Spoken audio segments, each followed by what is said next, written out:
Villa. Very traditional.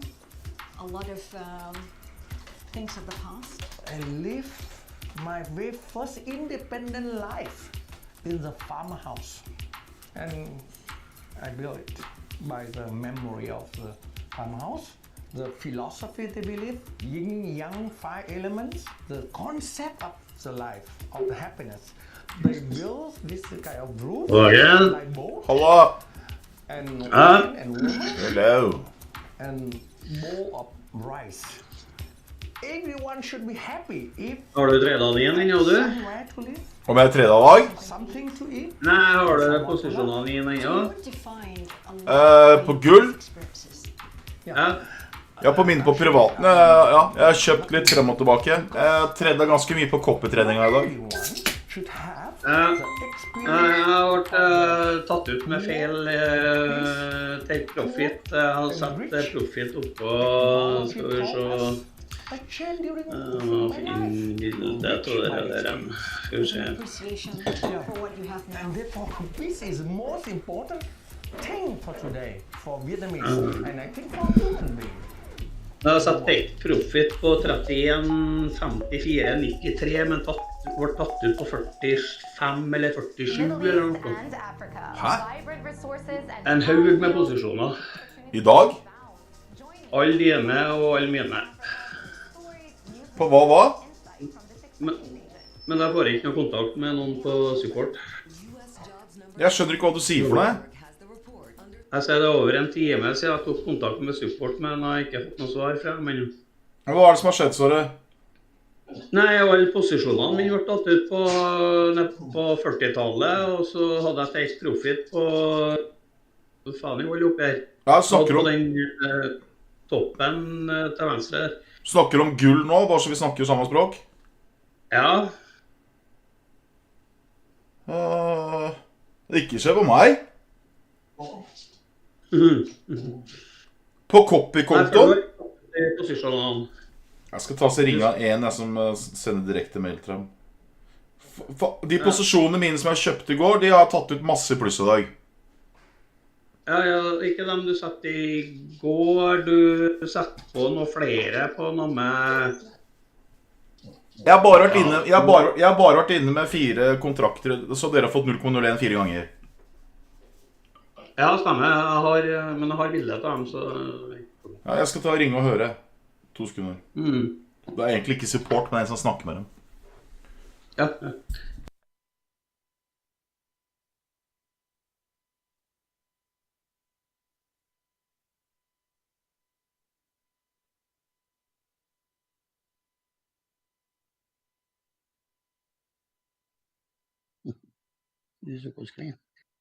Ja, er det mange posisjoner som har blitt tatt ut? Ja. Skal vi se closed, og så må vi få bla oss litt ned her da. Ja, for jeg skjønner ikke hva du snakker om noen gang. Altså, jeg har kjøpt gull og tatt masse gevinst. Du sier til meg at det har blitt solgt med tap, er det du sier? Ja, du hadde en som du satt 11,31,08. Den er tatt ut. Alt er tatt ut på 33,48,18. 33,48. Og så hadde du en som du satt 11,44,09. Og så satt jeg en 11,45 akkurat. Altså, jeg tok gevinst på alle mine nå før åpning. Er det de du mener? Ja, det er nok det. Ja, for de tok jeg nå før åpning, for jeg vet jo faen ikke hva det skal gå. Ja, jeg vet ikke, men jeg har sett take profit på dem. Ja. Ja, det er flere posisjoner gjennom her. Jeg tror det er 7 eller 8 posisjoner. 1, 2, 3, 4. Ja, for jeg tredde ganske mye da på koppetredninga. Ja. Jeg kan ta og vise deg. Jeg kan sette print screen, for hvis det stemmer, så er det jo riktig da. Så sjekker jeg. Ja, for det er 7 posisjoner til sammen. Så sjekker jeg. Closed. Det her er det jeg har gjort i dag. Screenshot. Da skal jeg sjekke her. Faen, jeg tradet så jævla mye, vet du. Ja. Jeg tar en del. Jeg setter tiden her. Sånn. Copy.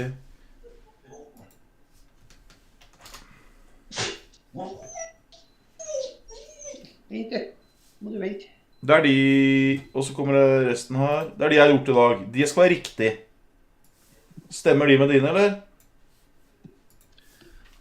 Så bare får opp bildet her.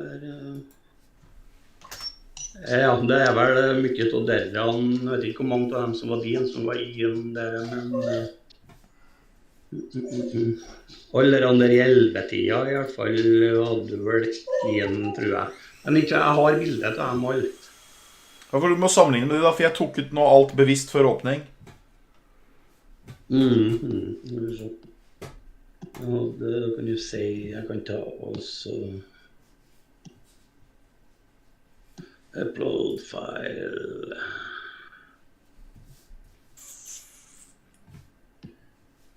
Skal vi se. Jeg har tatt ut noen 1, 2, 3 bilder, skal vi se, dere og dere, sånn.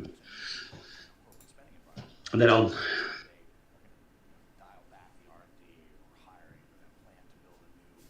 Eller om likens, så står det ett. Hva sa du for noe, Robert?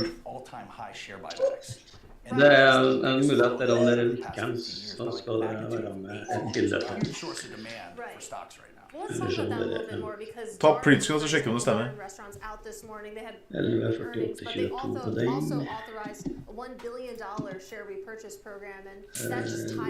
Nei da, det er med alt. Det er 7 fredag der som er tatt ut der. Men husk på at dere får jo bare sånn 0,01, ikke sant? For jeg tør ikke å kjøre noe mer. Nå tar jeg ut snart halve kontoen min, og da kan vi øke litt mer. Ja. Nei, men det stemmer der. Jeg har blitt å faen meg lure. Nei, for Robert, jeg tok ut alt der før åpning, så ikke vi sitter her og bare, oi, nå går det den ene eller andre veien. Så jeg tok ut alt med vilje. Hva du tok dem ut på? Nei, jeg dro inn 2000. Hva du closet på? Nei, jeg closet på forskjellige nivåer. Jeg closet på, de ligger, så jeg sjekker her nå.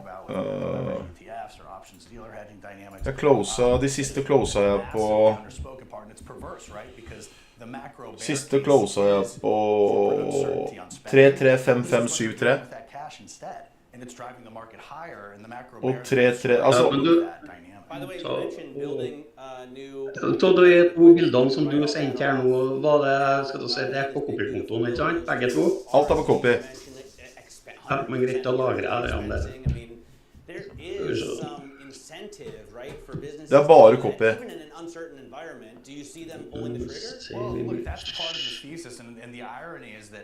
Folks expected Trump 2.0 to look like Trump 1.0. And instead, and I call him the human remix, right? This idea that he is, the volatility of volatility, and he says. Jeg tror du skal stemme oss hvis de alle andre har rett. Right. So the status quo was kind of the. Ja, men finner på blokkslappene. Comes in both directions. But as the market has become conditioned to that, Trump put activated on the lows, and then the På de, hva sitter du med etter å ha tatt ut halve? Jeg sitter ikke så veldig mye, for det er så små posisjoner. Marsko, bare derfor jeg tredje på privaten i tillegg. På privaten i dag så har jeg, hit i dag så har jeg dratt inn 4000. I går så dro jeg inn fiscal expansion and obviously, this big beautiful bill. On the margin is stimulative and maybe more so than people anticipated, both with regards to the timeline of getting it done and also to the way that it's been constructed. Ok, da har vi fått ut av verden da. Markedet akkurat nå, full fokus på Donald Trump. Han har sagt at han skal utsette Iran-trussel 2 uker frem i tid, og Iran har sagt at det er interessert i prat om avtale angående uranium. Så det gjorde at Nasdaq gikk jo opp. Det har ingenting med Nasdaq å gjøre engang. Så du kan bare... Ja.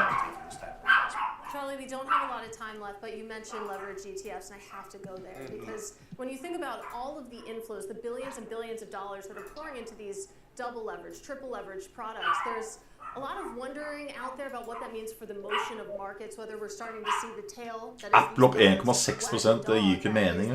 actual underlying companies. 45 seconds, what's your take? Well, Ja da. goes back to right what we started talking about. Han har ut en tur med bikkja.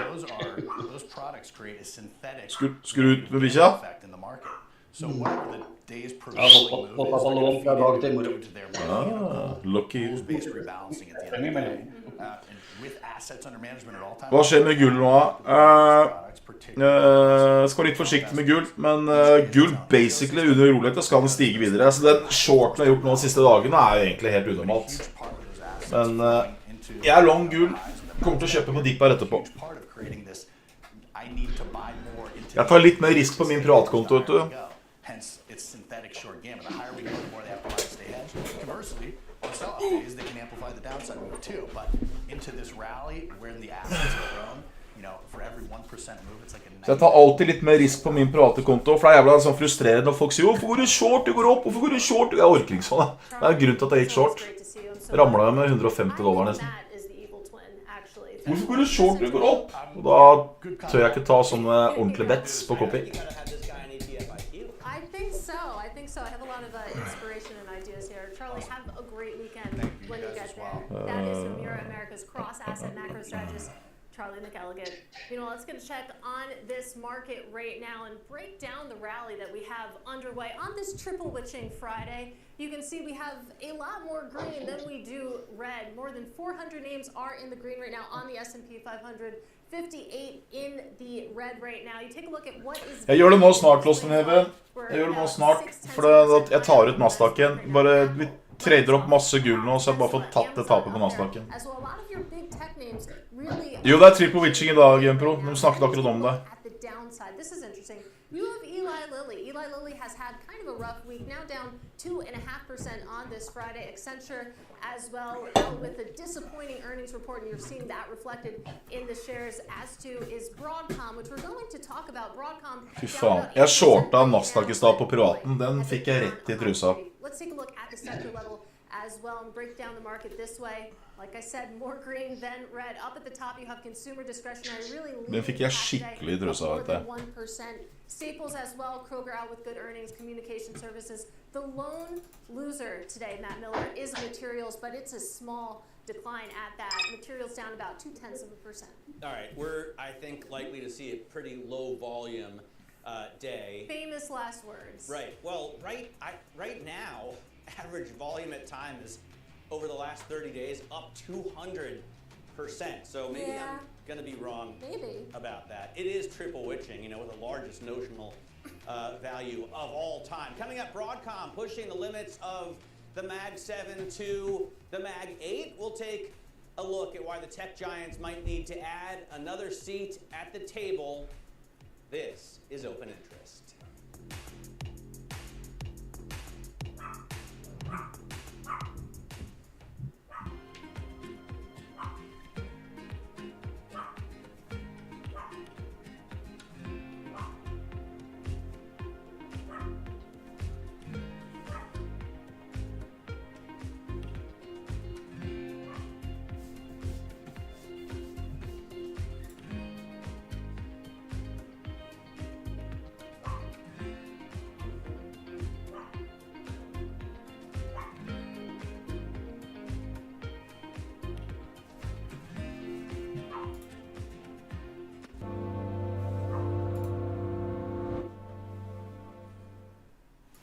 I'm Alex Rodriguez. And I'm Jason Kelly. And we're back with more episodes of our show, The Deal.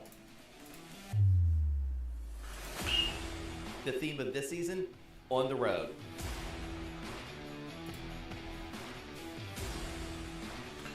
Shorta Nasdaq på ny nå på 21.900. Jeg får den sikkert rett i trynet. Jeg gir meg aldri på Nasdaqen. In sports, business and culture, like Melody Hobson.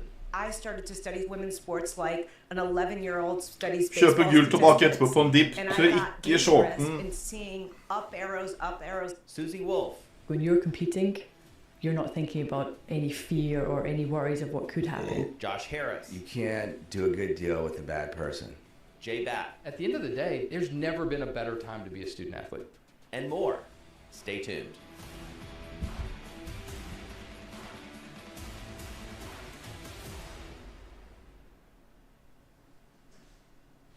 Tune in to Bloomberg Business Week Daily. We got to talk crypto. From the magazine that helps global leaders stay ahead. What's the conversation around your Nå går jeg pluss på shorten min. Det vil si jeg er ordentlig minus fra start, så jeg bare snitter meg litt ned. Planning very big things. Plus global business, finance, and tech news as it happens. The floodgates of innovation are going to open up. You can't fake passion, you either are or you aren't. Bloomberg Business Week Daily, only on Bloomberg.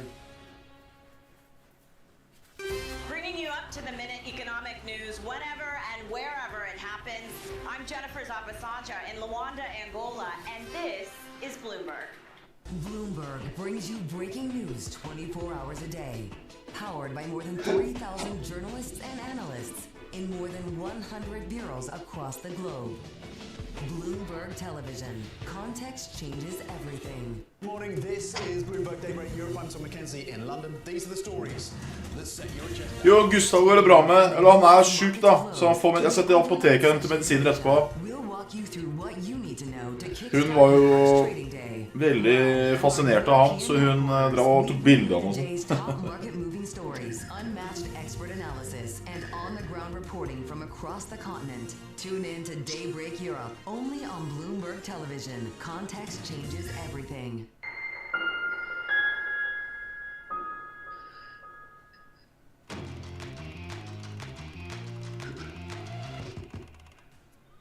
Welcome back to Open Interest. It's time now for top calls. Some of the analyst action in focus this morning. And first up, stablecoin issuer Circle extending gains after being initiated as a buy over at Seaport Global.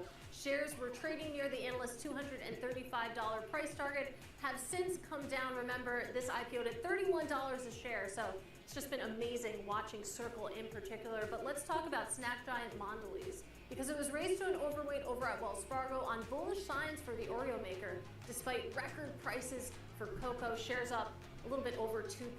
And finally, we end with Apple getting raised to buy over at First Shanghai Securities. Analyst Peter Hand's $230 price target is a nearly 17% increase for this Magnificent Seven stock, Matt Miller.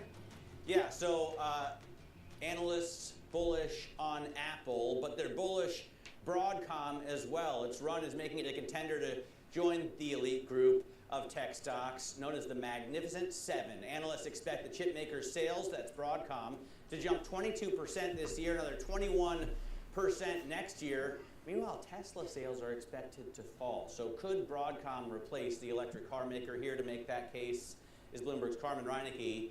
And I guess it doesn't have to, you could make it the Magnificent Eight, as we've been saying today, but Tesla is shrinking as Broadcom is expanding, right? Ordner seg, Lost in Heaven, hvis du shorta her oppe, men jeg vil ikke gått short her nå. Broadcom is really making strides. It's kind of having a breakout moment. Shares have rallied a lot this year.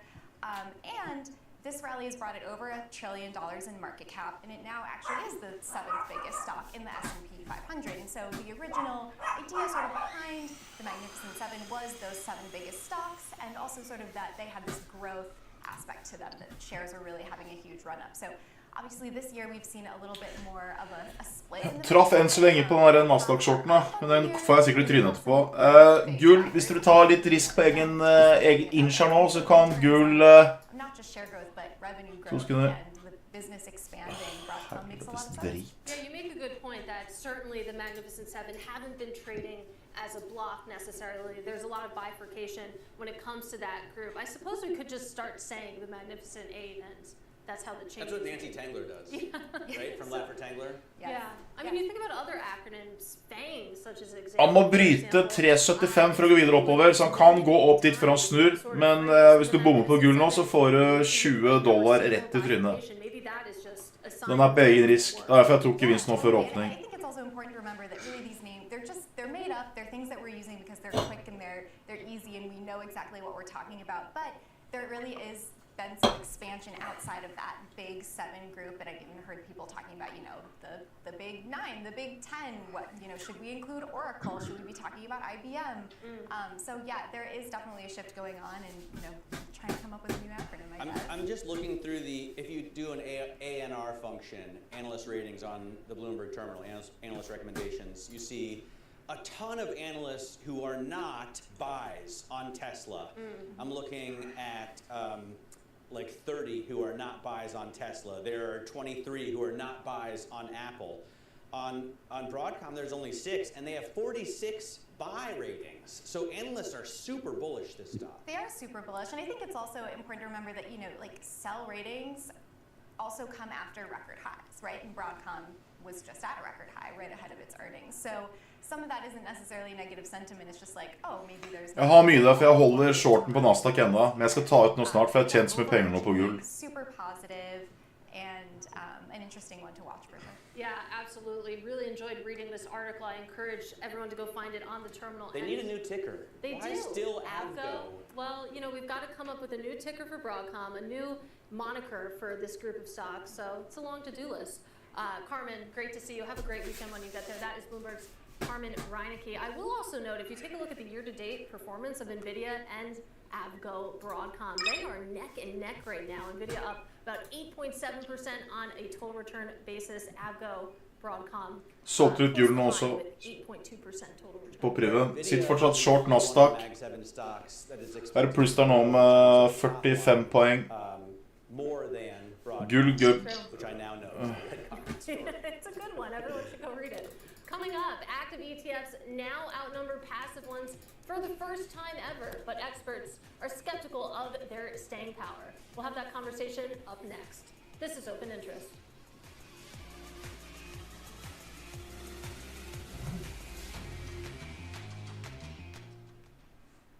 Her er det pluss med 50 poeng på Nasdaq nå. Gull bør egentlig bryte opp her, som jeg var litt smånervøs, for det har gått så mye opp her. Opp allerede, over $20.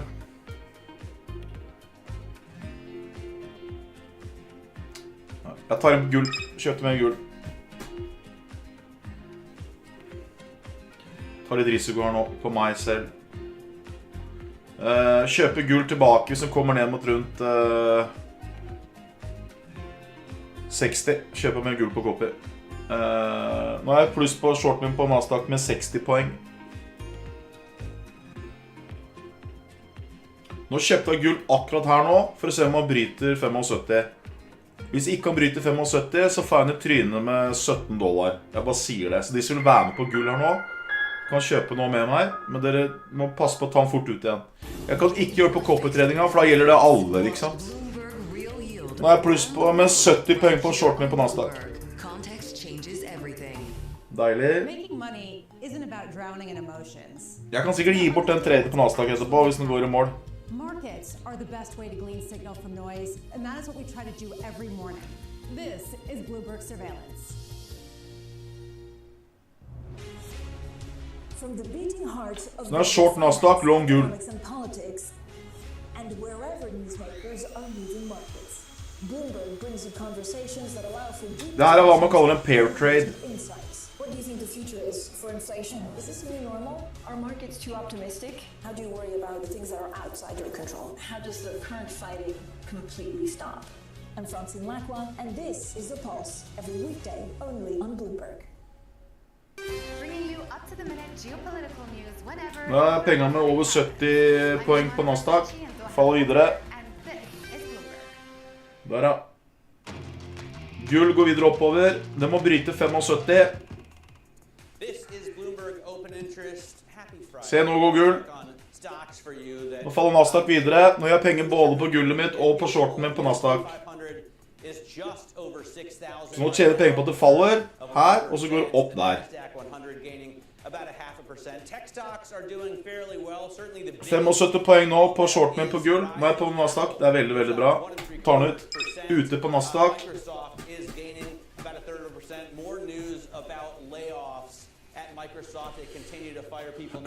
Sitter fortsatt på gull.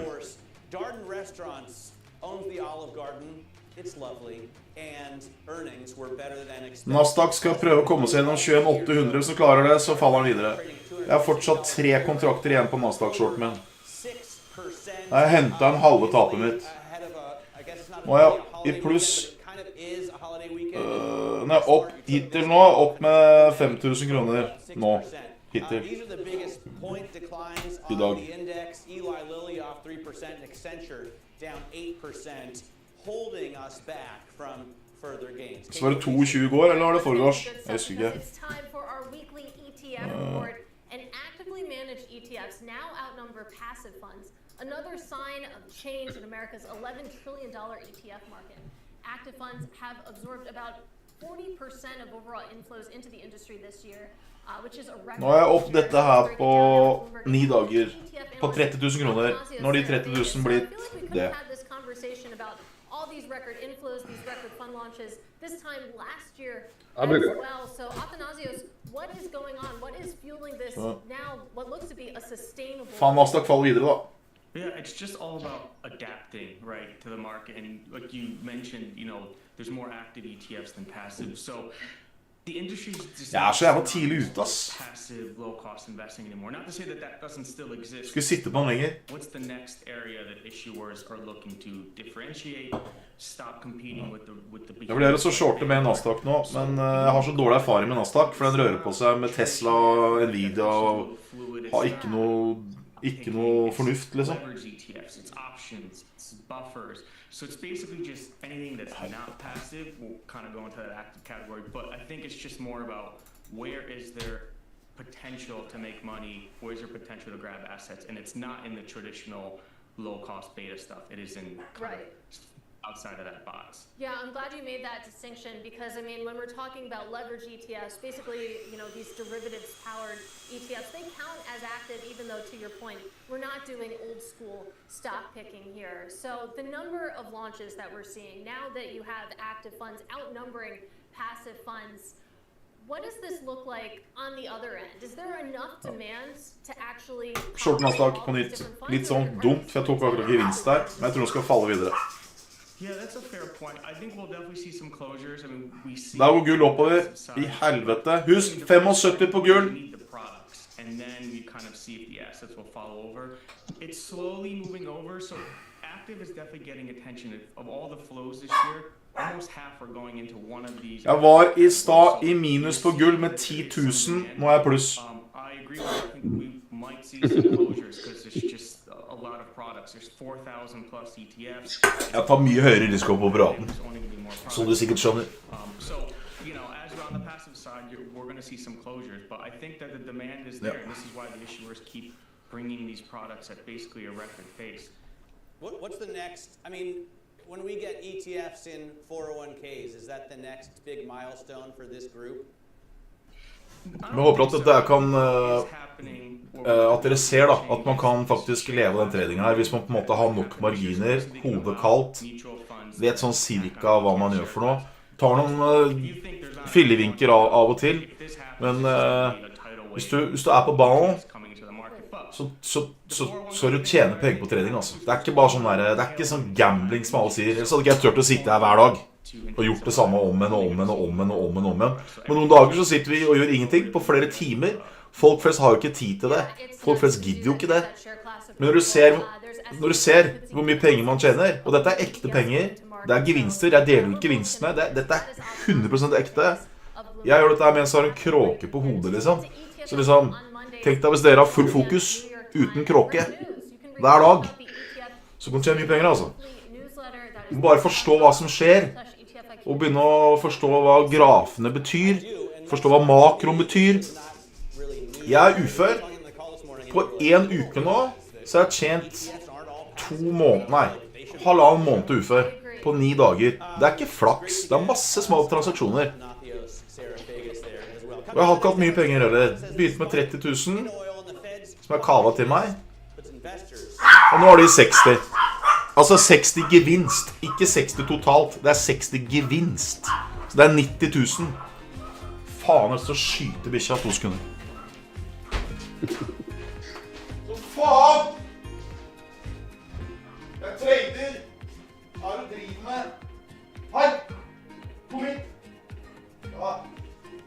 Helvete!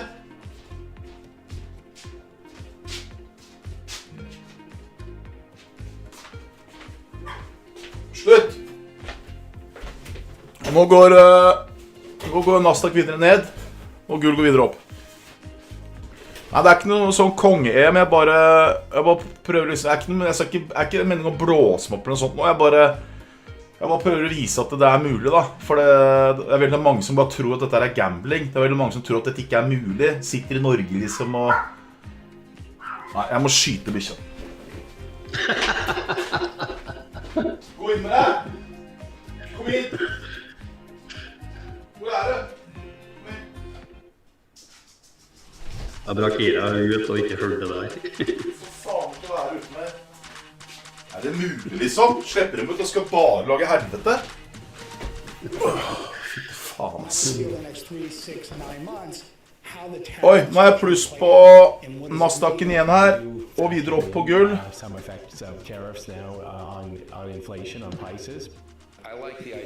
Nå løy jeg. Jeg faen...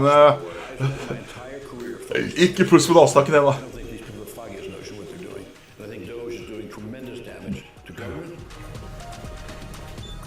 Null faktisk. Han må bryte ned nå. Elon Musk is probably the inventor of our age, but who understands. Jeg kan ingenting av dette kunnlag. Hva sa du, Robert? Har det skjedd noe fundamentalt da, Jan? I og med at gull går? Nei, bare det at den aldri skulle falt. Jeg tror gull falt på grunn av alle var drittnervøse at markedet skal krekke nå på grunn av det som skjedde. Så tror jeg det at I og med at Trump avlyste krigen I natt, så tror jeg det at da skal man, og det fortsatt litt uroligheter, så kjøper man fortsatt gull. Og gull har falt for salt med nesten $150. Så det ikke noe mer enn det. For det, som jeg sa I forgårs, hvis vi faller nå, så faller gull mye. Og den begynte å falle mye, og så kommer det meldingen, og så bare snur den opp igjen og går opp igjen. Jeg får lure på å sette en short. Det bare å gjøre det. Ja.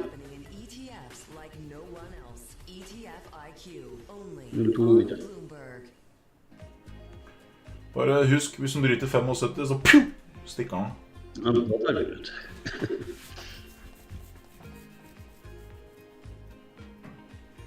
Tar du 0,2 eller 0,02? 0,2? 0,02. Ja. For 0,2 rører på seg, for å si det sånn. Ja.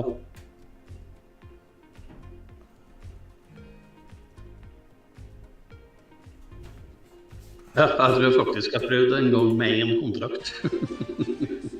Ja, jeg gjorde det I forrige uke, en feiltagelse. Ja, Og så bare, oi fy faen, det var mye pluss, og så hadde jeg ikke rørt noe på seg, så bare, oi helvete. Det var ikke 0,01, det var en 1. Iran's foreign ministers meeting with key EU counterparts in Geneva today, the first such face-to-face meeting since the start of the conflict. Abbas Araghchi has said Iran has nothing to discuss with the United States as long as the Israeli airstrikes continue, but that Tehran is open to dialogue with others. President Trump says he'll decide within 2 weeks' time whether the U.S. will strike Iran. He says it hinges on Tehran giving up ambitions to assemble a nuclear weapon. Correspondent Ed O'Keefe is at the White House. If they don't take the deal today, if they continue to sort of string along the United States, it's more likely than that by July 4th the president's going to make a decision. Men tror du det noen fra Frontblokker som ringer I dag, eller? La jeg telefonnummer på chatten der? Det vet jeg ikke.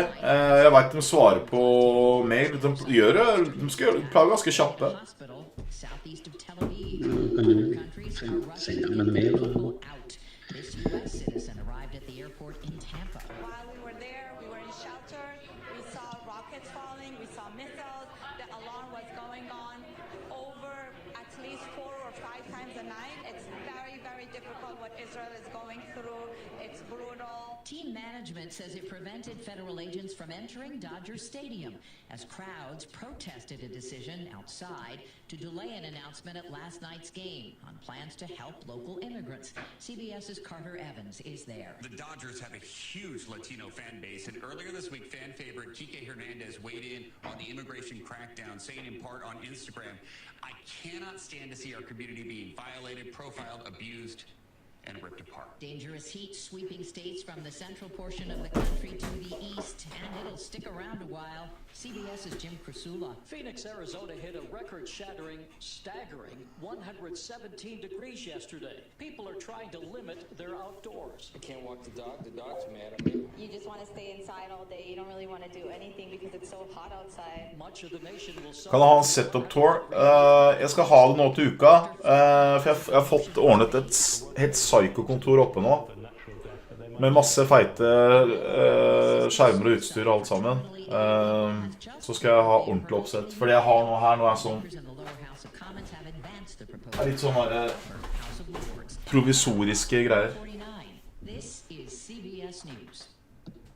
Og fuglebæsj overalt her. Helvete.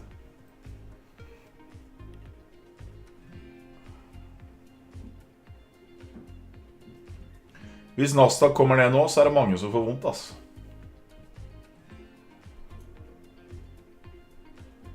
Jeg bare sier, jeg er short.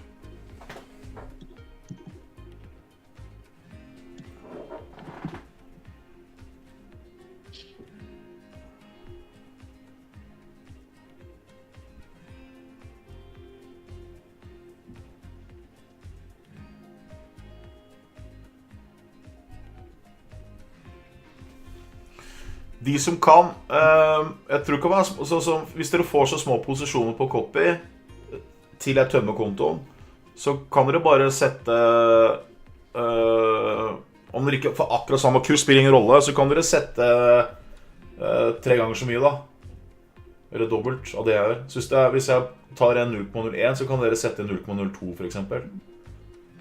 For da blir det jo litt mer action.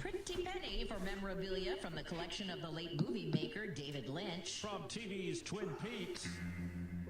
Ja, det blir spennende å se det, Abba. A script copy of a pilot episode titled Northwest Passage sold for $91,000. A group of 11 scripts for an unfinished film project called Ronnie Rocket. Think det, Abba. Nei, jeg traff en bra der, ass. 100 poeng. Went for $91,000 and his personal 35mm feature Eraserhead A piece of heavy equipment that's been ruining tourist selfies in Italy for almost 2 decades is finally gone. A big yellow crane that hovered in front of the famous Uffizi galleries in Florence has been disassembled once again, allowing unfettered views of Brunelleschi's dome. Deborah Rodriguez, CBS News. This is Bloomberg Intelligence with Alex Steele and Paul Sweeney. The real outperformance has been in U.S. corporate high yield. Are the companies lean enough? Have they trimmed all the fat? One person's chaos is another person's animal spirits. Breaking market headlines and corporate news from across the globe. Do investors like the M&A that we've seen? Are people just too exuberant out there? The window between the peak and cut changing super fast. Bloomberg Intelligence with Alex Steele and Paul Sweeney on Bloomberg Radio, YouTube, and Bloomberg Originals. Good Friday morning from the Bloomberg Interactive Broker Studio in New York City to our worldwide audience, streaming live on YouTube as well. Fy faen, så shorten min går i mål på Nasdaq, da.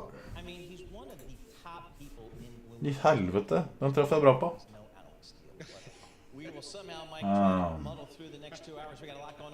Nei, 130 poeng i pluss på Nasdaq-shorten. Har støtte her nå. Tok hun ut nå. Sitter fortsatt med litt igjen og short igjen. Bryteren 21,750. Så fortsetter jeg å shorte. Det er det jeg gjør. Det var en fin short.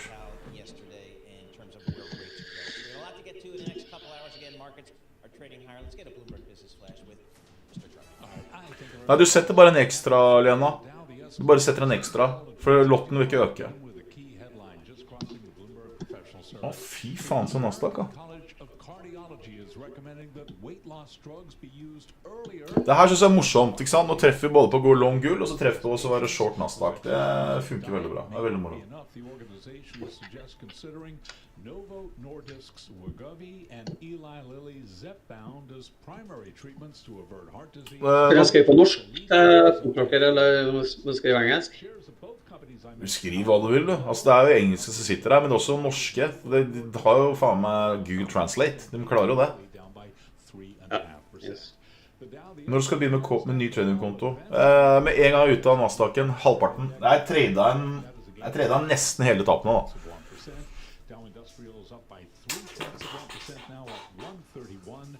Nasdaq up 38, a gain there of 0.2%. So the S&P 500 higher after 2 sessions of losses. The 10-year 4.41% with a 2-year right Fy faen, nå går jeg pluss på gullet mitt. Jeg kjøpte nettopp gull, ikke sant, med dere nå, dere så det. Den går jeg veldig pluss på nå. Men jeg vil ikke kjøpe det gullet her nå på Copy, for dere kan få den rett I trynet. Hvis dere skal kjøpe den nå, så vil jeg kjøpe den på egen hånd, og så vil jeg sette meg å bryte 75, og hvis den gjør det, så kan vi kjøpe enda mer. Nå faller Nasdaq videre, så deilig. Nå jeg faen meg pluss på Nasdaq, på alt. Nå har jeg hentet den 4.000 der. Jeg var jo faen meg 4.500 I minus der akkurat.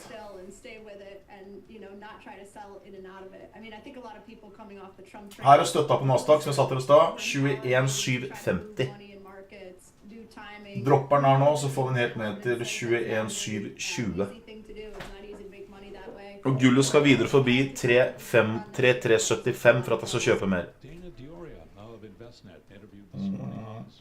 Da jeg opp over 10.000 I dag også.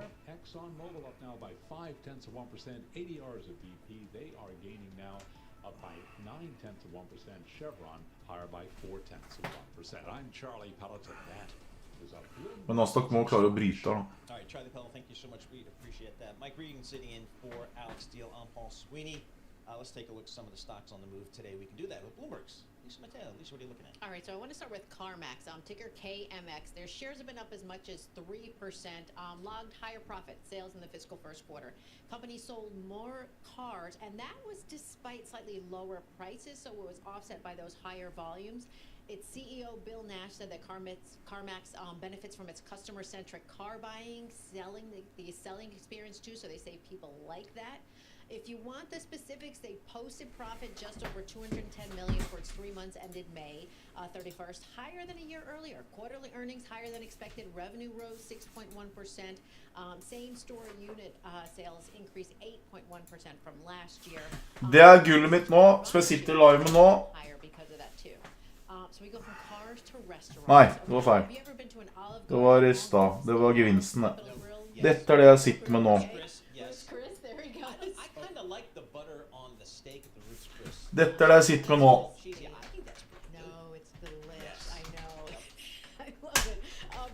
Helvete da. Så dere kan herme. Copy. Jeg må ha... Det det jeg sitter med nå. Det live nå.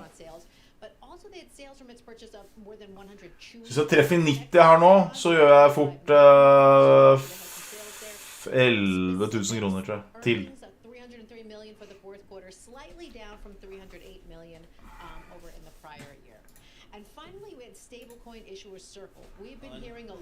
Så det bare å herme de som vil. Men gull må bryte opp her, må bryte 75. Det 75 som man må bryte. Ja, ikke sant? And then on top of that, you had Seaport Global Securities. They initiated coverage of Circle with a recommendation of buy, and they like it. You know what? They say that the company is a top-tier... Fy faen, nå gjør jeg penger her, ass. They say it has a sizable future opportunity too, so some good news for the company there. As of the last close, the stock has risen... Både på shorten min på Nasdaq og på gull. Jeg ikke så komfortabel med Nasdaq-shorten min, så jeg vurderer å ta den snart. Jeg faktisk jævlig ukomfortabel med Nasdaq. I think there is a ton of hype around stable coins. You know, they're ready to make that leap from sort of, you know, your crypto market poker chips to something being used in everyday, just regular retail online transactions. That's the hope surrounding it all. So I want to see some more IPOs, Mike. You need to get your equities market. I'm going to see some more IPOs this year. Lisa Mateo, thank you so much. We appreciate it. Lisa Mateo, markets reporter here. For more conversations like this, subscribe to our new Stock Movers Reports. Listen for 5-minute audio reports on the biggest winners and losers in the stock market. Subscribe to Stock Movers on Apple Podcasts, Spotify, or anywhere you listen. Let's get the latest reporting here, which is just a Nasdaq har veldig support her. reporting from the Middle East, from Iran, from Israel. Dan Williams joins us here. He is Han må bryte her, eller så bryter han ikke. Dan, what's the latest here? It seems like the President Trump is maybe waiting a little bit before deciding what role the U.S. may take. What do you hear there on the ground?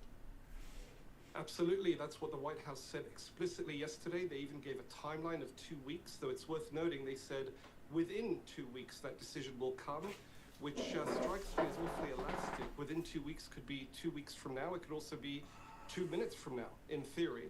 So there could also... Vurderer å ta et gull også. Jeg var jo 2000 pluss der nå, nå er jeg bare 500 kroner pluss. Så fort går det, for jeg har alt for stor posisjon. Operational secrecy should an operation be undertaken by the United States, an offensive... Han snudde på 74-61. Husk jeg sa til dere 75. War. We can now call it a shooting war between the sides. I think that's... Husker jeg sa til dere 75. Keeping up the fire. The Israelis saying they're still hitting missile targets, nuclear targets in Iran. The Iranians keeping up fairly regular missile salvos, including one that took place just about an hour and a half ago that sent the entire country, all of Israel, into shelters. 20 missiles in that one. We're told there were several impact sites. The Israelis have yet to say if there are any casualties. So the war continues apace. Yeah, Dan, I'm wondering what just daily life is like on the ground for you in Israel these days. I mean, is there an attempt at business as usual and then, you know, hit the shelters when you get the alarms? What's it just like day to day living in this type of environment? Well, not to be blithe about it, I think the best way to summarize it is COVID lockdown with ballistic missiles. Basically, much of the economy is shut down, places of entertainment, restaurants, supermarkets are still open, pharmacies. However, citizens are advised to stay close to shelters, and whereas previously they might have made do with what's called fortified rooms that every dwelling in Israel by law has had to have installed if it was built after the Gulf War of 1991, those are rooms that are meant to withstand nearby missile blasts.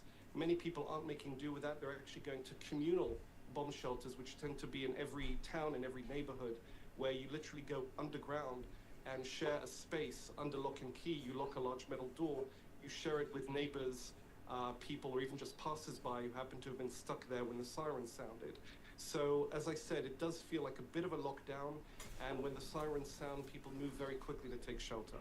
Yeah, you mentioned Ethan Bronner, Israeli bureau chief, has got bomb shelter in his home. That's where he reports on many times.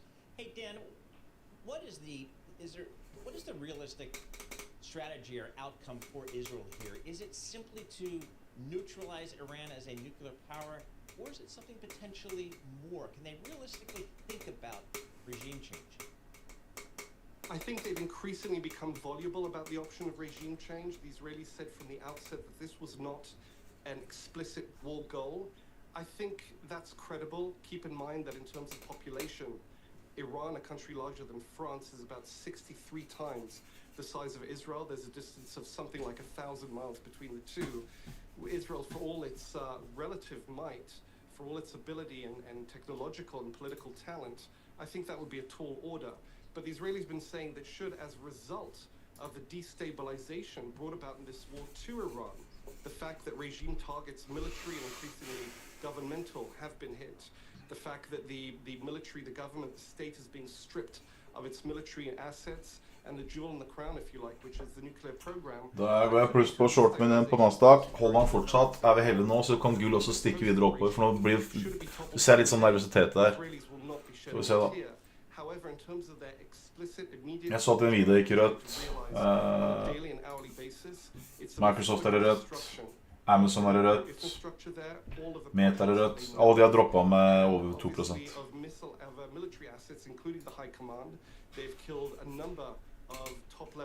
Kjøpe noe gull. Hvis du kjøper nå, så kjøper du på en støtte som kan være falsk. Så du risikerer å få den rett i trynet. Jeg har kjøpt her. Jeg kjøper det ikke på copy før jeg har ned på rundt 60. Ish. Og der er vi ordentlig pluss på Nasdaq-shorten. Ta gvist nå snart, for den får jeg i trynet hele tiden, føler jeg. Dan, thanks so much. We really appreciate it. Dan, Williams, he's a reporter for Bloomberg News. He is based in our Jerusalem bureau there. So we've got full on-the-ground reporting from all over Israel. And that's been such a value to us, really, since October 7th and before that, but certainly since... Jeg får ikke skrive mail når jeg har 2 shorter i. I guess, Michael, the latest is we're waiting to hear what decision President Trump made as to the role, if any. Han klarer ikke, han vil ikke dette, vet. Jævla idioter. Pretty tense 2 weeks there for Dan and our colleagues and everyone in Israel and Iran, so... Yeah, exactly, and I mean, you think about it, which we don't, the bomb shelters and where are you vis-a-vis access to a bomb shelter, I guess at all times, if you're within Israel. Yeah, quite a way to live, and they're somewhat used to this type of environment. Yep. This is And I still see the planes when I come home from a late night trip. The plane in Newark going to Tel Aviv, to LL, and the kids getting on the plane. It doesn't matter what's going on in that part of the world. So it's really just an amazing thing to watch. We're gonna have more coming up. This.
Romeo? Hva har du laget for noe? Oppi riskoker? Oppi riskoker? Pass på ikke svi kråka da. Pass på ikke svi kråka. Er det ikke ris? Ja, men hvis ikke han går oppe der, han er helt gæren. Riskoker? Ja. Man skal gå opp en riskoker. Han kan ta opp lakket. Han hiver jo alt overalt i den der. Man kan lage mat på det, tror jeg. Du kan lage mat på mat, ja.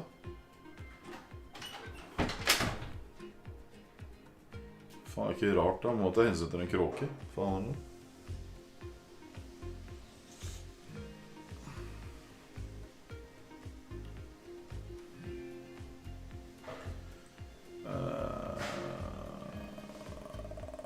Ser ut som Gull skal droppe litt her nå da. Det passer jo bra. Ja, han klarer ikke bryte liksom. Nei. Ikke på det her forsøket i hvert fall.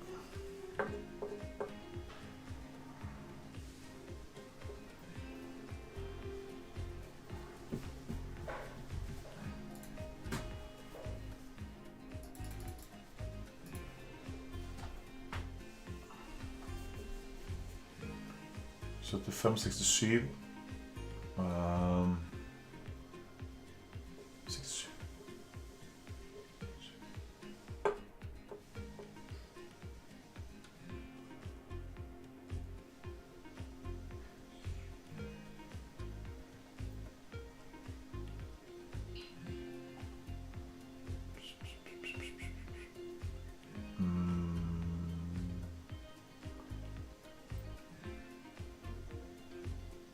Skal jeg gjøre det, eller skal jeg ikke gjøre det?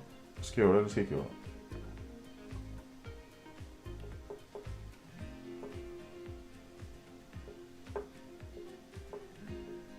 Gjør klar en kjøp på Gull.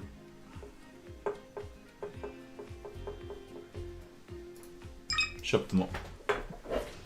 Venter man brus.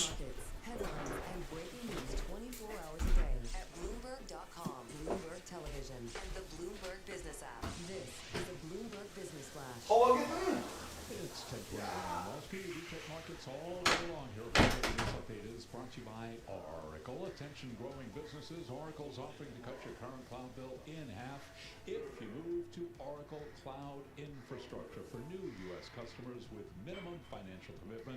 See if your company qualifies at oracle.com/Bloomberg.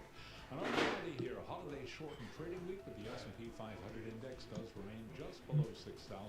59.94 where we stand right now. That's a gain of 0.2%. We do have the Dow Jones Industrial Average advancing 170 up by about 0.4%, while NASDAQ is up 14 for the NASDAQ Composite Index, a gain right now of just about 0.1%. We're looking at a 10-year at 4.42%, with a 2-year 3.94%. Spot gold lower, little change, down 0.1%, and West Texas Intermediate crude also little change, down 0.1%, 75.03 a barrel. Gold, by the way, at 33.66 the ounce. Bitcoin up right now by 1.3%, 105,630 on Bitcoin. So again, recapping, equities higher with the S&P gaining 14 points to 59.95, up by 0.2%. I'm Charlie Pelleton. That is a Bloomberg Business Flash. All right, Charlie Pelleton, thank you so much. We appreciate that. Michael Regan sitting in for Alex Steele and Paul Sweeney live here in our Bloomberg Interactive Broker Studio, streaming live on YouTube as well. One of the, I think, arguably the greatest educational milestones in the United States is the University of California and the Cal State system. Oh, I mean, absolutely. they have educated like a gajillion people with great educations, and probably the prettiest campus is UCal, UC Santa Barbara. Yeah. That's Some good surfing too. Exactly. My son goes to Santa Clara University out there. His name is Surfing Club. The whole scam. I mean, they go surfing and charges. All right, I don't like that. Fy faen, tjente penger på shorten min på Nasdaq.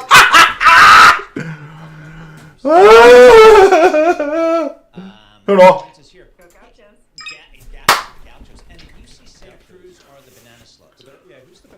Jævla bra, Jones! 200 poeng. Deilig, deilig. Da gir vi bort det, for det var ikke det som var avtalen i stad. Jeg skal gi bort Nasdaq-shorten. Det ble nesten 3.004. Da faen hva... Vi deler bort den her etterpå.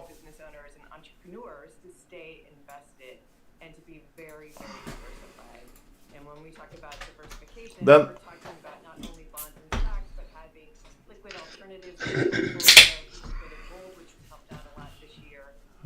Den deler vi etterpå. Kjøper gull nå på Copy-kontoen.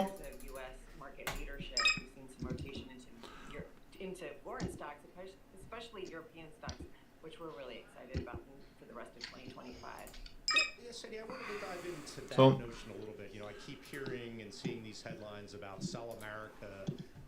Kjøper mer lenger ned. Dyrek var jævla kul da. Hun tok bilde av Gustav og syntes Gustav var veldig fin og sånn, så det var veldig koselig da. Hun drev og, dette her er jo ikke helt vanlig. Men hun mente at han ikke kom til å klare seg ute da. Hun var rett for at han kommer til å bli angripet av andre fugler og mennesker og alt mulig rart, så jeg vet da faen jeg.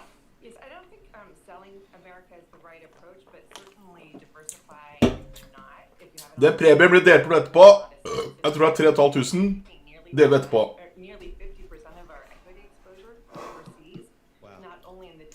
Deler bort premien hver dag.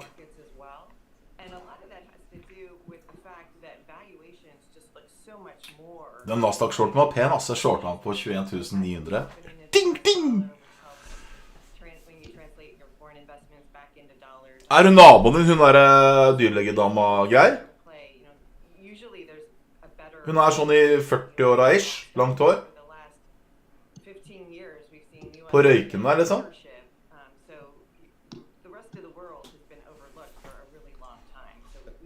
Jævla ålreit dame, da.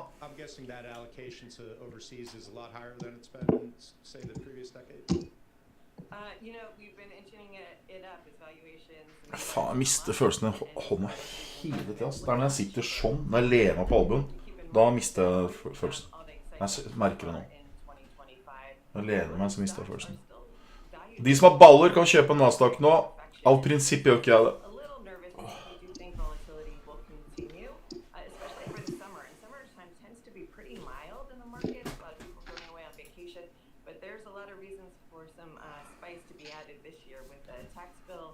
its way. Ja, Things changing og in the tariff world with ja, the ikke reprieve sånn coming nå. off, Ja, a court decision later this summer, and then of course we have the truce between the U.S. and China trade being revisited at the end of August. Ja, ganske tynn, ja. In store that could cause some volatility, not to mention all the geopolitical activity and concerns that are hanging over everyone's head. Sandy, talk to us about fixed income. I can sit there at a 2-year treasury and get darn near 4%, which is not a bad way to make a living. Or should I be taking some credit risk? How do you guys think about that? So we're pretty bullish on bonds at this point because of that yield, especially on an after-inflation basis. We think it makes a lot of sense. And we do like diversification within the credit exposure as well. Depending upon where we're placing bonds in the portfolio, we might be using munis to take advantage of the tax benefits there. Munis had a harder time so far in 2025, but we're still bullish looking forward. Fy faen, jeg traff så jævlig på Nasdaq og gull nå, ass. Det så moro. Nei, han driter overalt. Then we're looking at a much more diversified mix of credit and corporate credit. Han ikke sturen nå, vet du. Han må være på kjøkkenet, for det sånn marmorskitt, så da kommer han ta på sofa. Jeg går ikke i sofa, nei, faen. Yeah, so you think further out on the curve, as Paul pointed out, those short rates are pretty attractive for the moment, but you think... Nei, nå traff jeg godt på shorten, for den snudde akkurat der. Ja, du dekket deg? Hæ? Dekket du deg? Satt den ut, ja. Ja, du har den ikke lenger nå? Nei. Satt den på. Det deilig, da. Deilig, Robert! Tjent penger! Dekte ikke tapet som frontbøker ga meg nå. Hva du tappte på nå, da? Nei, på at jeg blåset posisjonene mine. Å, så det var ikke riktig den min, liksom? Nei, jeg har sett take profit på alle posisjonene, både mine og dine. Og så solgte den ut, når jeg tok mine, så solgte den ut mine i stedet for å ta dine. Er det sånn det var? Nei, han setter ut alt på en gang. Det sto igjen med en trade. Og det setter den ut på bånd. I stedet for å selge oppå der jeg skulle ha den. Men nå har jeg forklart det til dem, så jeg sendte kopi til meg en måte. Og de retter opp på det.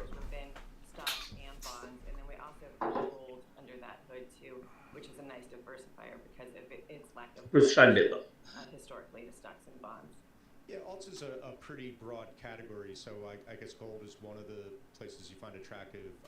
Talk about the hedge strategies you're talking about. Is that as simple as sort of a currency hedged ETF or something like that, or something more complex? Yeah, it might be currency, global macro, merger and acquisition arbitration. There's a lot of different strategies. Some of our managers will go... Bare ta et eksempel nå. Se på Nasdaq nå, ikke sant? Nasdaq. Nå er Nasdaq opp 1%. Han var jo opp nesten 2% i sted. Hvorfor var den opp? Hvorfor gikk Nasdaq opp i dag? Fordi krigen ble utsatt, liksom? Hva faen har det med Nasdaq å gjøre? Bare sånn, hvorfor? Folk er jo gærne. Faen meg, de skjønner jo ikke noe.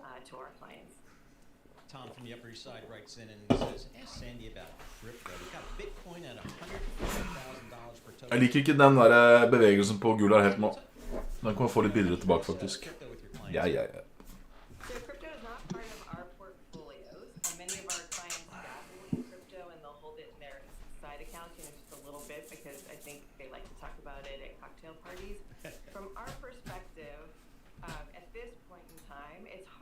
Han må gjerne gå opp og prøve igjen for min, altså. Satt nye skjorter opp her.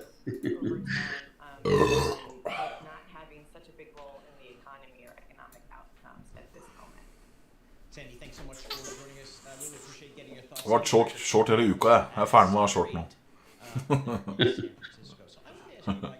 Fy faen. Det var mange som ikke skjønte at jeg var bare, hvorfor er det short? Hvorfor er det short? Hvorfor er det short? Ja, men 33,75, den er jo ganske signifikant egentlig, så Med stopploss rett over, det er så merger du greit, men så. These crypto IPOs everyone's excited about, Bitcoin is as high as it is. I think for everything else, this volatility, as you know, scares a lot of people off. So if you're not sort of in an Her slår den fuzzy sørst. that it doesn't really matter the geopolitics and the tariff risk and everything else, you're. Halla, Rosny! But otherwise, I think Rosny på ballen, vet until we have a more stable market. Do we have any visibility on the fall? Because a lot of times in the calendar, Close positions, 35 dager. Not total clear visibility. We know there's a lot of people on the sidelines waiting for that visibility to clear up, and that could come in the fall. Obviously, by the fall, we'll have a better sense of the tariff impact of the rate outlook, and hopefully this Israel-Iran situation will be cleared up. So, I think it's people are pretty happy to sort of sit on the sidelines and take their vacations, and I think it's a pretty good guess that fall could be a bit of a pickup. Earlier today, I threw Bailey Lipschultz under the bus publicly. He's a guy who covers all the equity markets and the IPOs. Then I was informed that he is actually in Tokyo with a little job swap, so I have to retract that. I mean, I apologize to my man because he's not on that beat at the moment, but that's kind of, I was just kind of... The Fed is in position on early as you... Den så jeg stad. Seem to have kind of gotten past some of the worst of the uncertainty around tariffs, settled down a little bit to a new normal. We kind of have a sense of where earnings are going, and we've had a handful of really successful IPOs, so maybe that sets the stage. Og Norge satt ned renta i går, gjorde vi ikke? Especially for the retail that might be interested in some of the hot IPOs. So I think waiting for back to school season is a pretty good guess. Well, I think, as it relates to the retailers, Fed's Waller. They were buying. Very true. Arbeidsmarkedet allerede på vei ned. Eric Palchunas, who covers ETFs for Bloomberg Intelligence, he was saying, boy, the money just kept flowing into the Qs and the views, and the retailers, they were buying into the weakness, and that was a great trade. They love to buy that tip, yeah. So That's good for them. hard habit To me, that was a smart money right there. Yeah, and a lot of times this volatility from geopolitical flare-ups tends to be short-lived. So that historically has been a pretty good strategy, right? By the blood in the streets type of headlines. So we'll see if this one turns out to be the same. All right, coming up, Liz Hart, president of leasing for North America at Newmark, get her thoughts on the state of the commercial real estate business. Stocks giving up some of their gains. We kind of got some red and the green on the screen here. The S&P's unchanged. The Dow's up 79. But the NASDAQ has rolled over. It is now down 28 points. So a little bit of volatility in this trade market.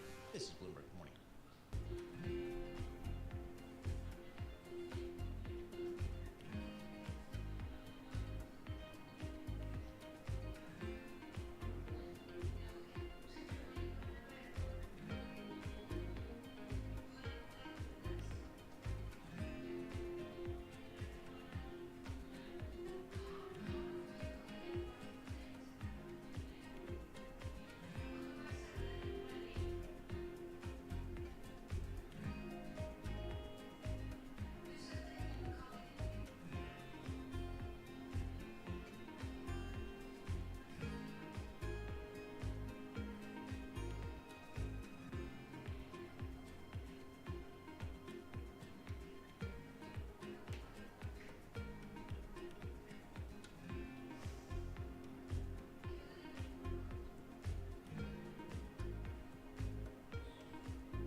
Ja.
Markets, headlines, and breaking news 24 hours a day at Bloomberg.com, Bloomberg Television, and the Bloomberg Business app. This is a Bloomberg Business Flash. It's 10:40 on Wall Street. We do check markets all day long here at Bloomberg. The Dow, the S&P higher. We've got NASDAQ now in the red. This update brought to you by Commonwealth. Join over 2,000 independent financial advisors who are taking control of their growth with advisor-centric support and future-ready technologies. Grow on your own terms with a partner dedicated to your success. Go to commonwealth.com to learn how. S&P, as I mentioned, higher, little change right now, 59.81, up 1 point. We've got the Dow up 97, holding on to a gain of 0.2%. But since our last update, we've got NASDAQ low of the day right now, down 35, drop there of 0.2%. A post-holiday Wall Street session saw Treasuries trimming losses after Fed Governor Christopher Waller said rates could drop as soon as July. The 10-year currently at 4.41%, the 2-year 3.93%. Gold down $4 the ounce, down by about 0.1%, 33.66 on the precious metal. And West Texas Intermediate crude down 0.3%, 74.91 a barrel on WTI. So bottom line right now, mixed market. The S&P, NASDAQ lower, the Dow trading higher. As for the overall backdrop, Rayanne Mitrione is a partner with Callan Family Office. She was interviewed this morning on Bloomberg Surveillance. We continue to believe that the U.S. Economy is strong, and there are some tailwinds going forward that while we expect more volatility, we're still optimistic on U.S. markets, but we have shifted some to international as well. Rayanne Mitrione, a partner with Callan Family Office, interviewed this morning on Surveillance. Platforms launching new Nasdaq-tryner. with Oakley aimed at athletes with improved video recording and features like double the battery life and water resistance. Meta Platform shares, they're down now by 1.1%. For on-demand news, 24 hours a day, subscribe to Bloomberg News Now, wherever you get your podcasts. I'm Charlie Pelleton. That is a Bloomberg Business Flash. All right, Charlie Pelleton, thank you so much. We appreciate that much. Sitting in for Alex Steele here today. I'm Paul Sweeney. We're live here in our Bloomberg Interactive Broker Studio on YouTube as well. When we talk about commercial real estate, I often make the mistake of just thinking about commercial real estate, offices and stuff like that. And when it's a lot more than just offices. Å, fy faen, er det pluss igjen her. på gull. Those subsectors have different fundamentals driving it. So I'd like to talk to some people who do this stuff for a living, who are experts.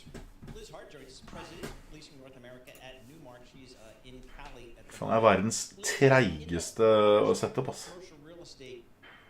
Bruker jo 5 minutter bare på å skifte profil. Well, I think what's really interesting right now, I mean, the demand is really up, and that's the thing to talk about first, and then we can talk about where the value is created. So demand is up 30% year over year on a national basis. That's tenants touring the market and looking to expand. Of those tenants that are touring, 2/3 of them are looking for the same or more space. And it's really shifted where in the last quarter, it went up by 20% of more tenants that are looking to expand.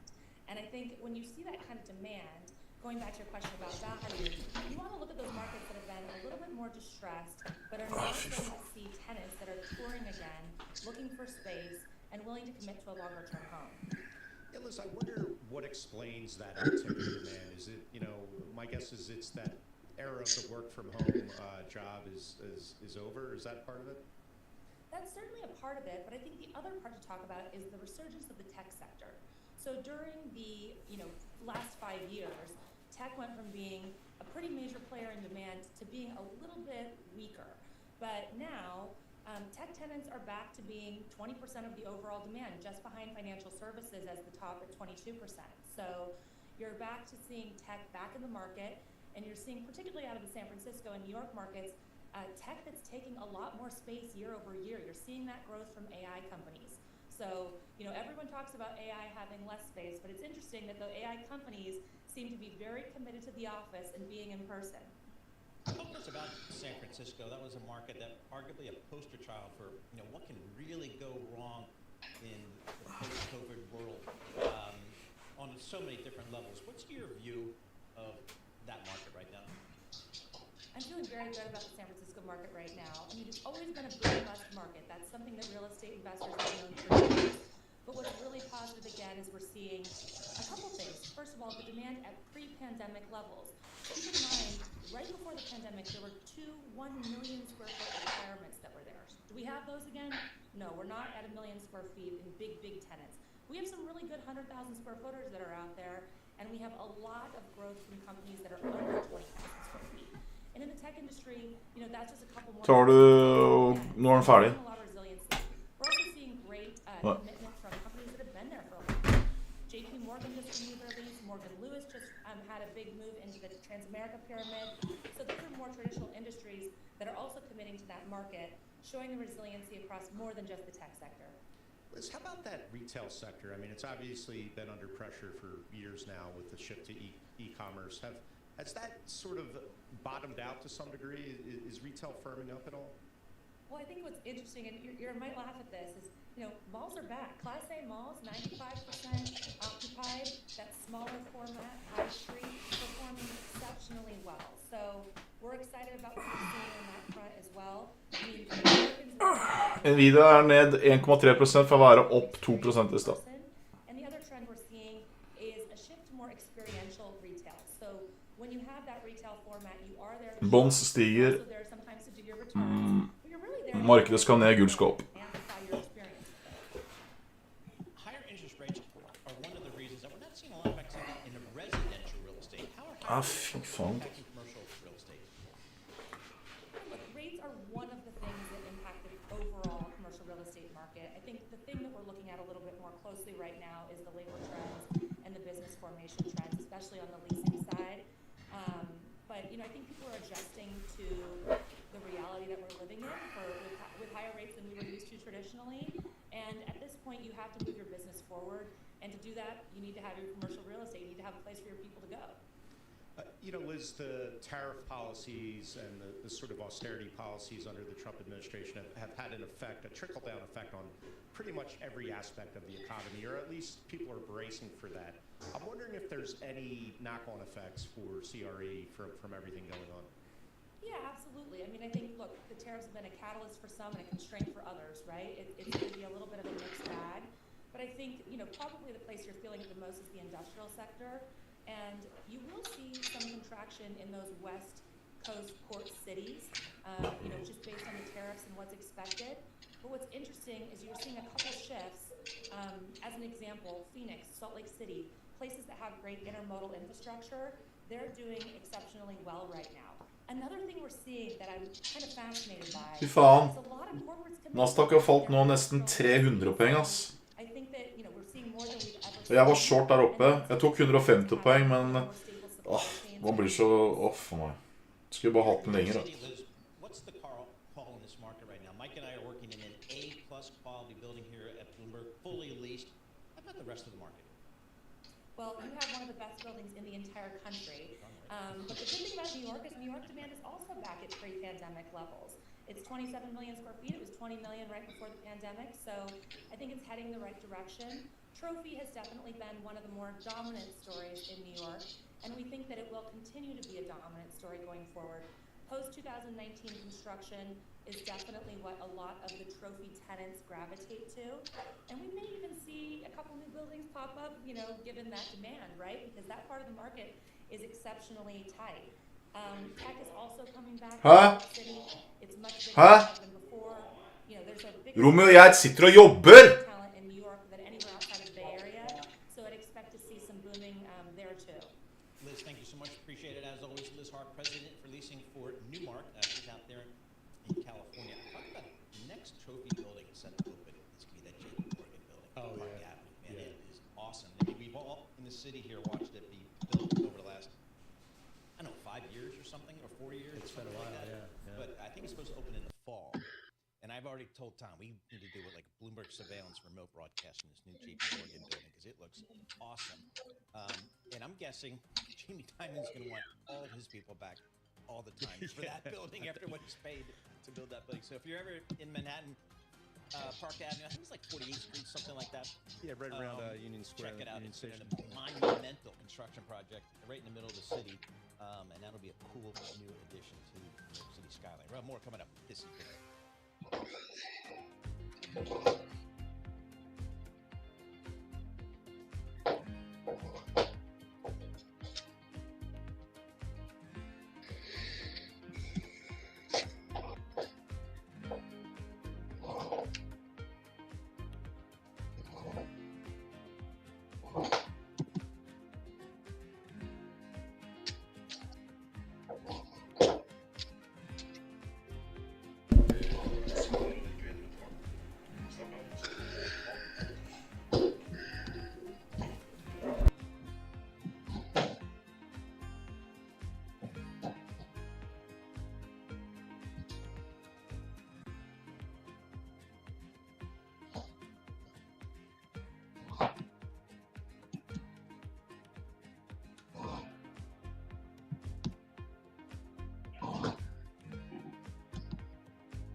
Fy faen, jeg traff på Nasdaq og gull samtidig! Hvor flaks er ikke det, da?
Intelligence with Paul Sweeney and Alex Steele on Bloomberg Radio. All right, we have Michael Regan sitting in for Alex Steele on Paul Sweeney Live here in our Bloomberg Interactive Broker Studio, streaming live on YouTube as well. All right, we heard from the Fed this week. I would say it kind of came in line with expectations. That is, the Fed's not looking to do a whole lot right now. It's going to wait and see, maybe continue to take a look at the data. And that seems to be the play there. Ira Jersey, Chief U.S. Interest Rate Strategist at Bloomberg Intelligence. He joins us from the CAM down in Princeton, New Jersey. Ira, any takeaways from you from Fed Chairman Jay Powell and maybe his commentary or the reading of the note? Yeah, I think a little bit. The Fed is still neutral right now, but they are, I think, prepared to cut if they need to. And certainly we learned a little bit more about the reaction function that we might get. But, there's still this overhang of what will tariffs do to inflation and inflation expectations. That was brought up again on Wednesday by Fed Chair Powell. So, until we wind up with probably 2, maybe 3 more kind of inflation prints to see how inflation is kind of adjusting itself because of these tariffs, we probably won't hear much from the Fed. Now, importantly, and this is something that he did talk a lot about, was about their policy framework. So it's possible in August or September we'll wind up hearing from about changes to their communications policy. Do they make changes to the dot plot? Do they make changes to the summary of economic projections? All of those things might come out. He gave us a lot of information, a lot more than we had anyway, previously about how those discussions are shaping up. Ira, then this morning we had Fed Governor Chris Waller. He was on CNBC, sounding very dovish, which I guess is not such a surprise for him. He is considered, one of the sort of uber doves at the Fed. But he mentioned possibly cutting as soon as July. I wonder what you make of that. Is that really a far out there outlier in your opinion? Is he auditioning for President Trump's pick for the next Fed? What do you make of it? So it's possible that he's auditioning for to be the Fed chair. And he'd be an interesting choice because he is kind of yes, he's on the dovish side, but he's also a mainstream kind of Fed thinker in general. Now, the fact that he's dovish is because of his view of the economy and the outlook. And the thing that Governor Waller has brought up is, look, we need to do things in advance because of, the long lags that monetary policy takes to affect things. It winds up being 6 months to 18 months before an interest rate cut, one interest rate cut, much less several, actually filter through the overall economy. So I think his view is, hey, the economy is going to be much weaker this fall than I think most forecasters and his peers think. So therefore, we should start cutting in July. Now, he's in the minority with that, very clearly.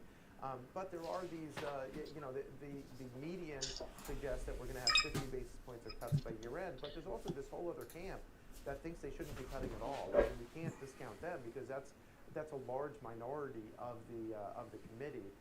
So Chris Waller, yes, he's on the dovish side, but remember, there's also these more, neutral to hawkish members that are suggesting, hey, we should really wait and see because the economy is not that bad and our outlook isn't terrible yet. So I do think that he's certainly in the minority. July is off the table. There's no way that they're going to cut in July.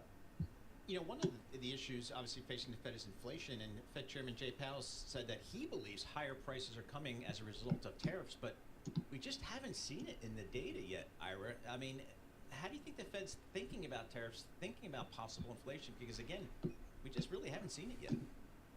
Well, goods prices in some categories were a little bit higher if you look at the May CPI report, but keep in mind there's a couple of things. Part of this is timing. Like, we always expect things to happen in a 30-minute sitcom type of situation on TV, or now maybe a 5-minute YouTube video, right? But that's not the way that the real world works. We're still working through inventories that companies had prior to tariffs being implemented. So, and then it takes a month or two for the new goods to come into the country and for those tariffs to actually affect the prices of those imported goods. So we're only going to start really seeing that in the June data. So that's why the next two, I think, inflation reports are going to be key to how much of the tariffs are being passed through to the consumer via higher prices, how much is being absorbed by both wholesalers and retailers in terms of or even manufacturers, and in them lowering prices versus the higher tariffs. So all of these things are still question marks that we don't have in any of the macro data. On the other side of that, Paul, you have to remember there were other things like services and housing that actually saw slower price gains, and that's one of the reasons why you didn't see an aggregate CPI spike up at all because of the slightly higher goods prices. All right, Ira, it's the summertime, which means I don't have to worry about soccer and all that stuff. But now you got the Club World Cup. What is this? The Club World Cup is a kind of a thing that FIFA made to try to make money and bringing in basically regional champions from all around the world. It's really not been a particularly good competition because you have, European teams are absolutely slaughtering teams from other places around the world. Hey, Miami did beat Porto. Let's not forget. Yeah, that's true. And actually, PSG was upset as well. So there have been some good games, but I don't know. I'm watching the Gold Cup. The U.S. men's national team beat Saudi Arabia last night 1-0, and because that's a warm up to the actual World Cup, the real thing. That's going to happen next summer here. I just can't. There's so many tournaments and their clubs, the countries. I can't keep track. There's too much stuff. That's why we have Ira Jersey. He does the interest rate thing on the side, but he's really our go-to person on all things global soccer. Ira Jersey, Chief U.S. Interest Rate Strategist for Bloomberg Intelligence, coming to us from the Bloomberg offices. For our listeners in the U.S., a reminder, you can listen to us via satellite radio on Sirius XM Channel 121. Access the world's only global audio business network, coast to coast, 24 hours a day. Bloomberg Radio on Sirius XM 21, presented to you by Oracle. This is Bloomberg.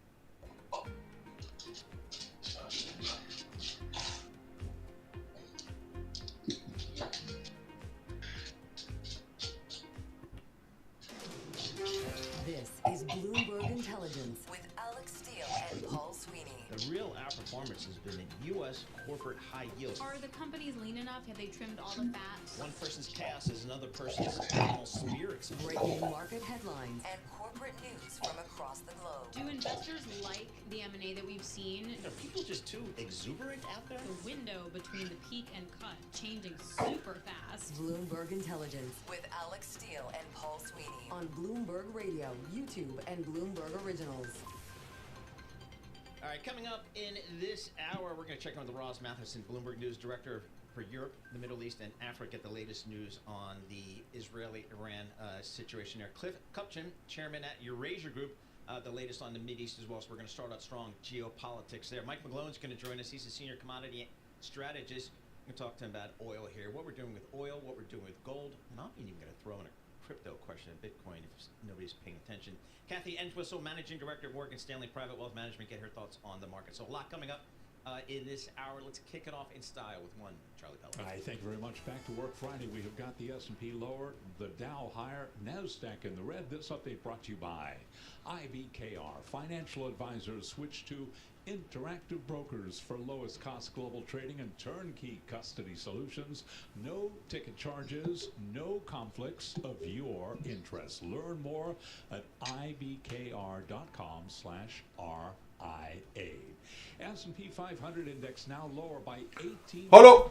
59.62, a drop there of 0.3%, as investors return from the Juneteenth holiday break to evaluate recent comments from a top Fed official, as well as the latest developments in the conflict between Israel and Iran. Keep it locked into Bloomberg Radio for the latest coming out of the Middle East.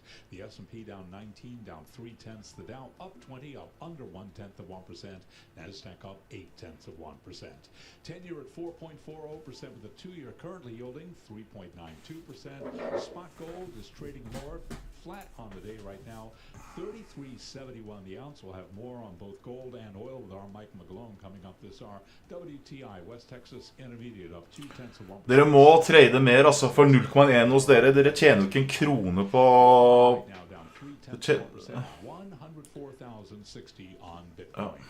The U.S. may revoke waivers for allies with chip plants in China, that according to the Wall Street Journal.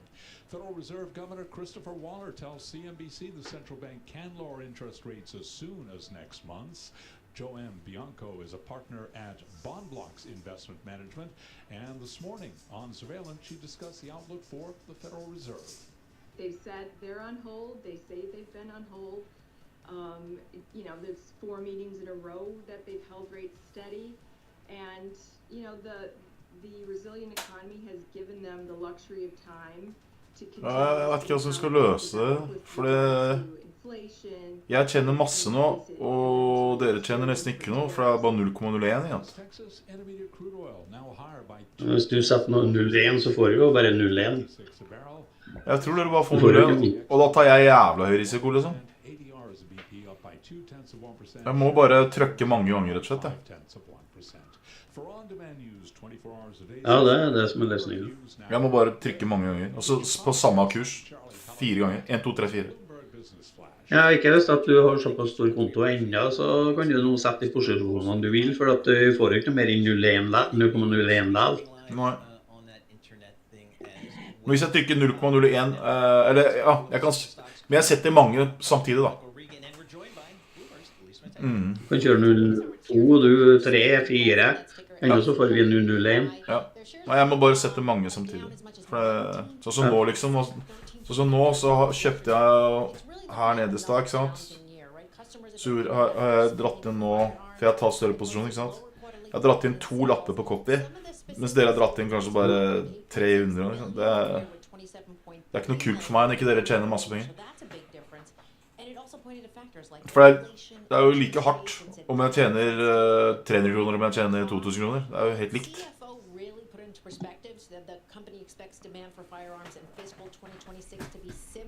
Ja, jeg må bare øke.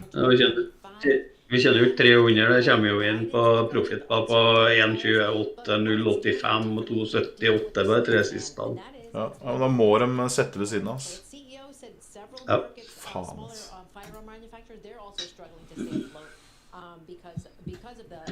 Det går jo ikke til dem som ikke kan sette på PC-en.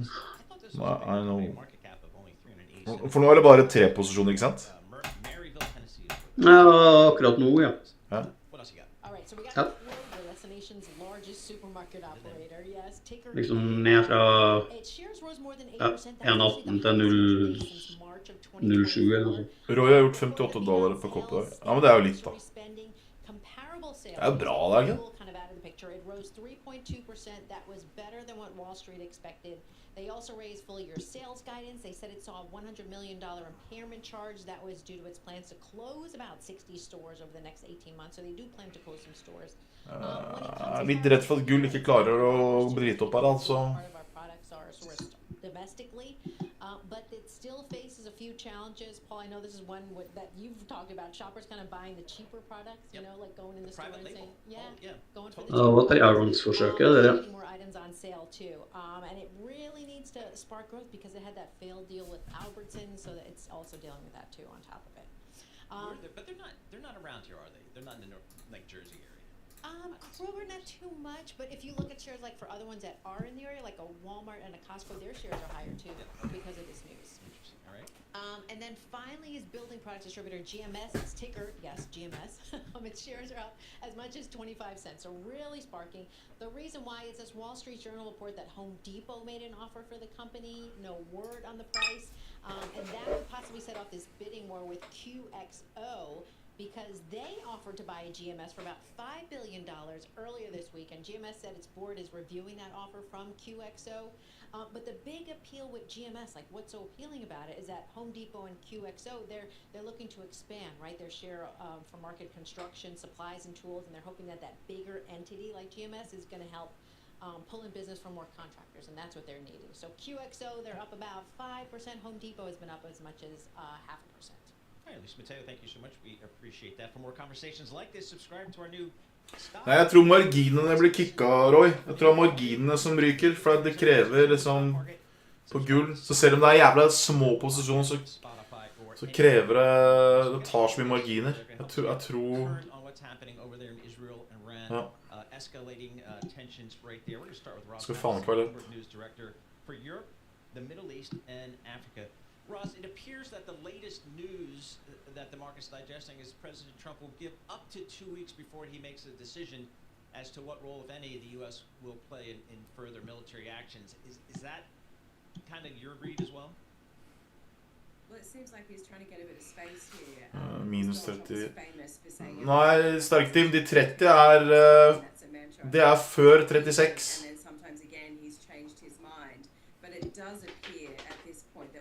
Men det regner det med en gang. Du skal gjøre det.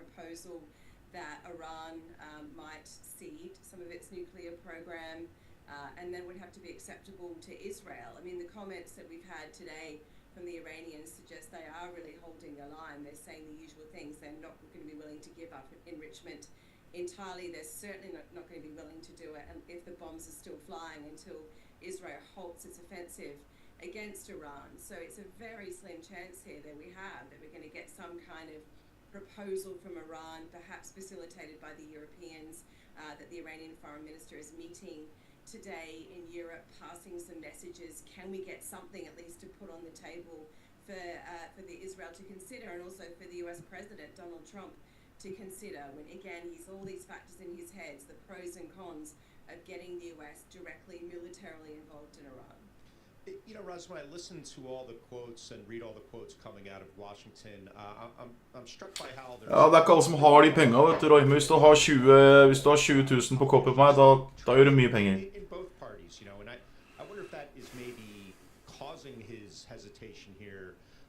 But I'm curious if there's anything closer to a consensus coming out of Europe from the leaders you've heard from.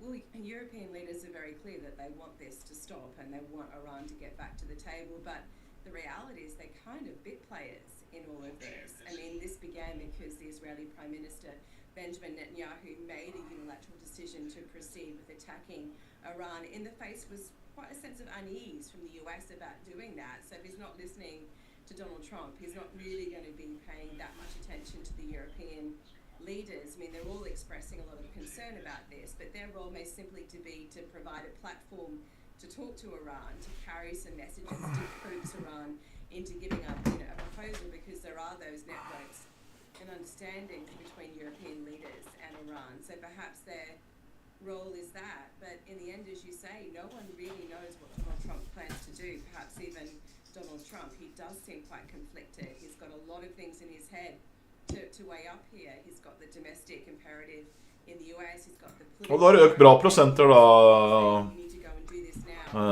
Lena? You've got others saying don't do this, you're going to draw the US into a war, yet another war in the Middle East, and does this set off a broader conflict in the region? So a lot of calculations there. But the Europeans are really quite sidelined in all of this. They seem to be mostly trying to keep those channels going with Iran. So it kind of goes to that issue. I was just going to say, do we have any sense that there's any strong lines of communication between the U.S. and Europe? But I guess you're suggesting is probably not. At this stage, not really. It doesn't seem to be. I mean, you've got a bunch of countries who are trying to mediate, to offer their services, to try and build those channels with Iran. I mean, it's also Europe, it's Pakistan. The Russian president, Vladimir Putin, keeps offering his services to mediate. No one seems to be really keen to take him up on that one. And of course the Gulf states in the region, I mean, they're right on the cusp of these countries and they're watching this with a sense of alarm. They may not be major friends of Iran or great fans of the regime, and equally they don't want a nuclear weapon on their doorstep, but they also don't want this conflict to really blow up. So they're probably providing some back channeling as well. So all of that trying to coax again Tehran at this moment, what is it that you could put on the table at least that we could take to Israel and then possibly to the US? All right, Ross, thank you so much for joining us. Always appreciate your reporting. Ross Matheson, she's the news director for Europe, the Middle East and Africa for Bloomberg News, and she is based in London. Let's continue this conversation on the Middle East. We'll broaden it out a little bit, maybe some scenario analysis here. Cliff Kupchan, he's chairman of the Eurasia Group. Cliff, thanks so much for joining us here. Again, speaking with Ross Matheson of Bloomberg. Roy, jeg prøvde på det, men det går ikke. For når det svingte så jævlig med Donald Trump, så går det så fort at jeg klarer ikke bytte kontoer. Den ene dagen så var vi opp 1000 poeng, så før jeg fikk switcha konto, så alt borte. Så jeg må bare ha en konto. Jeg klarer ikke å ha flere kontoer. Jeg har prøvd, det går ikke. Ikke når det så syk volatilitet som det nå.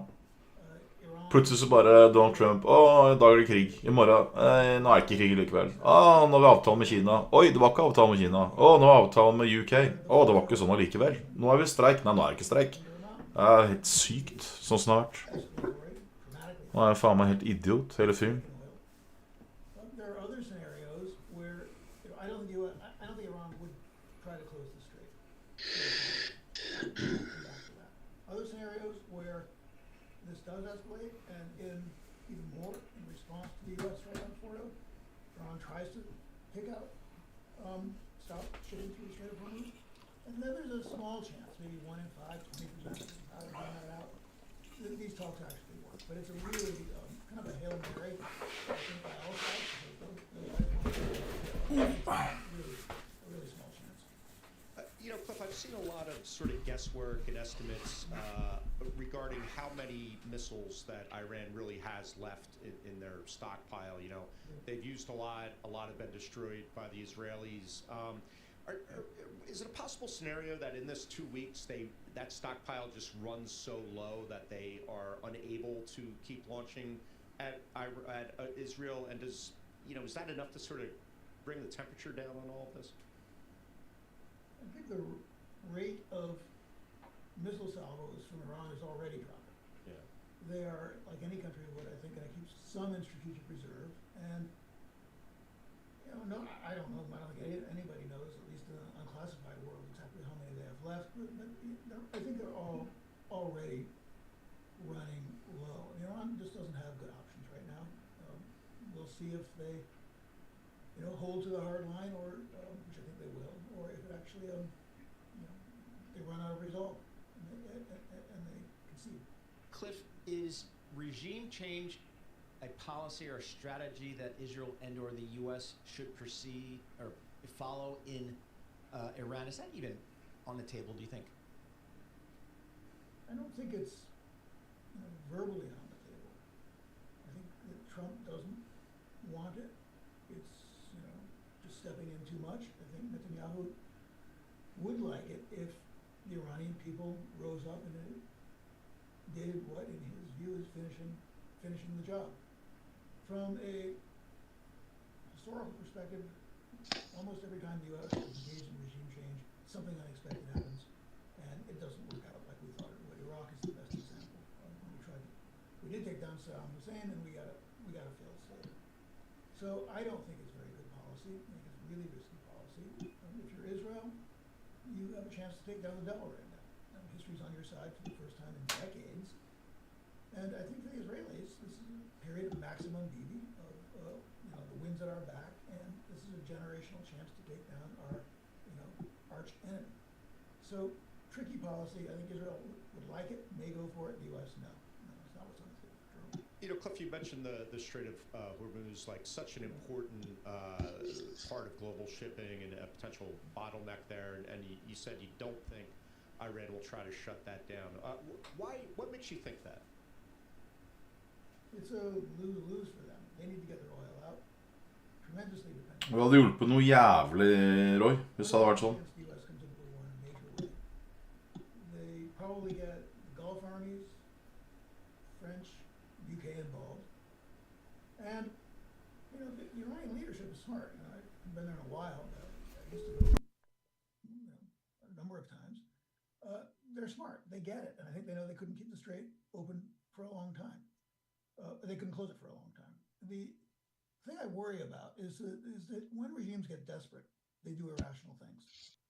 And if the U.S. takes down Fordo and the nuclear assets, enrichment, are really blown up across the board, the regime could get desperate. And we could see, that would be an irrational act. They could do that. And that's what I fear most. Right. That's the scenario that I fear most about the Strait of Hormuz. Okay. Cliff, thank you so much for that. We appreciate your perspective. Cliff Kupchan, he is chairman, Eurasia Group, joining us here to give us kind of gaming out some of the options, base case, kind of a bad case, maybe a stand-down case. Everybody just kind of goes back. So lots of options out there. The next seems to be the role that President Trump decides that the U.S. will play, if any, in any future action. So we will have continued reporting on that. Coming up, Mike McGlone, Bloomberg Intelligence Senior Commodity Strategist. He's going to talk to us about gold, about oil, about Bitcoin even. Maybe pork bellies. We'll see about that. Pork bellies. Pork bellies. You never know. S&P unchanged on the day. This is Bloomberg.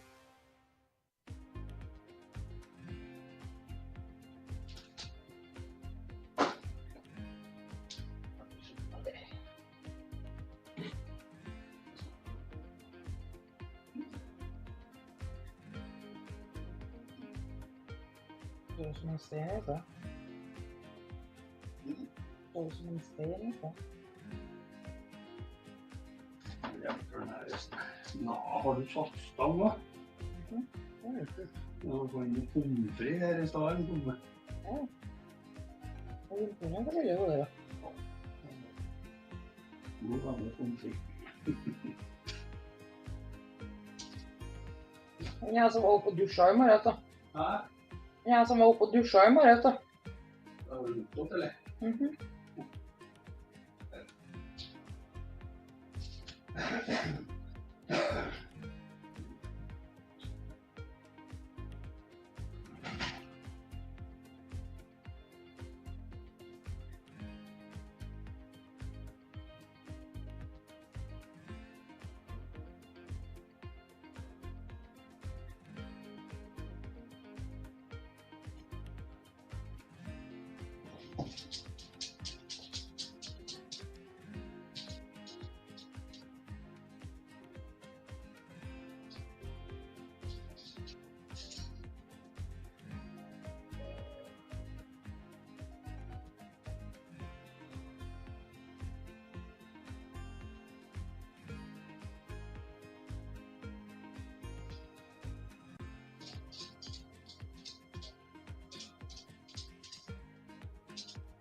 Sei gotcha.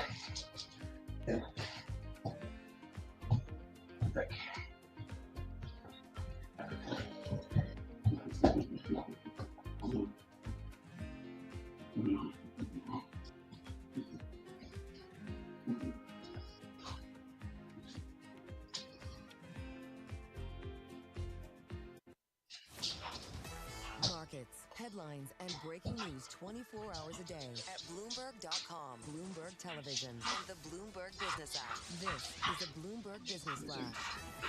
It's 11:21 on Wall Street. We do check markets all day long here at Bloomberg. We've got the Dow higher, the S&P, NASDAQ. They are both declining. And this update is brought to you by Oracle. Attention growing businesses. Oracle's offering to cut your current cloud bill in half if you move to Oracle Cloud Infrastructure for new U.S. customers with minimum financial commitments. See if your company qualifies at oracle.com/Bloomberg.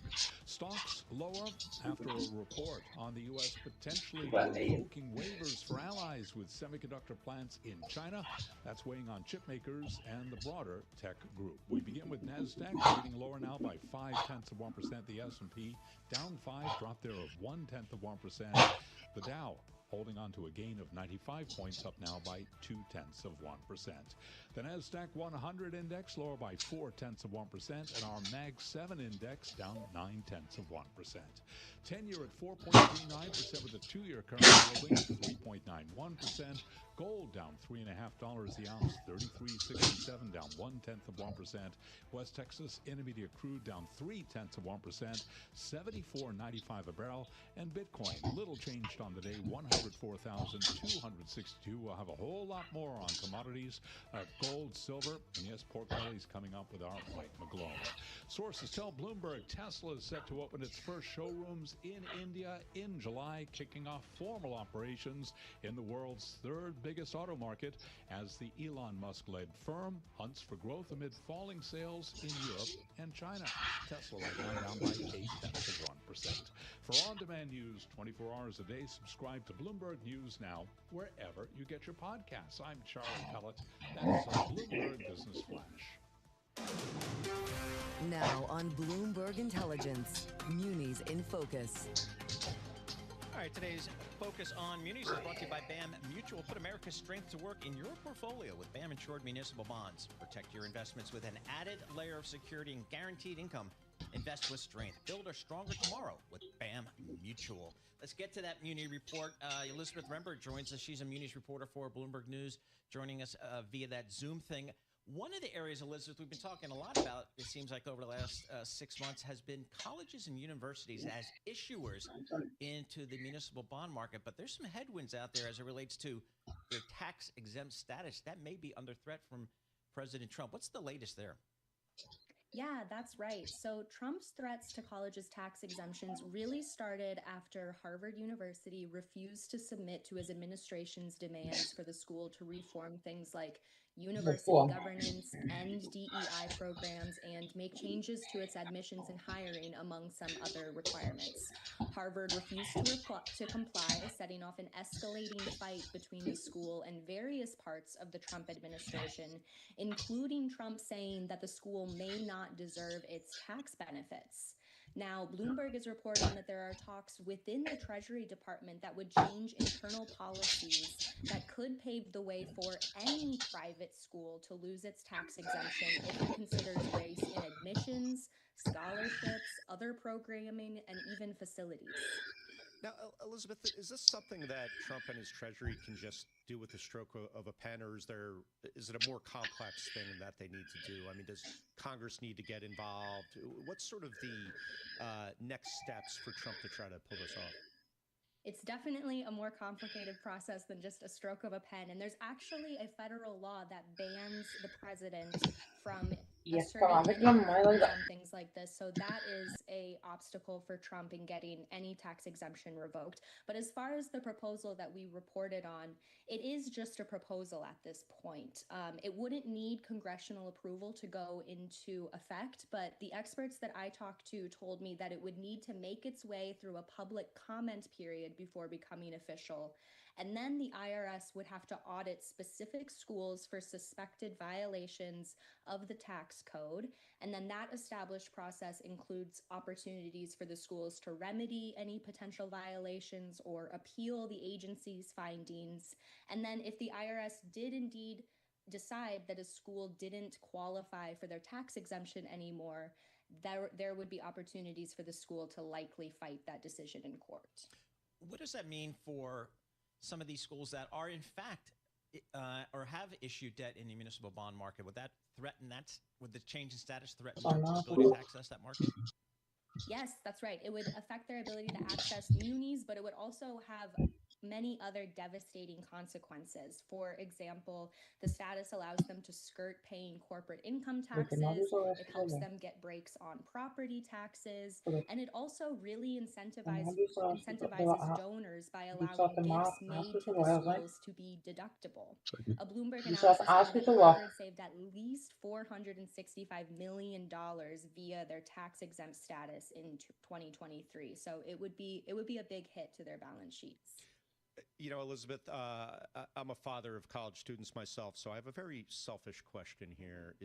This all sounds like tuition could go up a lot. Is that a concern if Trump is successful with this? Definitely. I think that that is a concern because schools will be looking for any types of levers that they can pull to offset those costs. And if your kids or if any listeners' kids go to private schools, tuition increases is really one of the only levers that they can pull when it comes to finding other ways to plug balance sheet holes, because unlike public schools that get support from state, tuition income is generally one of the biggest sources of support on that income side for these schools. I don't know, Michael, having worked myself at the board level of a major university, I just think the cost structure is completely screwed. You can't keep raising tuition at above inflationary rates forever. Right. You know, there's going to come a time when I think they're going to have to look at their cost structures in Especially a huge way. With what the rates on student loans are now. Yeah, too. exactly right.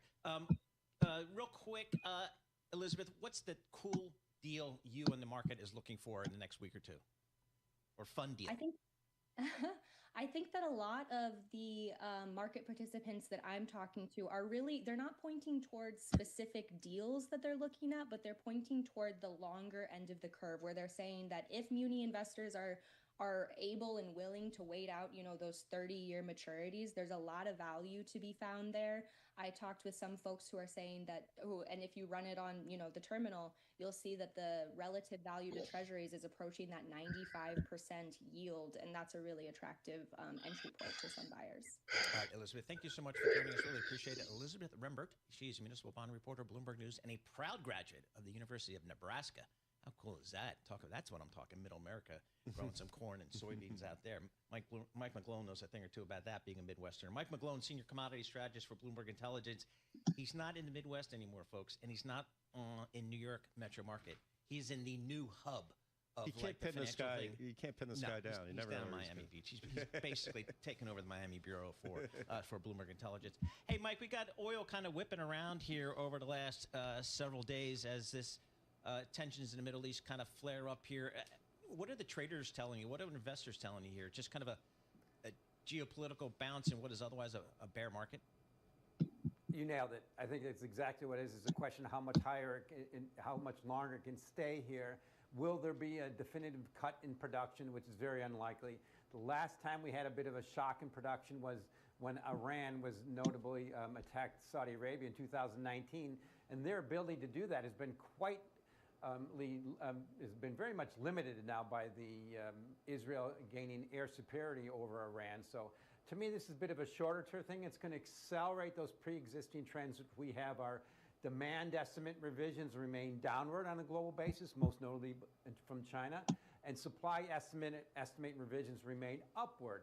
This higher spike is just, I think, giving producers a chance to sell forward, bring on that supply, and responsive traders who've been waiting for a bounce, I think, are going to be jumping on board. You know, Mike, prices prior to this pop higher because of the geopolitical tensions, prices were getting down to that level where you start wondering about the U.S. shale producers, whether they start turning off the spigots. You know, we saw the rig count was very low. Is this pop enough for them to get going again, or are they going to be on the sidelines and just wait to see how long it lasts? I think it's more the former. First of all, that's the key point. What's the number one force to reduce that excess of supply that's been coming out of the U.S. and Canada? This trend has been in place for almost 20 years. The number one force to reduce those forces is lower prices. Now, you noted that starting to kick in. The key thing is we started seeing rig counts drop a little bit. Let's remember the significance of rig counts and drilling technology. The same rig counts right now, that level's about the same as 2010 in the big picture, yet we've doubled production since then. We can now drill numerous laterals and go out for many miles. So it's that technology that's significant, bringing on more supply, the demand's decreasing. But what matters is now we've had that bounce, and you can see that in the forward curve. The prices are still lower because I think producers are thinking, okay, my break even in the U.S. between 50 and 55, and the front contract just bumped to 75. What's that going to do for supply? If I can sell a little bit forward, you bring on the supply. All right, let's switch to agriculture, because I grew up here in New Jersey, and when we're talking about corn, it's knee-high by the 4th of July. That's when you know you got a good crop and everything's going to be good. But I know, Mike, the real stuff is grown out where you're from, out there in the Midwest. Yeah. We're talking Nebraska, Illinois, Iowa, all those great states out there. How's the planting season? How's the growing season? What's the expectation for some of those big grains that are so important for our farmers? It's going very well so far, Paul. We've added about 5 to 6% to corn planted acres this year because the prices were low and there's a lot of incentive to produce more corn. So if we have a normal crop year, prices will continue to decline towards that cost of production. In the U.S., we estimate that below $4 a bushel, and corn right now, corn's about $4.50 a bushel. So to me, that's the risk, is we have a normal supply, a normal year. You basically need a drought for these prices to go higher.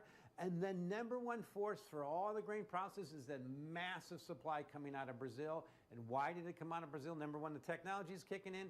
China's helping, but because prices pumped on the back of Russia's invasion of Ukraine. Pump up the prices, bring on more supply, elasticity kicks in, and we're still heading towards that lower price cure. So unless we get a bad drought this year, prices can probably continue to bounce. But we just haven't had a scare yet. Typically you get a bit about a scare coming into July, August. Mike, it's always great to talk to you because we know that if something has a price chart attached to it, you got to take on it. So I'm curious what you think about Bitcoin. You know, really been range bound lately, despite all these corporate treasury buying. What do you think's going on there? Are we just stuck in the range for a while? Well, Bitcoin right now reminds me of the mantra, you're supposed to be selling when they're yelling. When Michael Saylor, who famously got bullish, we discovered Bitcoin, it was around 10,000 in 2020.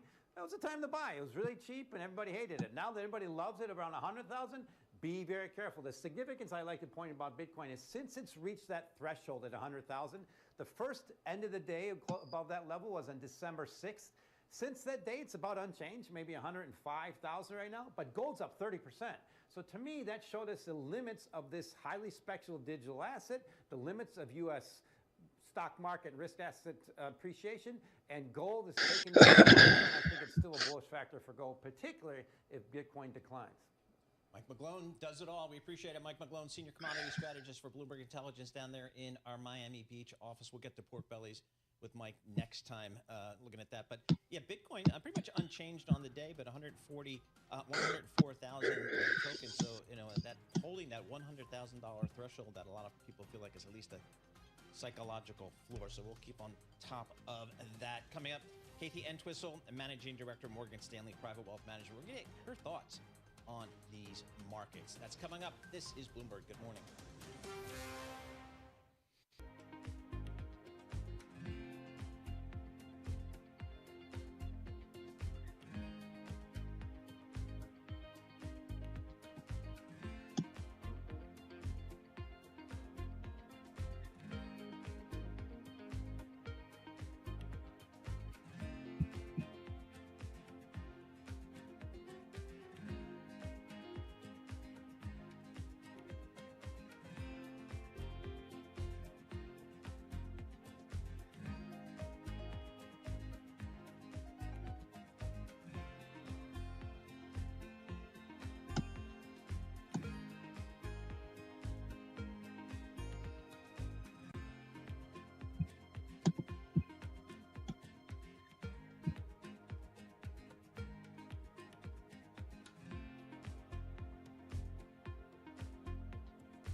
markets, headlines, and breaking news 24 hours a day at Bloomberg.com, Bloomberg Television, and the Bloomberg Business app. This is a Bloomberg Business Flash.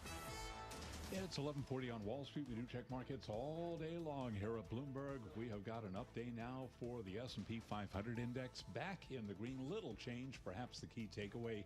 Also holding below 6,000 right now. The S&P is at 59.86, up 5, gain there of 0.1%. Dow Industrials up 165 on the Dow, a gain of 0.4%. While Nasdaq is down 39, a decline of 0.2%. The Bloomberg Mag 7 index lower now by just about 0.6%. The 10-year 4.38%, with the 2-year 3.90%. Gold now down 0.1%, 33.67 the ounce, and West Texas Intermediate crude lower by 0.3%, 74.93 a barrel on WTI. A sell-off in chip makers rattling stocks after a news report from the Wall Street Journal that the U.S. may revoke waivers for allies with semiconductor plants in China, reigniting concerns about the trade war. Well, as for the outlook for this summer, Sandy Bragger is principal at Aspirant, and right here on Bloomberg Intelligence, she told us she is not expecting a quiet summer.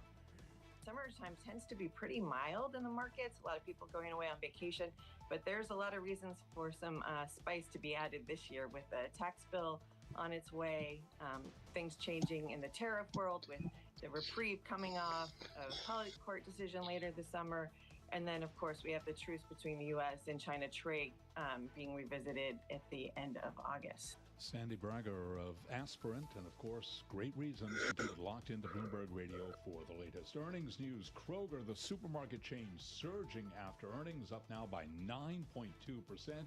Used car retailer CarMax up 6.1% after earnings, and Darden Restaurants, parent of Olive Garden, among many other chains, up by 0.1%. For on-demand news 24 hours a day, subscribe to Bloomberg News Now wherever you get your podcasts. I'm Charlie Pellet. That is a Bloomberg Business Flash. Hey, Charlie Pellet, thank you so much. We appreciate that. We've got Michael Regan sitting in for Alex Steele. I'm Paul Sweeney. We're live here in our Bloomberg Interactive Brokers studio, streaming live on YouTube as well, so check us out there. All right, it's pretty much close to mid-year. Time for a good mid-year review and maybe a look ahead. Nobody better to do that with than Kathy Entwistle, Managing Director, Morgan Stanley Private Wealth Management, joining us here today via Zoom. So, Kathy, when you sit down with your clients here we are approaching mid-year. How do you kind of put the year-to-date into perspective, and then maybe how to proceed going forward?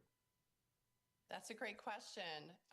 It's been such a up and down year, right? We started with a big downdraft in the markets, and then we had a relief rally. So it's almost like being patient and waiting through those challenging times and maybe coming up with ways to improve on the portfolio when the markets are volatile is a good course of action.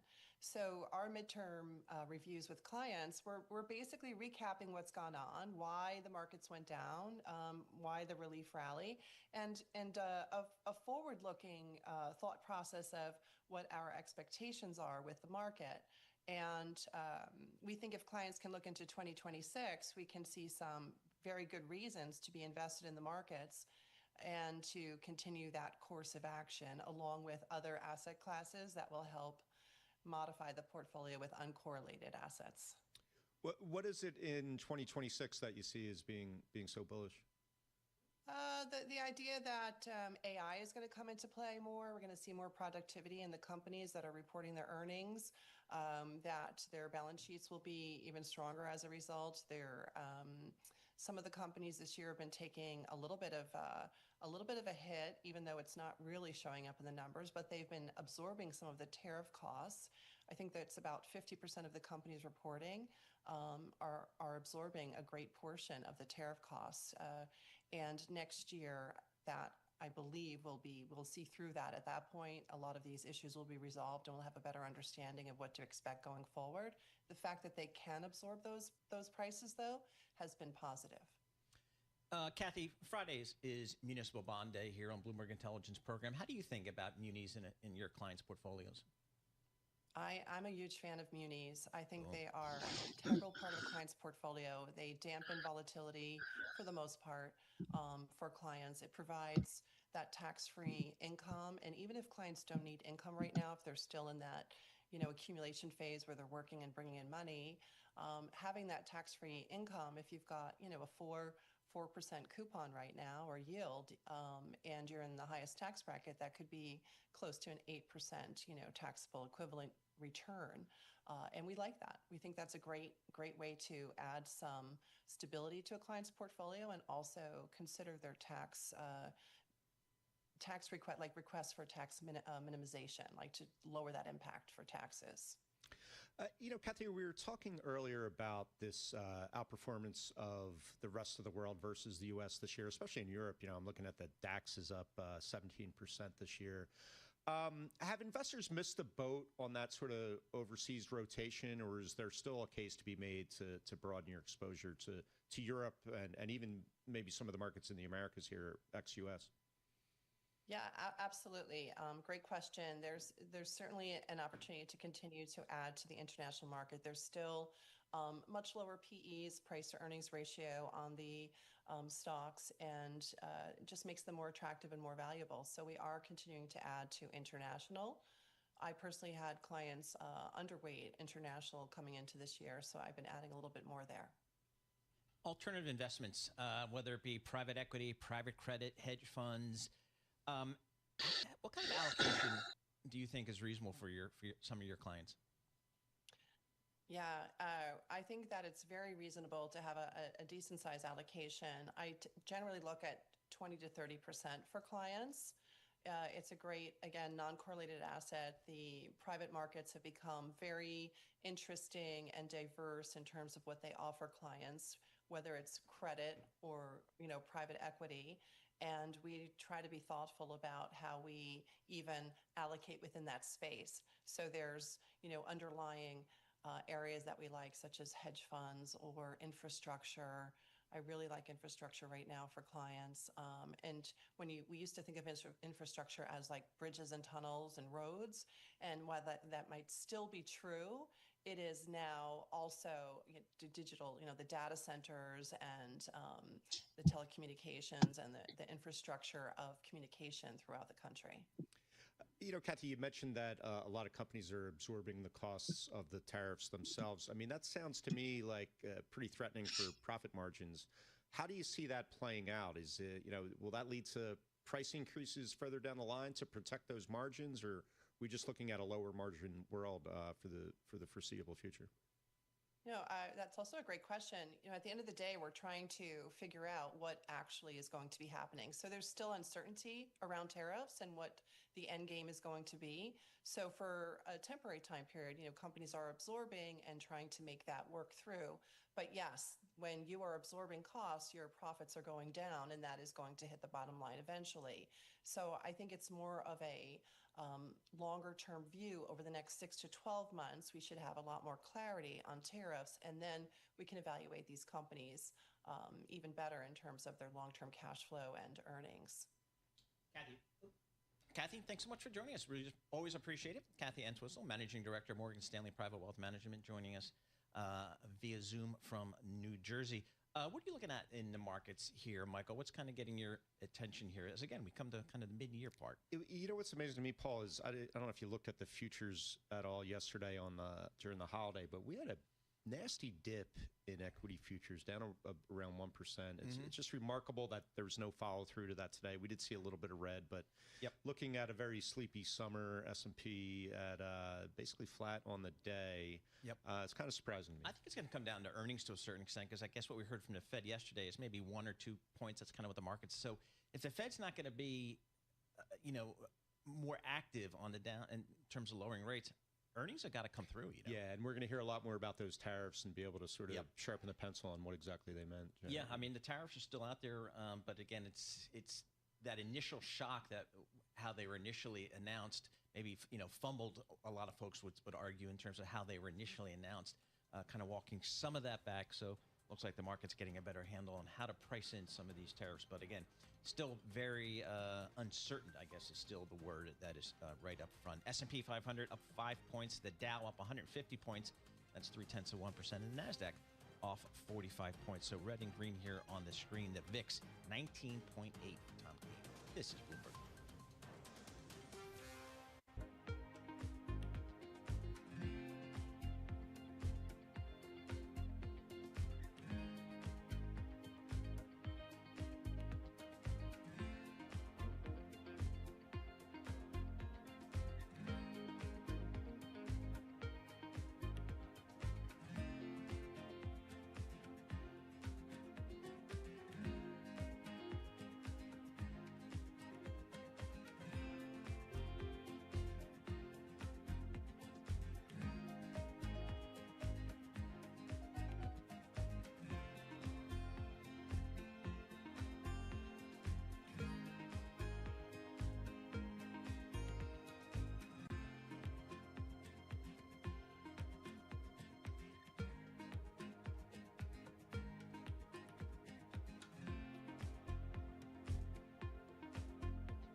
This is Bloomberg Intelligence with Paul Sweeney and Alex Steele on Bloomberg Radio. All right, Michael Regan sitting in for Alex Steele. I'm Paul Sweeney. We're live here in our Bloomberg Interactive Broker Studio, streaming live on YouTube as well. Well, June is Pride Month, so over the next couple of weeks, we are going to highlight segments on topics related to equality. Today, we're speaking with Ashley Fox, CEO of Empify. She joins us from Atlanta via Zoom. Ashley, thanks so much for joining us here. First, tell us what you guys are doing at Empify. Thank you for having me. So we are a fintech startup that is revolutionizing how adults and children are learning how to build wealth. So we create financial education programs, tools, resources, and events targeting the 99% that Wall Street often overlooks and giving them the tools and resources to effectively build wealth. Yeah, actually, I'm reading a story about you. I understand you're from Philadelphia, so I just have to say, go Birds, first of all. Yes. Gotta get Yes, that I in. am. Yes. But I know you come from a background where you served sort of high net worth individuals. How do you sort of take the lessons from working with that group and apply it to the 99% who aren't as affluent? Yes, I used to work with ultra high net worth individuals. So every day I saw where they invested, where they shop, live, travel. And for something I feel like we're using every day of our life, it is not taught in our school system. So I decided to create Empify as a way to translate that Wall Street knowledge and give it to the everyday person. So while I didn't grow up with a ton of money, I bought my first stock because I saw wealthy people doing it. I started to invest for my family because I saw wealthy people doing it. So being able to just to translate that knowledge and show individuals that it is possible to invest in the stock market, starting with as little as $20 and share by share, brick by brick, you can start to create the life that you want to have for you and your family. So Ashley, who's the target audience for Empify? Talk to us about how you reach your audience. So a lot of it comes from just social media. We have partnerships with different banks, financial institutions, and organizations.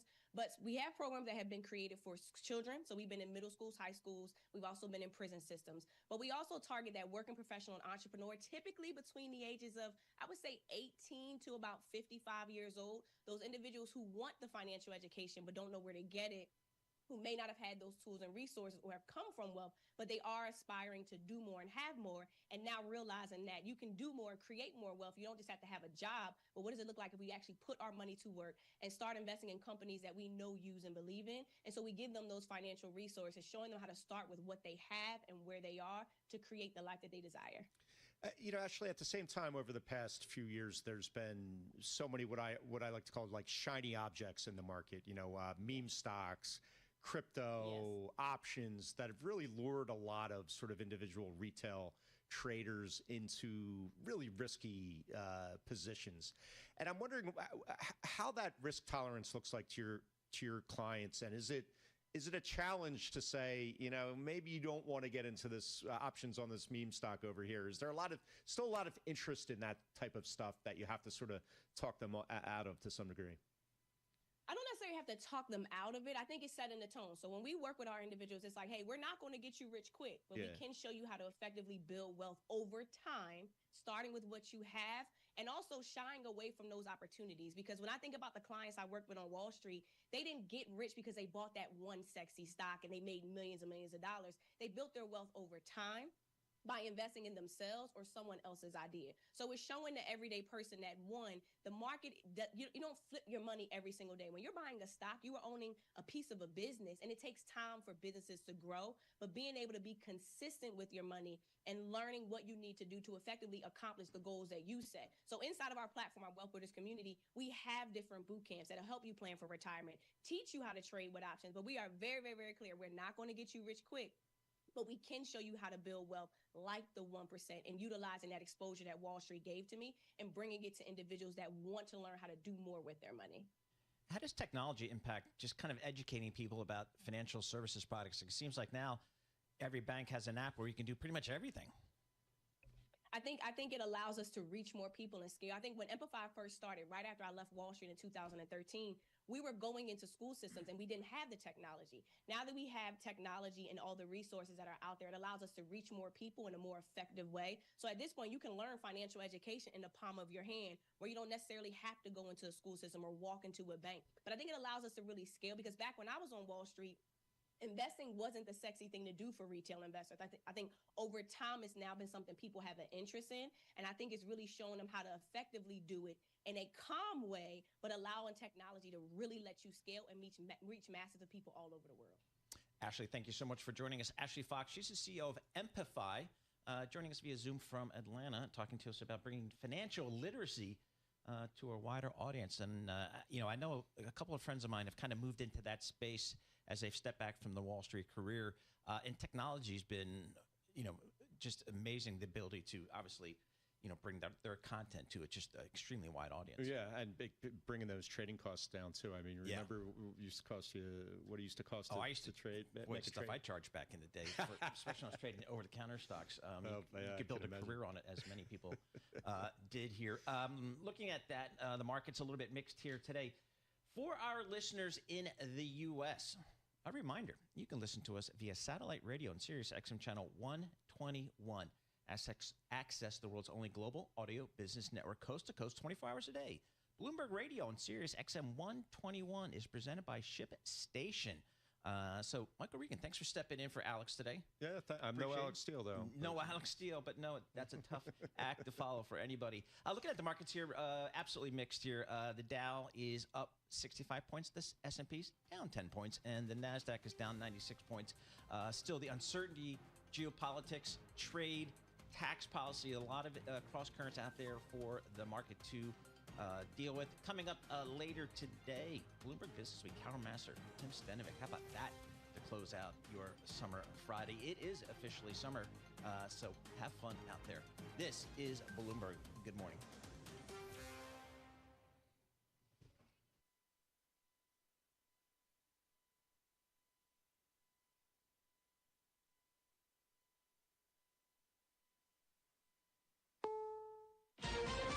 This is CBS News on the Hour, sponsored by Progressive Insurance. I'm Steve Kathan. We're hearing from Iran's foreign minister who says there's no room for talking as long as Israel continues to attack his country. We were attacked in the midst of an ongoing diplomatic process. We were supposed to meet with Americans on 15 June to craft a very promising agreement for peaceful resolution of the issues fabricated over our peaceful nuclear program. It was a betrayal of diplomacy. Foreign Minister Abbas Araghchi is in Geneva meeting with European diplomats. CBS's Elizabeth Palmer has more on what French President Macron is asking for. One is a resumption of the IAEA, the International Atomic Inspectors inspections, and also moving Iran toward net zero enrichment. He also said that there has to be oversight, or there ought to be an agreement to provide oversight and presumed limitations on Iran's missile program. As President Trump considers possible U.S. strikes on Iran's nuclear facilities, sources tell CBS News that law enforcement officials have stepped up surveillance of Iran-backed operatives in the U.S. The Supreme Court has revived lawsuits against Palestinians from Americans killed or wounded in terror attacks. Legal analyst Lori Levinson. The Supreme Court deciding to allow victims of terrorist attacks to actually sue the Palestinian authorities, even though those individuals are generally outside the United States, but have activity within the United States. And the court said that the statute that allows that meets due process standards, and this will make it easier for victims of such attacks to bring these lawsuits. Millions of people in the nation's midsection and west are in the grip of a heat wave hours before the start of summer. CBS's Jim Krasula. Much of the nation will suffer through 100-degree heat well into next week. If you're looking for cooler weather, head to northwestern Montana, where a winter storm warning is posted for Glacier National Park. Up to a foot of snow will fall there over the weekend. A day in court today in the UK for a Grammy-winning singer. No answer from Chris Brown as he walked past reporters into the London courthouse. Inside, he answered, "Not guilty, ma'am," when the judge asked how he pleaded to the charge of grievous bodily harm. Brown and a co-defendant are accused of attacking a music producer with a tequila bottle in a London club 2 years ago. Vicky Barker, CBS News, London. The insurance company Aflac reports a hack attack that may have compromised customer information. Wall Street, the Dow is up 52 points. The S&P is down 10. This is CBS News.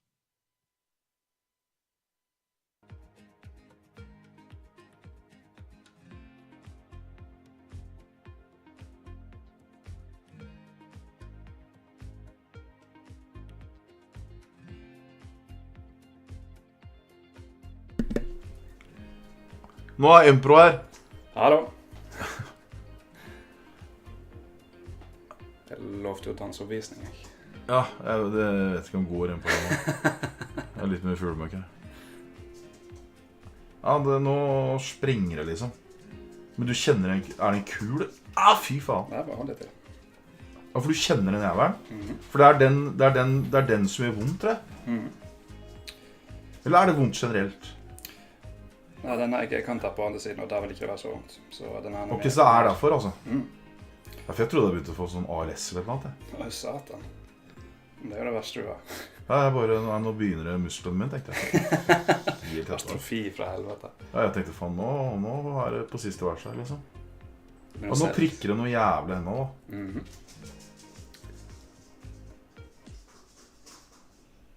The music streaming service Ser du trykket her? said today it will start flagging albums with AI. Er det for det løsner et eller annet, eller?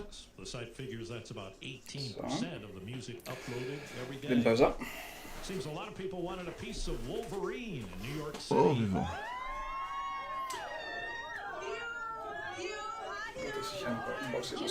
Was mobbed by fans in Midtown Manhattan as he exited a rehearsal for his one-man show at Radio City Music Hall. The actor kept it friendly, signing autographs and posing for selfies, but when the crowds kept coming, The Marvel star jumped into a random car passing by. Ja, der, ja. Det også den samme følelsen. Deborah Rodriguez, CBS News, New York. Indiana's Game 6 win over Oklahoma City last night sets up a 7th and deciding game for the NBA. Det det samme som I nakken, eller hvorfor? Det kjennes likt ut, liksom. Ikke helt, men går den ned på samme måte? Ja, det liksom samme stedet. Det veldig rart, for nå tar du på ryggen. Ja, skulle bra. Åh, det der. Det mye å ta da. Altså, du sitter jo, hva det 14-15 timer for dagen. Ja, jeg må bare så det blir jo... Man ber litt om det. Det veldig rart at når du presser som du gjør nå, så liksom så akkurat som alt bare åpner seg. Nå driver Gustav og kødder med kroppen. Find out what might not make the cut with Bloomberg's Eric Wasson covering Congress for us. Analysis today from our political panel, Bloomberg Politics contributor, Republican strategist Rick Davis here, alongside Democratic strategist Matt Bennett at Third Way. We've got a good hour ahead with a lot to talk about. We start this Friday with Wall Street, as always, Charlie Pellet as the markets from World Headquarters in New York. Liten pause. Det ble dritsvett, du. Ja. Hva var det denne? Ja, det dritvondt her.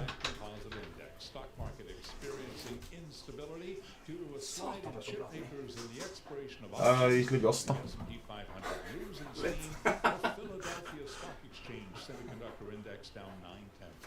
Altså, belastningen jo større enn leiligheten min.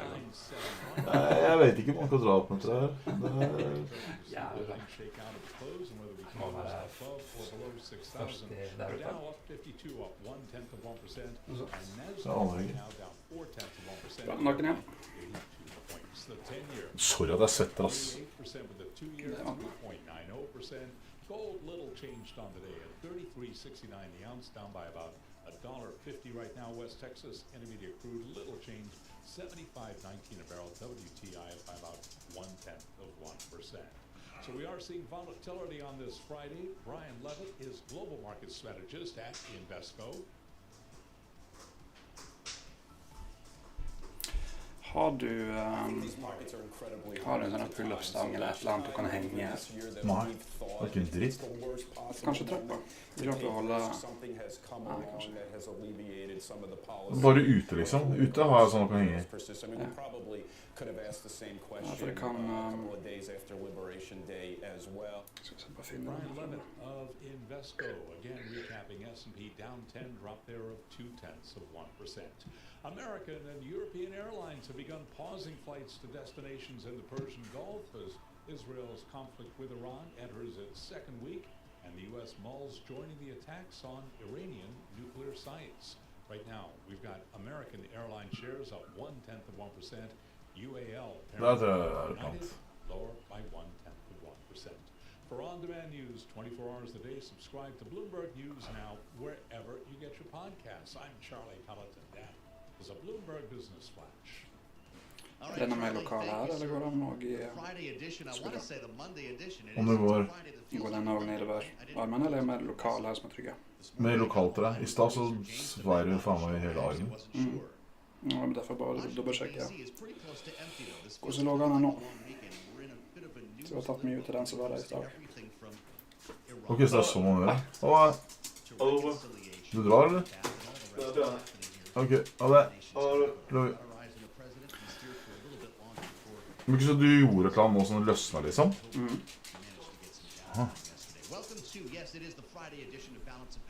Fy faen, det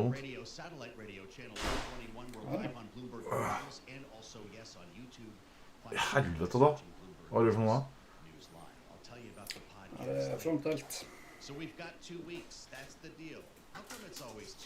Satan! Har du gjort det her for det, Robert?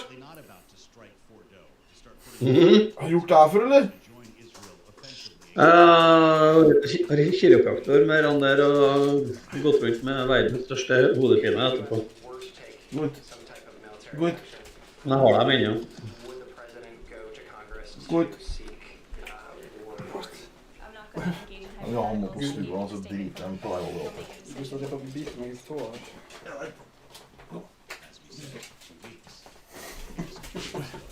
Som Tara tok en tå av deg? Ja. Nappa meg i tåa. Men du kjører deg en tur innom her også, bro. Hæ? Du får kjøre deg en tur innom her også, vet du. Du bare flørter med Gustav nå. Sånn tilfelle du skulle kjøre forbi Namsos en tur.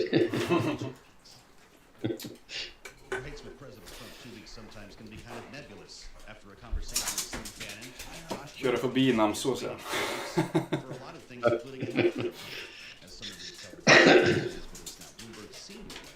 Det er ikke så mye som gjør det, da. Du gjorde et eller annet løsnet på, altså. Oi, helvete.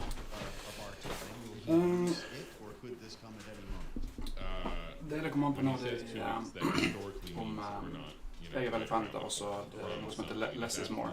Altså jo i stedet for å banke på liksom hvor mer og mer det så bare sånn være litt mer sånn spesifikk med å se hvor lite kan jeg gjøre og hvor mye resultat kan man få. Ja. Sånn at det som vi jo nå vil løsne det, og så ser vi bare om det holder frem til neste uke når jeg kommer tilbake en tur. Ja. Og så bare at du presser noe som du hjelper, altså? Merkelig shit, altså. Skal vi se et par ting som du kan gjøre selv, men da må vi på kjøkkenet. Ja.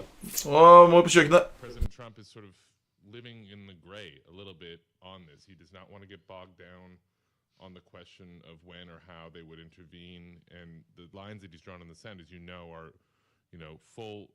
They can't have a nuclear. Full surrender. And we haven't heard him say that in a little bit. That's a tricky one, and a lot of analysts are worried about that. He's not really giving an off-ramp to Iran here. Unconditional surrender. Right. So we're going to be watching closely for that, but it looks like they're buying time. I want to ask you about this E3 meeting today, but first, with what's already happened, because Steve Bannon was at the White House yesterday. They had lunch together. Apparently, he was there for some time. We know how Steve Bannon feels about this. We know about the MAGA split. If you haven't seen the Tucker Carlson interview with Ted Cruz, you're missing a lot. Yeah. Is that what turned the ship here?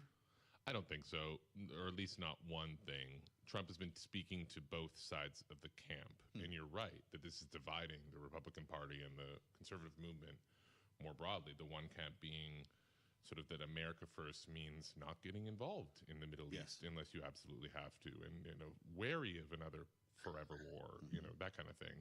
And then the other camp, which Trump has identified with publicly in the last days, is more like Middle East, America first means whatever Trump wants it to mean, and that American safety is directly tied to the question of whether Iran will have a nuclear weapon or not. So you've had genuine sort of like camps split up publicly in a way that we really haven't seen very much on very many issues under Trump's second term.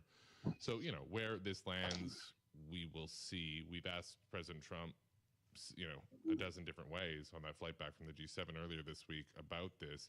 He really did not want to get drawn in to the question of will he strike, will they not strike, are they, giving permission to the Israelis for what's happening now? These are all questions that he's sidestepped. And of course, the core question is, will American forces get in the air with these MOP bombs, these MOP bombs, to hit Fordo or try to hit Fordo, hit that one sort of bunker? And right now, it's just unclear. Well, you wonder if the reporting got a bit ahead of itself, that he had approved battle plans. It was just a question of when he was telling people he was going in.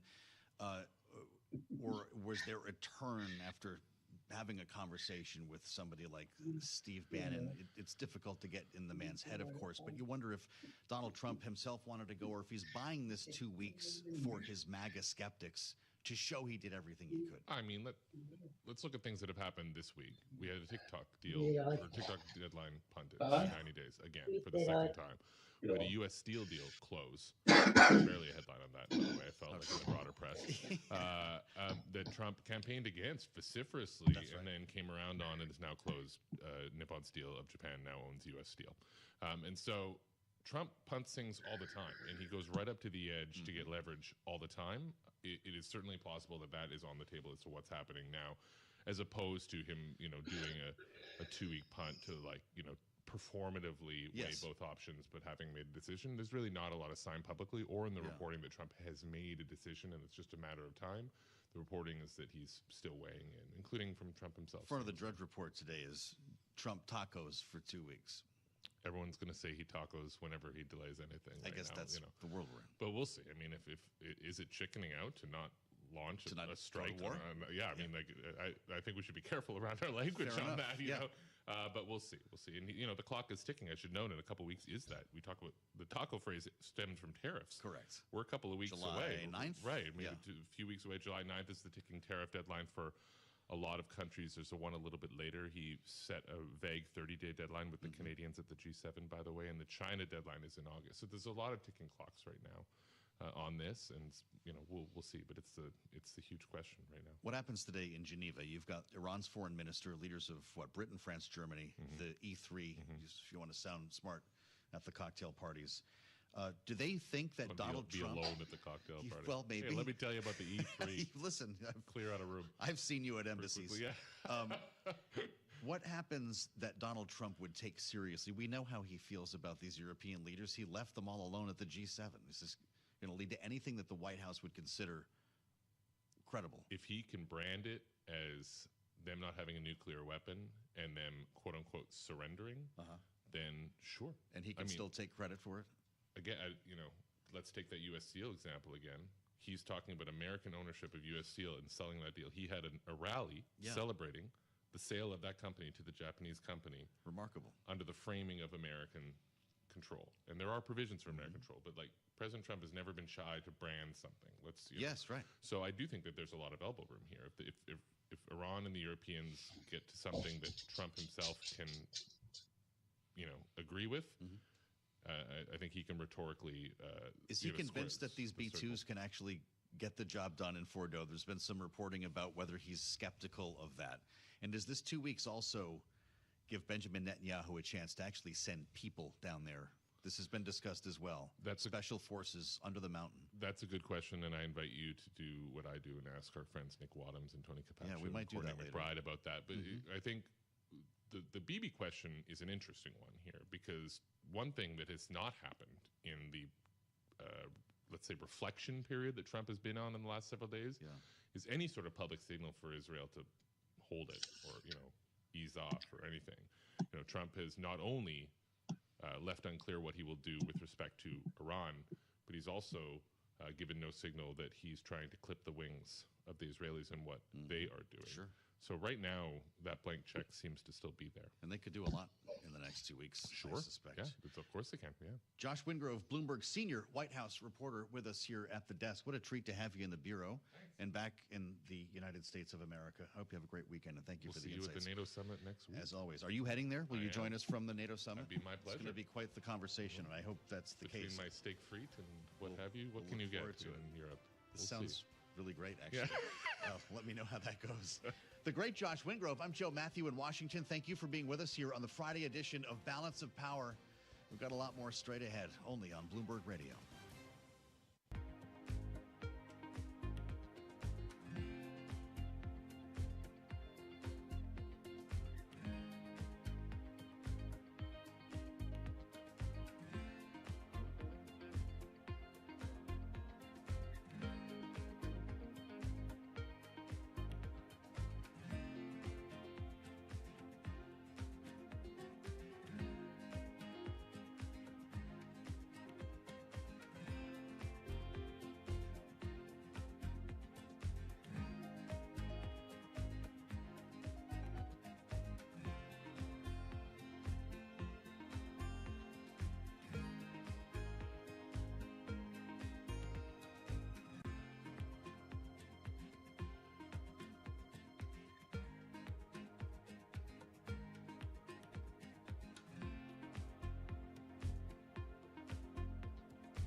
It's 12:21 on Wall Street. We do check markets all day long here at Bloomberg. A fresh bout of volatility gripping the stock market amid a slide in chip makers, and as a pile of options expiring today threaten to trigger sudden price swings.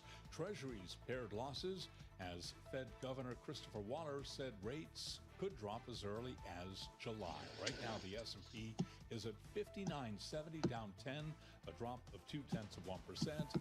The Dow up 50, a gain there of 0.1%, while NASDAQ is down 84 for the NASDAQ Composite Index, down 0.4%. 10-year 4.37% with the 2-year 3.89%. Gold little changed at $33.69 the ounce, down less than 0.1%. And West Texas Intermediate crude holding at $75.10 a barrel, down by 0.1%. The American College of Cardiology is recommending that weight loss drugs be used earlier to prevent heart disease, particularly for obese patients, as exercise and diet may not be enough. Shares of Novo Nordisk, they're down now by 1%. Eli Lilly down by 3.1%. Recapping, S&P down 10, a drop of 0.2%. For on-demand news 24 hours a day, subscribe to Bloomberg News Now wherever you get your podcasts. Balance of Power continues right now. Back, we go to Washington. Once again, your host, here he is, Joe Matthew.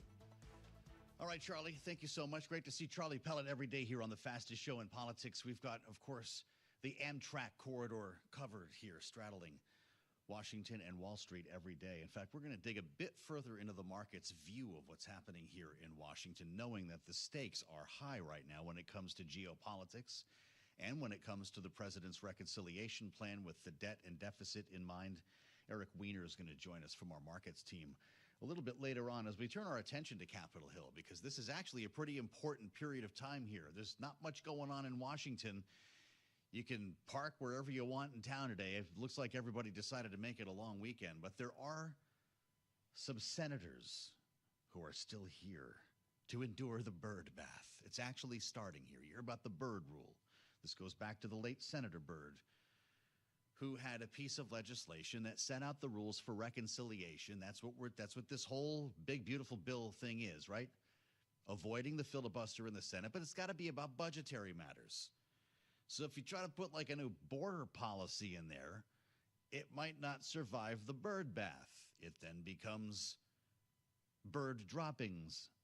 The parliamentarian is the person who makes that decision in the Senate. Democrats are ready to throw the whole bill at the parliamentarian, beginning with the mother of all items in this bill. We've talked about it before, and that's the current baseline. This is the accounting method that Republicans have used essentially to say that this is flat spending, that it's a continuation of the Trump tax cuts, not a whole other multi-trillion-dollar dump into the deficit and the debt. Eric Wasson covers this whole process every day and has a pretty good sense of what might end up on the cutting room floor. He joins us right now, Bloomberg congressional reporter. Eric, it's great to see you. You've been through a couple bird baths before. This is the big one here. What's the parliamentarian going to do with the current baseline?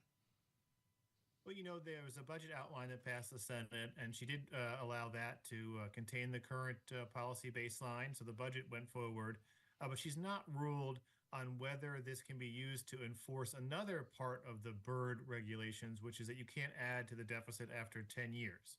So what yardstick do you use? If you can't use the current policy baseline, everyone I talk to believes this bill does violate that. It does add to the deficit under current law because you're just, renewing these Trump tax cuts that would otherwise have expired. She hasn't ruled on that. So it will be up to the Senate itself to adjudicate that. I think of the things that the Senate may overrule the parliamentarian or bypass her, this is the one that's most likely. It's core to the bill. The main reason that Republicans don't overrule the parliamentarian is they're worried about sort of vitiating the filibuster. In other words, if you allow everything from financial policy to immigration policy to abortion policy in this bill, then you basically create a huge backdoor and the filibuster doesn't really exist anymore. And they want that filibuster there when they're in the minority and try to oppose Democratic initiatives. So basically, I think what's going to come down to is this will come before the Senate, and J.D. Vance or who's ever sitting in the chair will simply say this is kosher. There may or may not be some further votes on that, but I think it's going to stay because this is core to the bill. The bill can't survive without this baseline. Fascinating. Democrats have plans to challenge apparently about 60 provisions inside the bill, specifically the Senate Finance Committee's portion of this. That's where all the controversial stuff is when it comes to taxes and Medicaid. Is this just a lot of noise? We stay up all night with a big votorama, or could they actually make some meaningful changes here? You know, they've already made some big progress. I think some of our subscribers, especially those at the Federal Reserve, really care about. There was an attempt to slash Federal Reserve employee pay. Basically, Republicans think that they're paid too much of a premium above regular Treasury employees, and they wanted to bring them down to that schedule. That was ruled ineligible. That's out of the bill now. There was also an attempt to zero out the Consumer Financial Protection Bureau. This is a longtime target of the GOP. There is an attempt to do mass layoffs at the agency, and that's been put on pause by the courts. But this was an attempt to just zero out their funding, and the parliamentarian base says, no, that's policy. You're going to need 60 votes to get rid of this agency. You can't just backdoor it through this. There were some Environmental Protection Agency emission standards as well for motor vehicles that were struck in. So they've already had some success. Big ones that they're looking at, there's gun regulations in this bill, a deregulation of short barrel shotguns and silencers, a big goal of the gun advocates. That probably will be stricken out in my view, just based on experience. There's also an attempt to stop states from regulating AI, and that's a bit controversial. It takes away their broadband funding if they do regulate AI, but that probably will be stricken as well. Fascinating. So the silencers come out. The AI component was one of the most controversial things at the end there. Eric, we were all asking lawmakers where they fell on this, and it may not end up in the final version, which is fascinating. The Democratic staffers are meeting with the parliamentarian today. What goes on in these sessions? Are they arguing over stuff? Are they just kind of presenting their notes that the parliamentarian then takes away to consider? How does it go? I do think it's a bit like an arbitration. Both sides do get their hearing, and then they do get a ruling. Sometimes the rulings come out. Apparently last night, very late. We got a press release 1 minute to midnight or so, on this CFPB ruling. Sunday, I think there's going to be a lot of activity on all of this. It's very much, she's a lawyer. They're all pretty much lawyers. There are a lot of faces that we see circulating around this, people who've been former parliamentarians weighing in. It's a very specialized set of knowledge, but the main criteria is it primarily budgetary nature? Is the real purpose of this provision to get the revenue up or down, to get the spending up or down, or is there a hidden or not so hidden policy objective? And that's pretty much the criteria that she goes on. And of course, just it's a kind of very specialized, almost like you've got sports fandom. Like some people say, okay, she gives one to Democrats, she gives one to Republicans, a lot of mind reading going on. But in the end of the day, I think the operative thing is that Thune told us, as the majority leader in the Senate, he's not in the business or very interested in really overruling her on all this stuff. There's probably some pressure from people in the White House that just don't like institutions, don't like guardrails. But I think Thune's a bit of an institutionalist. He certainly spent his time in the minority arguing the Democrats shouldn't get rid of the filibuster. And he's so far holding to that. And as long as he does, they're going to go with what the parliamentarian says. He must be thinking, President Trump, don't make me overrule the parliamentarian. Eric, what's your thought on timeline? Before they adjourned this week, Republicans in the Senate said they're still looking for a midweek vote. Is that real next week? Or is that too ambitious? I think it's very, very ambitious. It could be real. What we were reporting on the other day before the Juneteenth holiday, there's an attempt. One of the key problems here in the bill is Medicaid provider taxes. It's basically a gimmick that states use to up their federal reimbursement. Now, this is apparently crucial to a lot of rural and teaching hospitals, keeping them afloat. So this has drawn fire from the likes of Josh Hawley, Susan Collins, across the state here, for some states that use this, which really is an accounting gimmick, to up the reimbursement. So there was an attempt to sort of create a fund, you call it a slush fund, an emergency fund for hospitals to access. We're kind of following up on this. There may be other ways that may be declining in popularity, according to some reports from our colleagues at BGov. But they got to basically get these guys on board. if they can get these guys on board, deal with the SALT issue, which we've talked a lot about, dealing with the House demand for $40,000 cap, the Senate has $10,000 cap, then they could possibly roll some of the conservatives. You have Ron Johnson, who's calling for $5 trillion in cuts. It's such a high ask that it kind of puts you out. I asked about Rand Paul. I went up to Thune the other day and said, "Are you going to flip him?" He says, "Has hell frozen over?" So I think they've pretty much written him off. He doesn't want any debt ceiling increase in here. Well, I'm running out of time, Eric, but I follow up with us on that provider tax. It's something that we've talked about a lot with regard to local hospitals and nursing homes. Eric Wasson, it's great to have you setting the table here on what could be an important weekend when it comes to the future of this bill. He covers Congress for us here. Eric Wasson with a great job on the latest.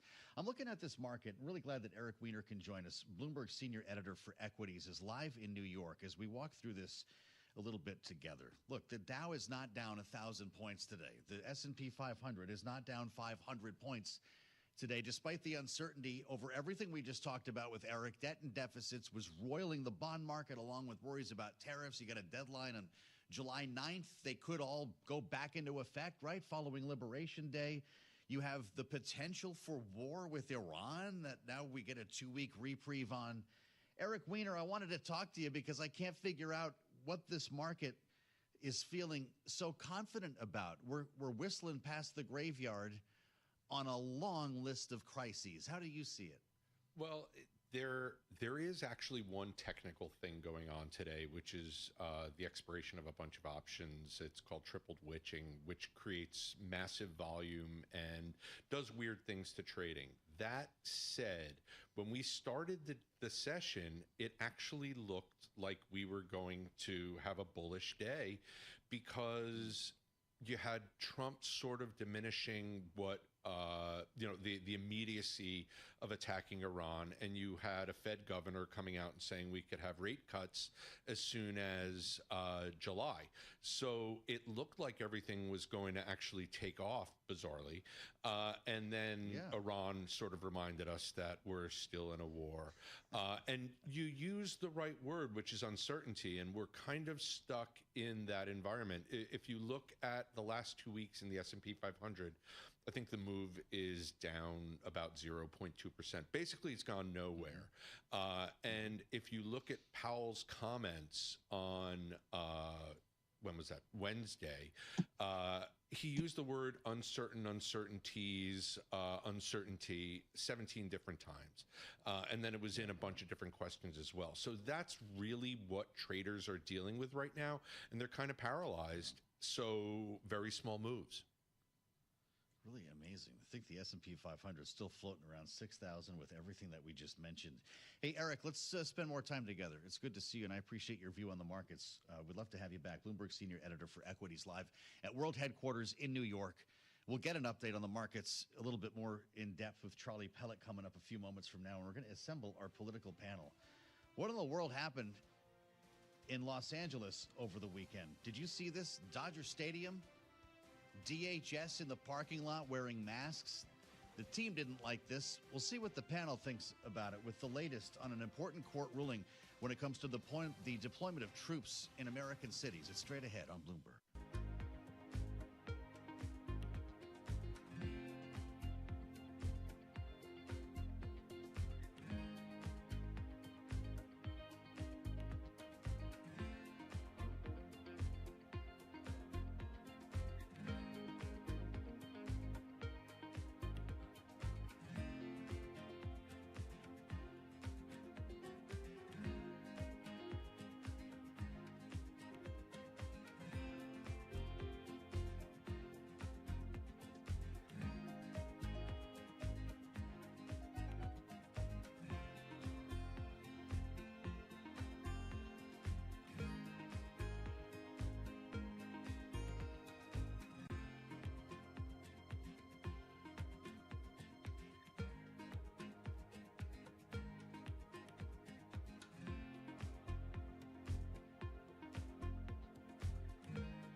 Jeg er nesten frisk på hånda mi.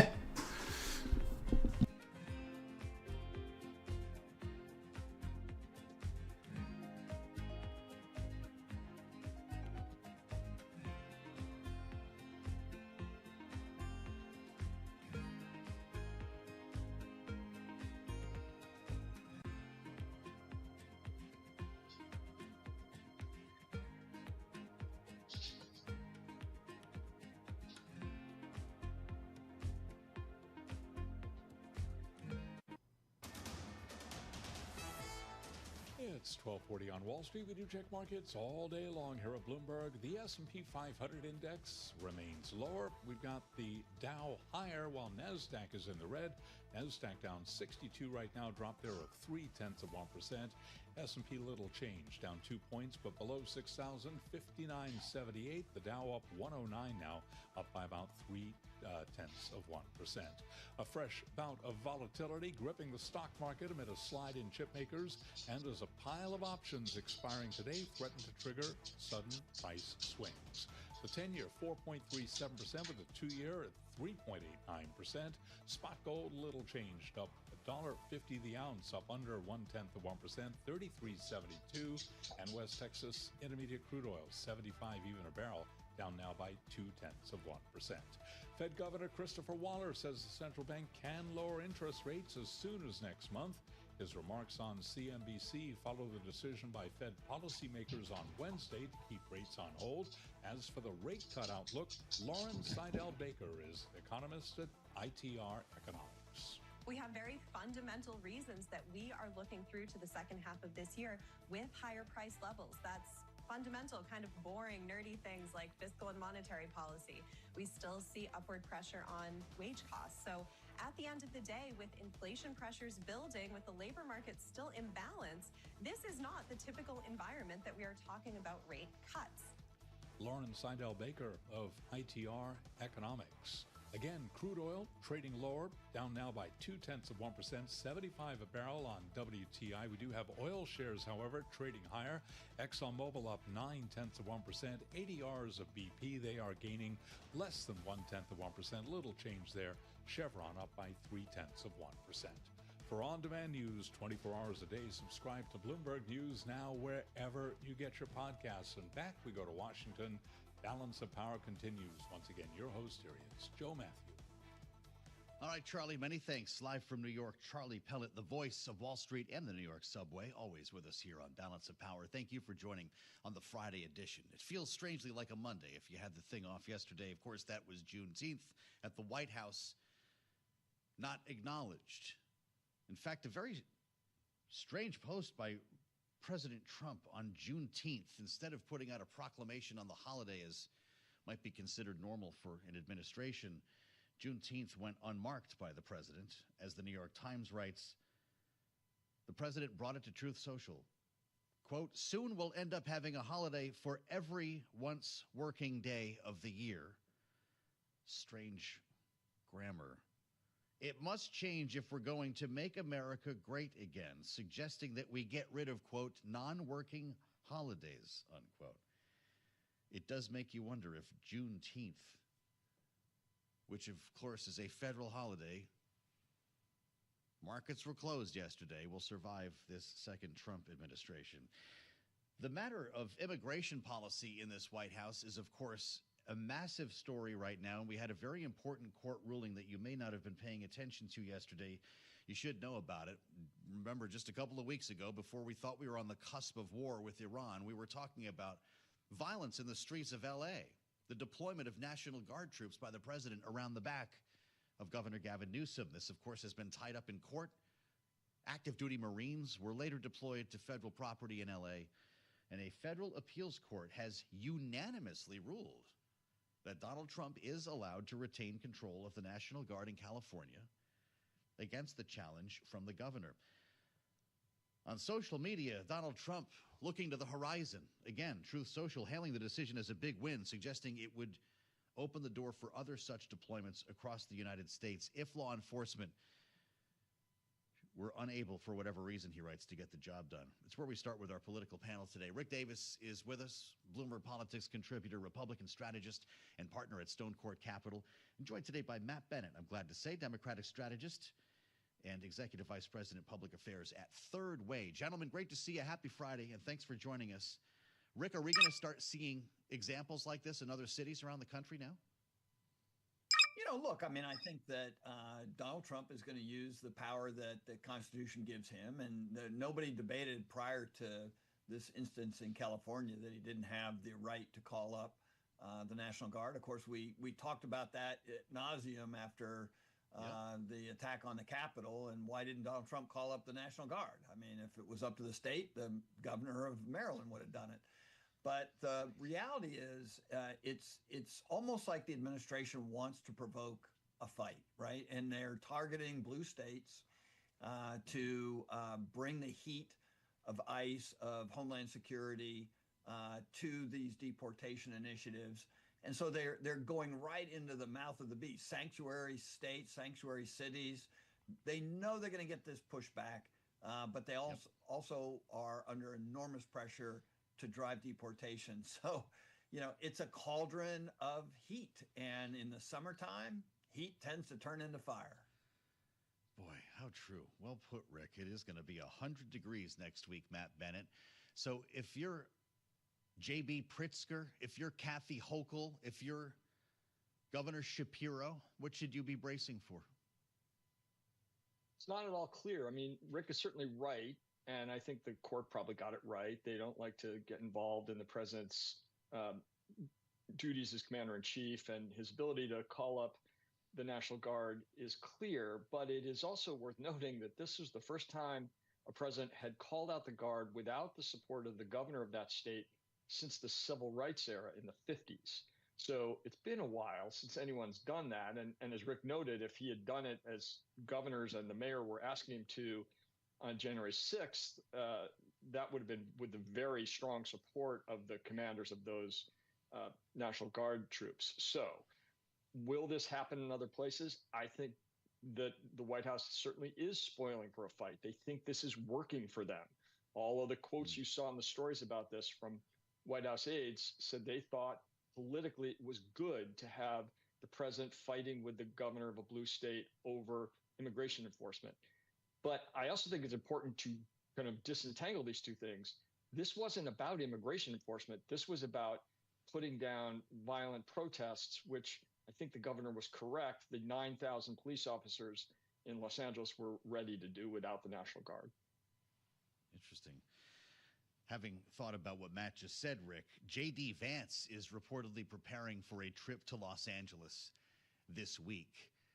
This administration is clearly not done trying to seize on the optics around all of this. What's going to come from this trip? And if you were advising this administration as a political operative, what would you be staging for him in L.A.? Well, it's like what we were talking about a minute ago, Joe. They want to provoke, right? I mean, like in most administrations, they'd look at this and say, hey, let's wait till things simmer down before we go for whatever reason they want to go. Not this administration. J.D. Vance is going there. He's going to meet with the people on the ground who are doing deportations, who are imposing law and order on these immigration protests. I mean, like he's going to go right in and throw some punches.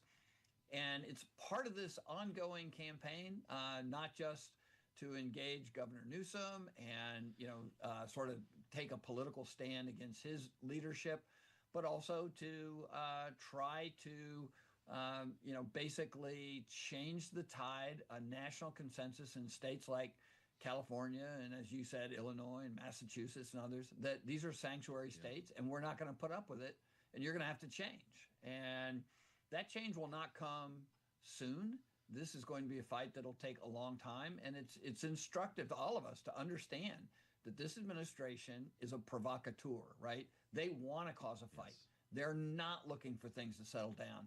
Those troops are there because they have riots, and their view is those troops are going to stay as long as there are riots, and we're going to not do anything to take the foot off the pedal when it comes to provoking those protesters. So I think we're in for a difficult summer. I don't think this is going to be the only state that has these kind of issues.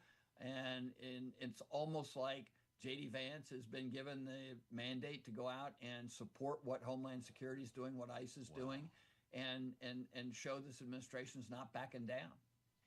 That's going to be a moment when you see him.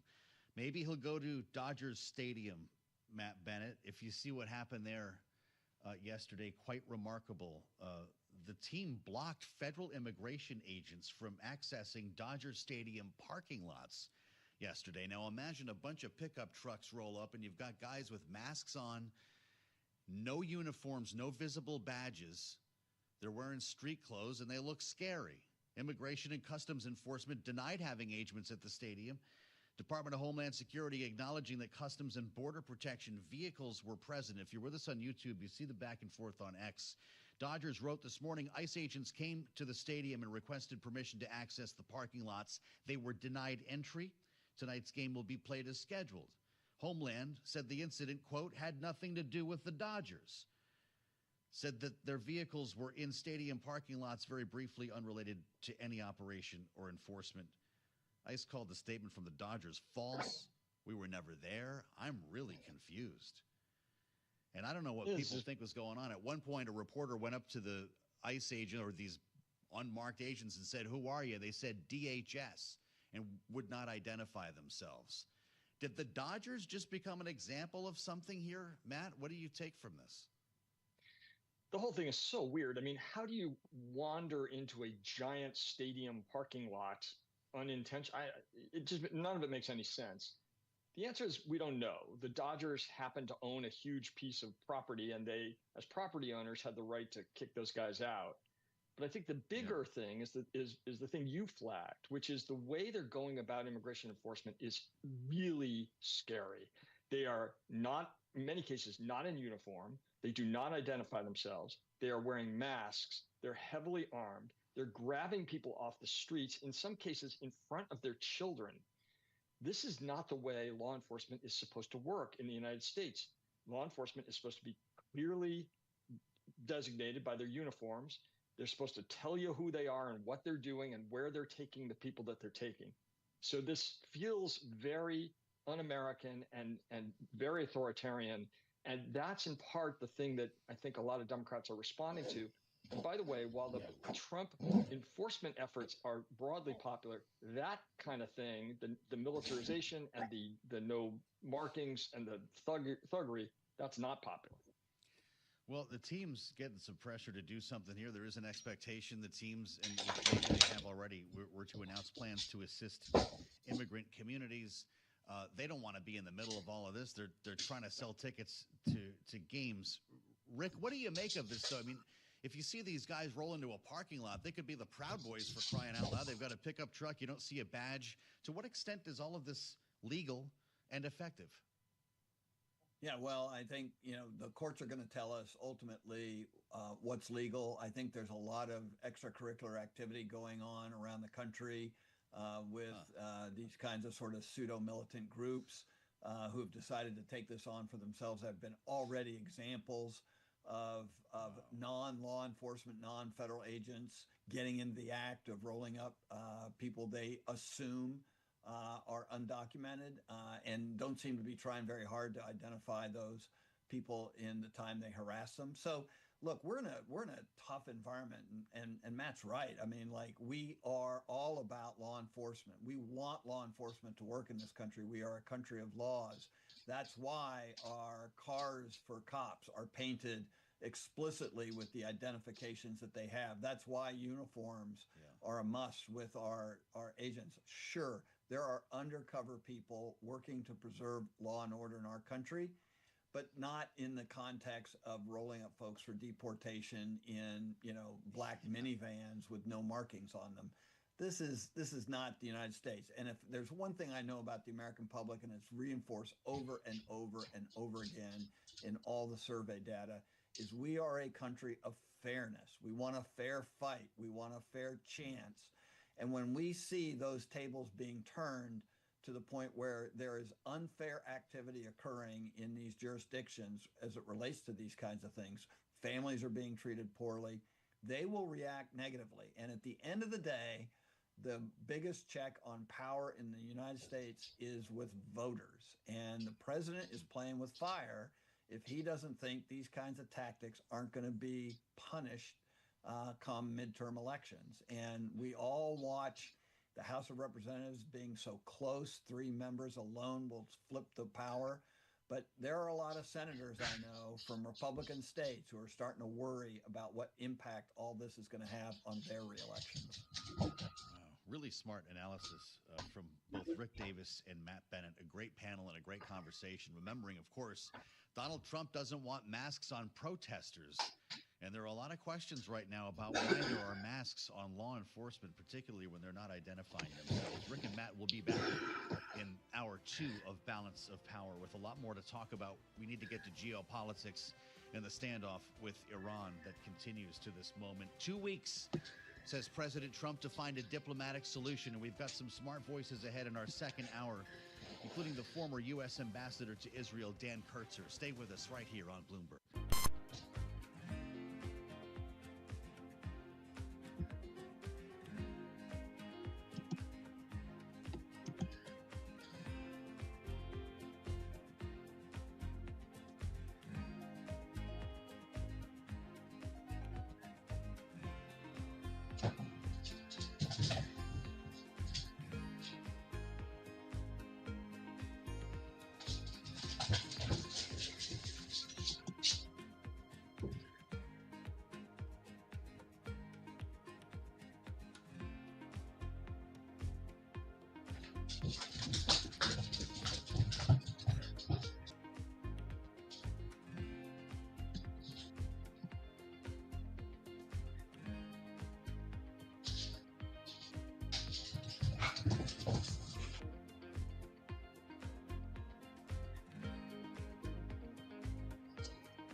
Live from Washington, D.C., this is Balance of Nå er Power jeg 75. with Joe Matthews.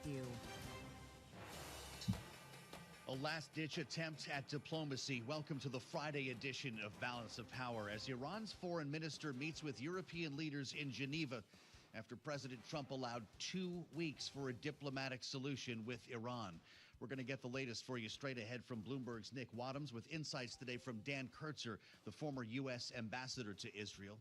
Analysis this hour from our political panel, Bloomberg Politics contributor, Republican strategist Rick Davis is with us, along with Democratic strategist Matt Bennett at Third Way. It's all after a look at Wall Street. Nei, de skulle undersøke det. De måtte gå djupere. Charlie, what do you have for us? Right now we are looking at a down day on the S&P 500 index, an update for the Dow. Joe Matthew up by 0.2%. NASDAQ in the red, down 65, a decline there of just about 0.3%. A fresh bout of De ser vel logikken I at man ikke setter take profit I botten. Om lang. Expiring today threaten to trigger sudden price swings. Treasuries paired losses as Fed Governor Christopher Waller said rates could drop as early as July. We've got the 10-year at 4.37%. The 2-year is currently yielding 3.89%. Spot gold up 70 cents to 33.71 the ounce. West Texas Intermediate crude oil down 0.3%, 74.95 a barrel on WTI. Bitcoin, meanwhile, trading lower by 0.5%, 103,690 on Bitcoin. Do want to pass along a headline that we just got from Meta Platforms. Meta had acquisition talks with Perplexity before that Scale deal. Meta Platform shares, they're down now by just about 0.8%. American and European airlines have begun pausing flights to destinations in the Persian Gulf as Israel's conflict with Iran enters its second week, and the U.S. mulls joining the attacks on Iranian nuclear sites. Ja, det trengs. American Airlines United Airlines Holdings stock down by 1%. Again, recapping S&P 500 index now flat on the day. Balance of Power continues right now, and back we go to Washington. Once again, your host, here he is, Joe Matthew. All right, Charlie, great to see you. Live from New York, Charlie Pellet on the markets. We'll get Magen min er gull, ja. Friday trade a bit later on this hour as we get back to business Min here er fredagspraten. here on Bloomberg TV and radio, live on YouTube and Bloomberg Originals as well. Thanks for joining us. As we look for the way forward here when it comes to Iran, along with a couple of other issues, but this is the story we're going to stick with as an important meeting gets underway today in Geneva with Iran's foreign minister, and we're now calling the E3, the leaders of Britain, France, and Germany, all after yesterday's revelation by President Trump. We now have 2 weeks of breathing room to find a diplomatic solution. There were questions when we last spoke on Wednesday, of course, about whether a U.S. strike against Iran was imminent. We heard from the White House Press Secretary Caroline Leavitt yesterday on this. 2 weeks it is. If the U.S. were to take some type of military action, would the president go to Congress to seek war authority? I'm not going to engage in hypotheticals. I gave you the statement from the president. He'll make a decision within 2 weeks. Simple as that. As we bring in Nick Wadhams on the conversation, who leads our national security team here in Washington. Nick, it's great to see you. This has been a pretty interesting process, and now we've got a meeting underway with the chance for a diplomatic solution. It's unclear what exactly motivated President Trump to allow for the 2 weeks, but when you hear from Iran's foreign minister actually making tracks to Geneva, what does that tell us? It could tell us a lot, or it could tell us nothing. I mean, I think the thing that's really interesting from the Caroline Leavitt statement is she says within 2 weeks, and it's like, well, if you start to actually parse that, it's like, well, what does that mean? I mean, the interpretation had been, okay, they're giving us a 2 week reprieve. But then she's saying within, which means it really could happen at any time. So it does give the president a little breathing room, because there had been, as we and many have reported, the conventional wisdom was that these strikes were going to happen this weekend, and a lot of anticipation for that. She now seems to be broadening out the time horizon. What does seem clear is the president has not made a final decision. But the issue of the Iranian foreign minister meeting the Europeans, in some ways, I see that as almost as like a last ditch effort, but the president has been very dismissive of European efforts in large part. He really wants this to be a U.S.-Iran conversation, so it's not clear to me what Iran could say in that meeting that would persuade him to hold off. So he may not find that a deal with the Europeans is credible. To begin with, you just left them in Canada to think about it. You were there, as a matter of fact. But interesting to hear from the UK Foreign Minister David Lammy on X. He wrote, "The situation in the Middle East remains perilous." And this is following a meeting with Marco Rubio and Steve Witkoff. He writes, "We're determined that Iran must never have a nuclear weapon." Meeting with Rubio and Witkoff at the White House today, we discussed how a deal could avoid a deepening conflict. A window now exists within the next 2 weeks to achieve a diplomatic solution. Is it his job to express that kind of optimism, or was there a feeling in the room that we might have avoided a war? I think what you're seeing here is officials from everywhere, whether it's the U.S. and non-officials like Steve Bannon or Tucker Carlson, and now the U.K. and others, basically trying to triangulate and get messages to Trump. I mean, whenever we talk to people about, well, what is he going to do? Will he, won't he? The response is always, it really depends on who the last person was he spoke to. So this is the sort of infamous or famous way that Trump does business. He has a lot of ideas, but then it often comes down to who got to him last. So I think what you're seeing from the UK there is, in some ways, the government in the UK has tried to play the role of not necessarily peacemaker, but hey, let's take a breath here. Keir Starmer, the prime minister, said a couple days ago he believed the president was not going to attack. Now you have this nascent effort by the Europeans. Okay, let's just take a breath. Let's have this little window. Let's see if we can get something done. But the president himself has said, essentially that it was too late. Iran had 60 days, and that's what led to this Israeli strike. Counter that against the idea of him as the deal maker.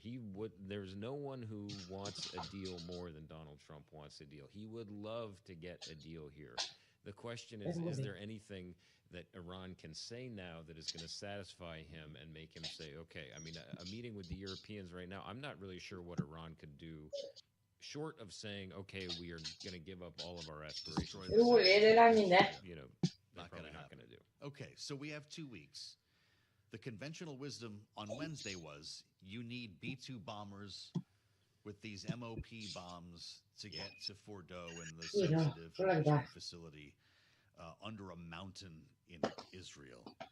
Now there's this idea, well, what if Benjamin Netanyahu has 2 weeks and he might actually send special forces inside that complex? Donald Trump doesn't need to put Americans in harm's way. Is he allowing for that possibility? Yeah, I think so. I mean, you can imagine what the conversations look like in the White House as the president says, okay, what are my options? What's the best case scenario? What's the worst case scenario? I mean, yes, they have air dominance, but there is still a potential risk that a U.S. plane could get shot down. U.S. service members' lives could be lost.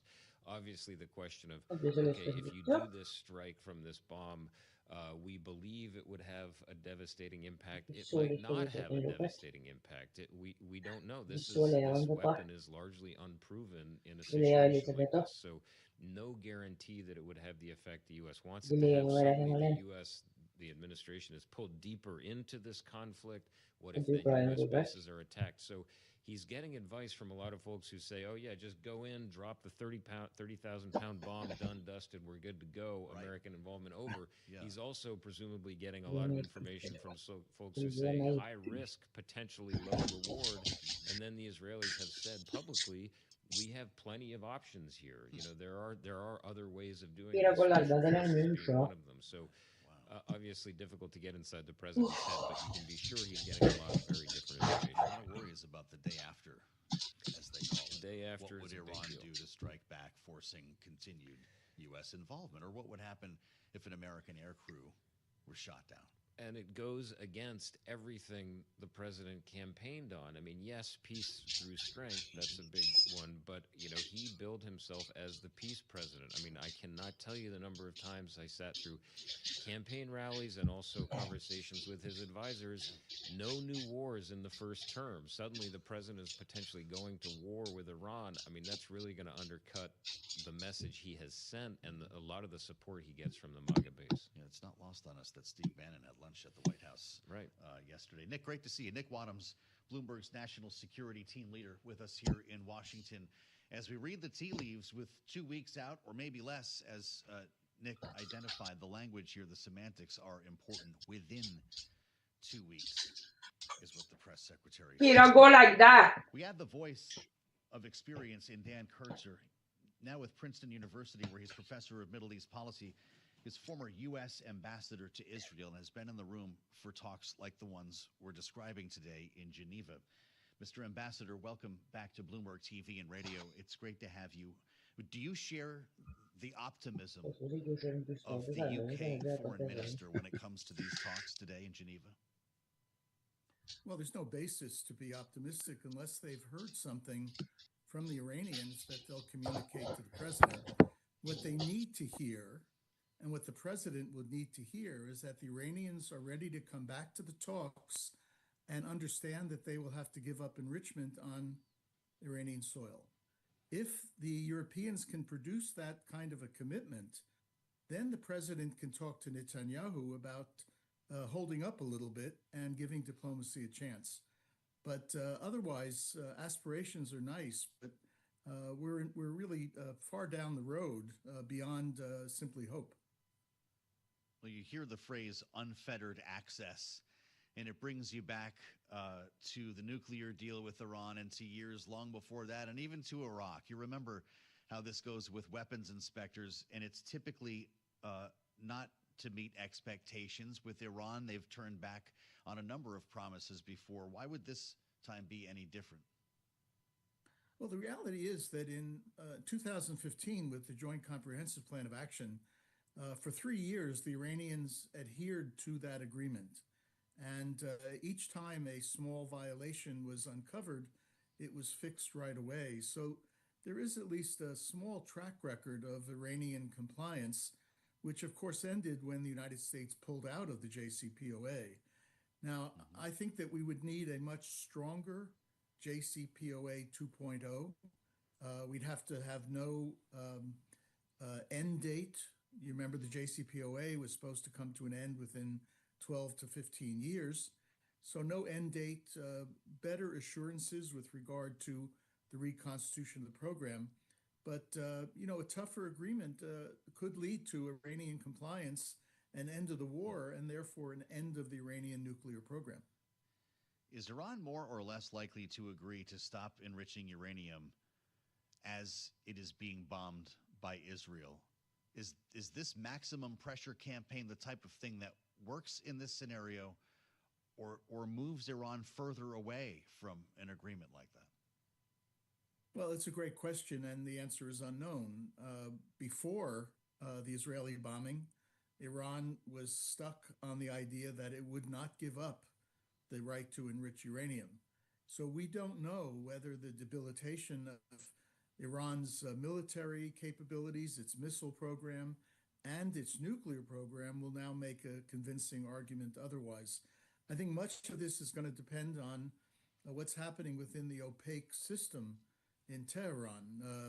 The Ayatollah still is calling the shots, but there are quite a few different factions playing in this, including more extreme elements in the Iranian Revolutionary Guards and the so-called Basij, who have argued for years that Iran should simply develop a nuclear weapon. So they will be pressing for that. Others might say, look, we invested a lot, we lost a lot, we have no allies in the region, and it's time to give it up.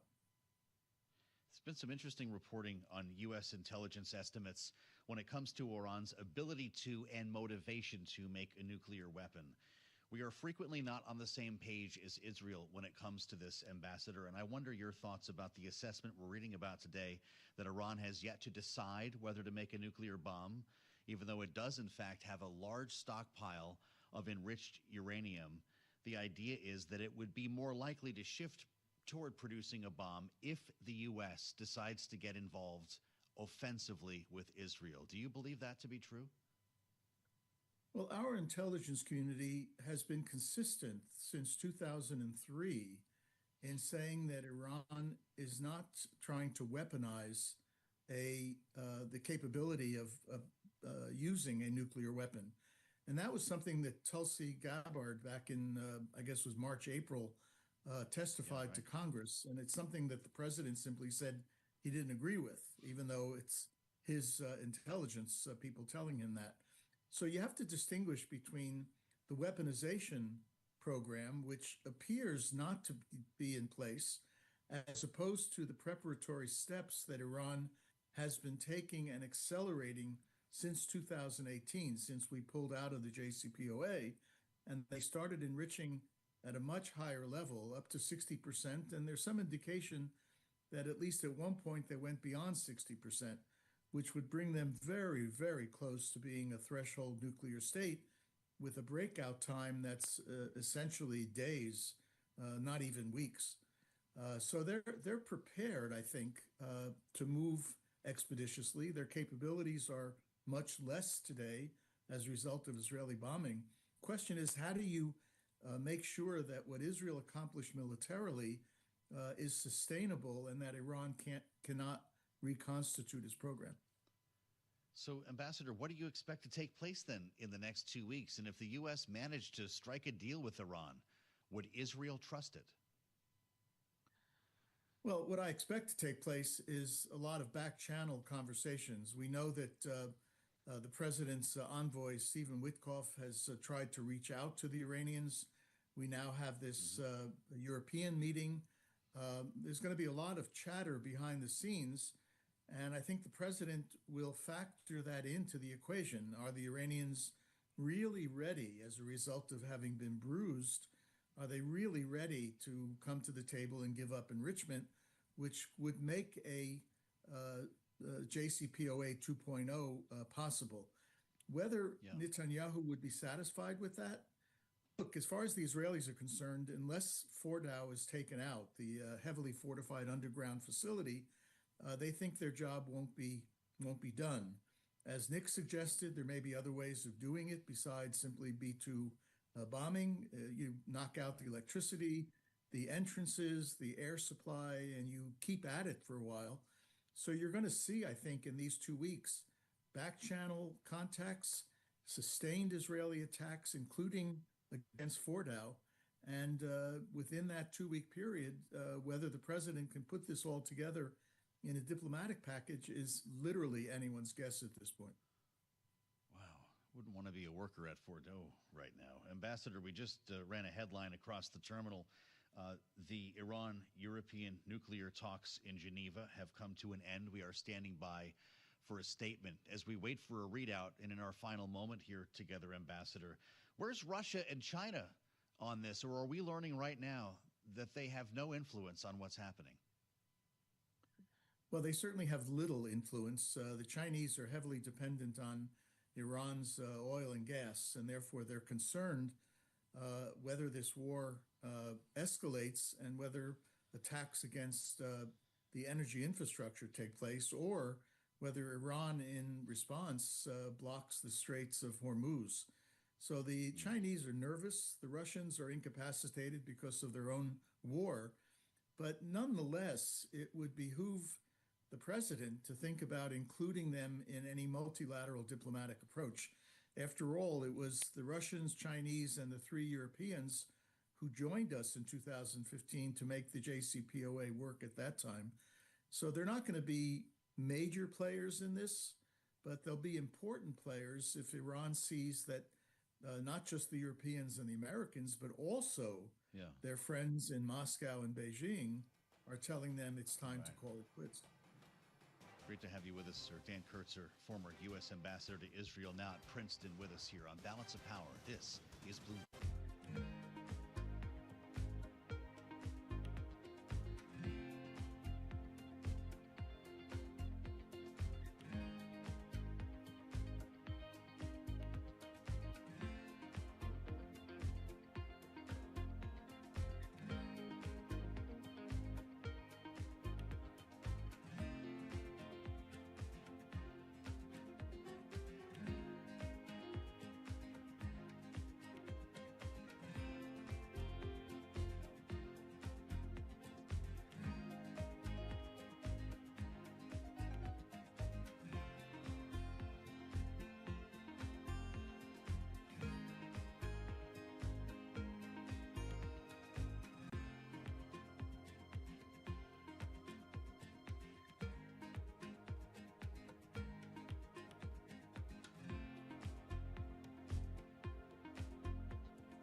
121 on Wall Street. We do check markets all day long here at Bloomberg. We are looking at a fresh bout of instability for the U.S. stock market on this Friday. Right now, the S&P is down 9.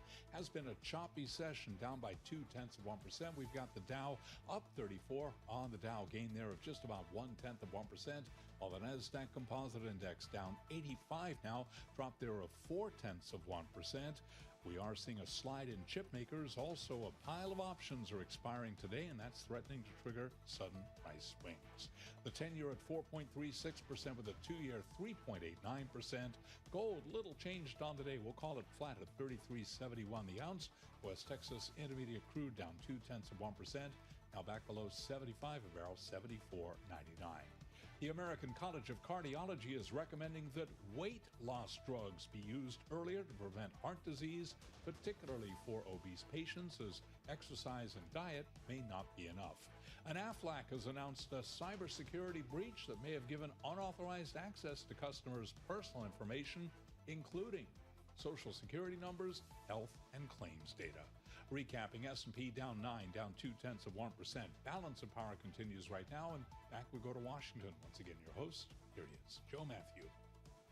All right, Charlie Pellet on a triple witching Friday. Charlie, thank you so much, live from World Headquarters in New York, the voice of Wall Street and the New York subway, in fact. Great to have you with us on the Friday edition of Balance of Power here on Bloomberg TV and radio, on the Bloomberg Professional app, Bloomberg Originals, and on YouTube, where you can find us right now by searching Bloomberg Business News Live.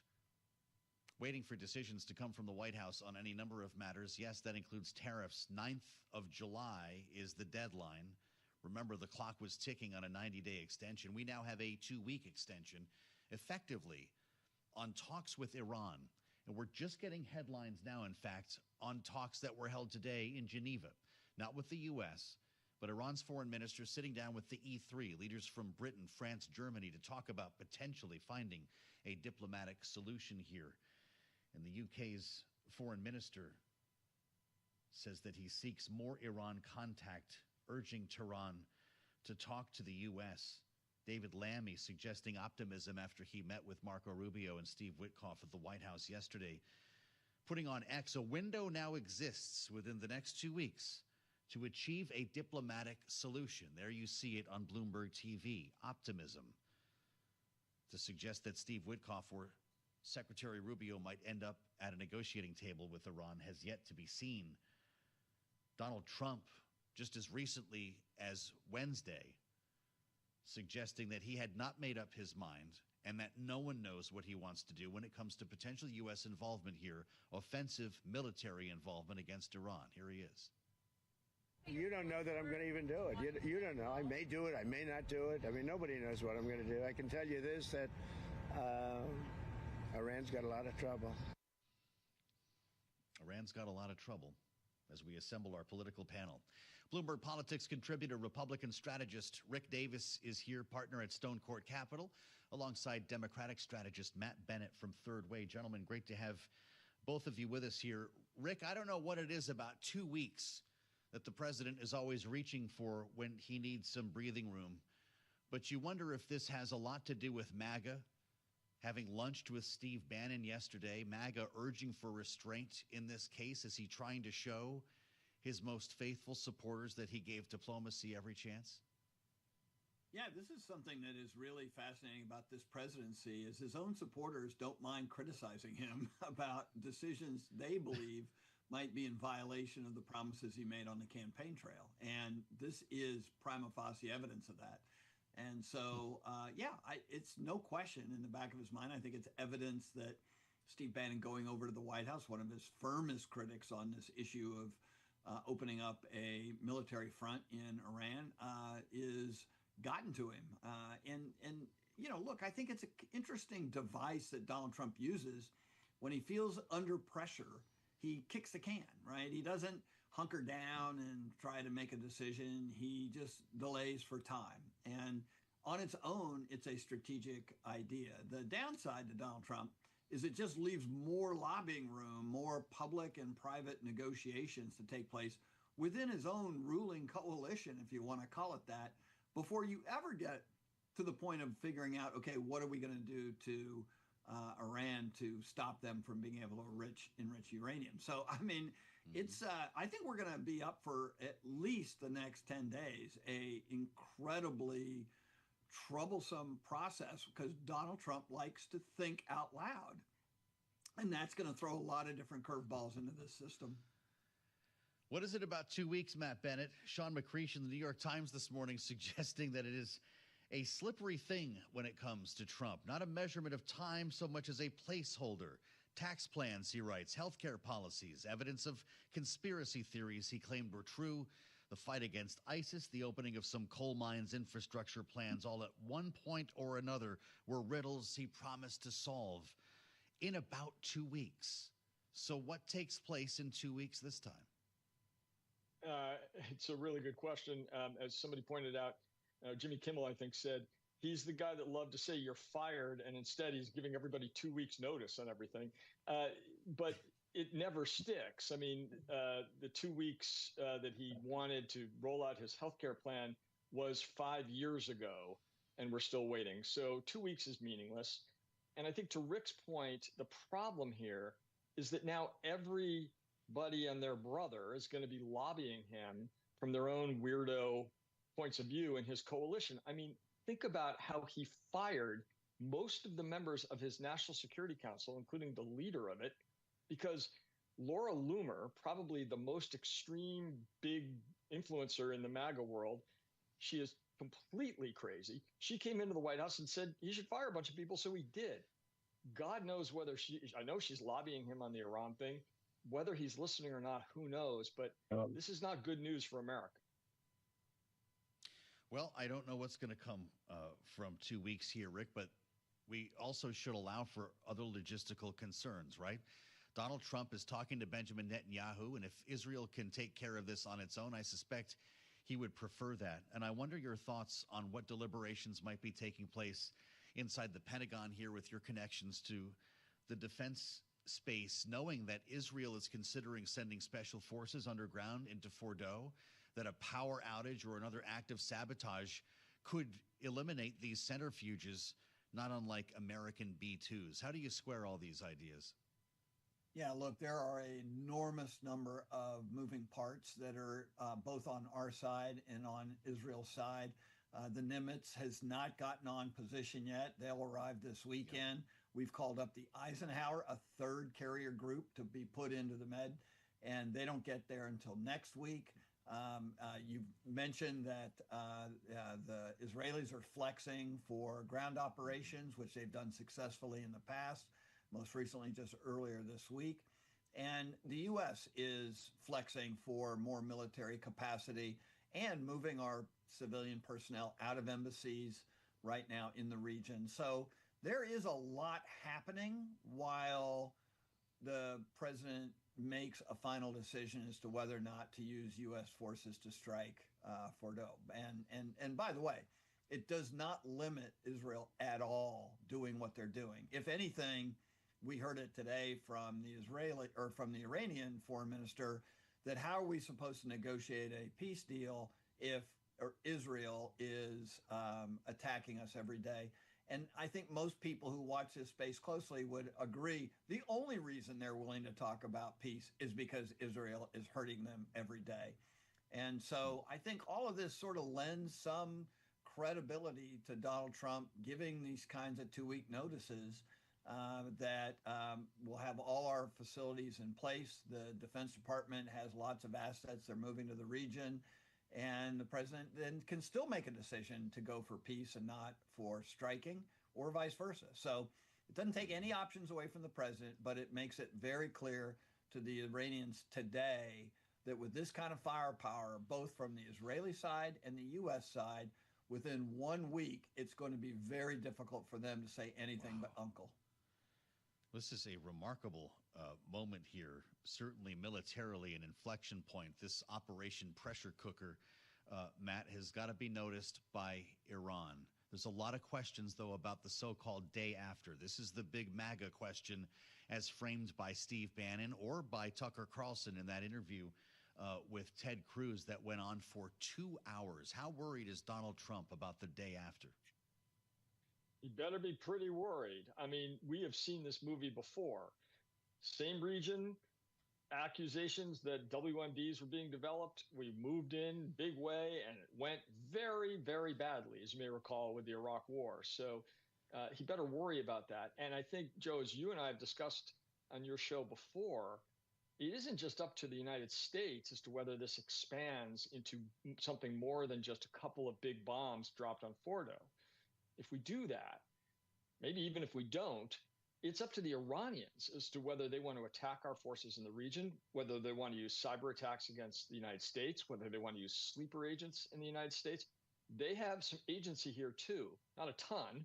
I mean, they don't have any air defense. There's a lot they can't do, but they could widen this conflict even if we didn't want to. So I think it is very, very dangerous. And Trump, as Rick said earlier, Trump was elected on the promise that he's not going to get us entangled in foreign wars. He may not intend to do that, but he could stumble into it as President Bush did, and he's well aware of that. Rick, you just very effectively described the growing footprint of military hardware, U.S. military hardware, our presence in the region.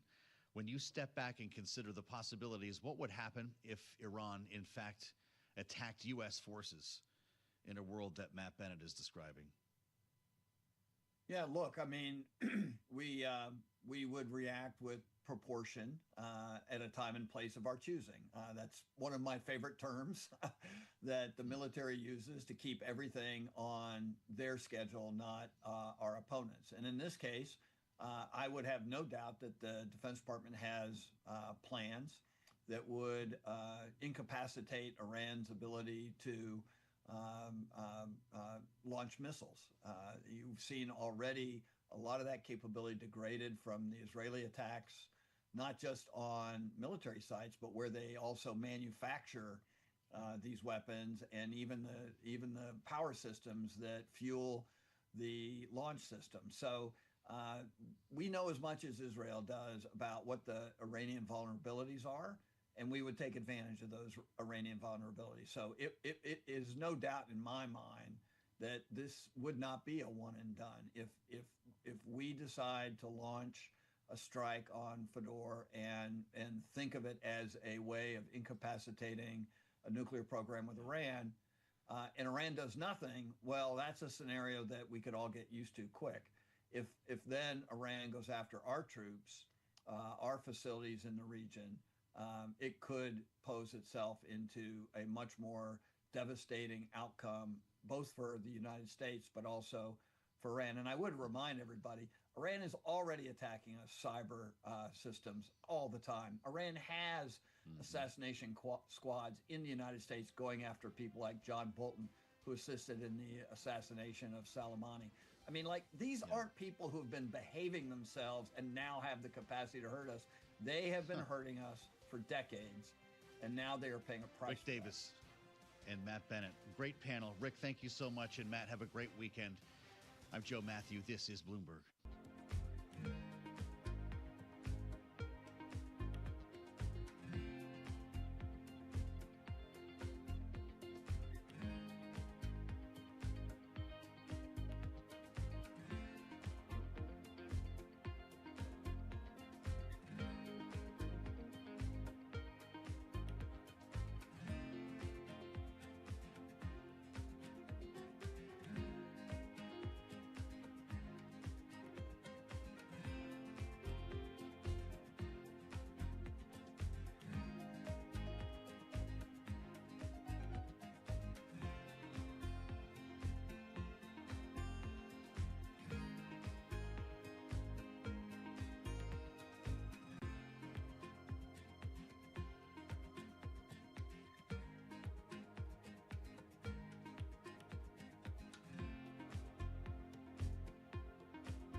It's 1:40 on Wall Street. We do check markets all day long here at Bloomberg. We have got stocks at the low of the session right now. The Dow, the S&P, NASDAQ all in the red. The S&P down 26, drop there of 0.4%. A closely watched gauge of chip stocks down 1%, while the S&P 500 wavers as the Wall Street Journal reports that the U.S. may revoke waivers for allies with semiconductor plants in China. The Dow now down by 63, drop there of 0.1%. Again, key takeaway at this hour, the S&P down 25, worst level of the session, down 0.4. The NASDAQ down 155, down by 0.8%.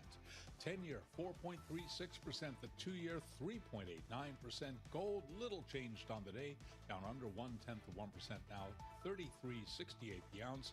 And West Texas Intermediate crude also little changed at 75.18 a barrel, up under 0.1%. After earnings, Kroger shares, they are surging 9.1%. Kroger's sales surpassed expectations in the latest quarter. CarMax shares after earnings up now by 6.7%.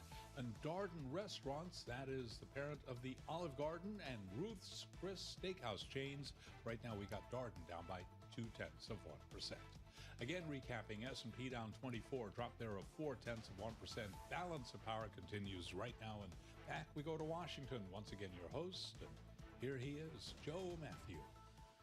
All right, Charlie, thank you so much. Live from New York, Charlie Pellet watching Wall Street for us here as we talk politics in Washington. And while there's not a lot going on in town today, we're waiting to hear from the president on Iran. You've got the House on recess. It's pretty quiet in the nation's capital. There's some important work that's kicking off here in the United States Senate. You hear us talk about the bird bath, the bird droppings, the things that might not end up in the bill. It's getting going now on the Senate Finance Committee's portion of the president's big, beautiful bill. This is the tough stuff in many cases, the controversial tax-related stuff, the Medicaid situation.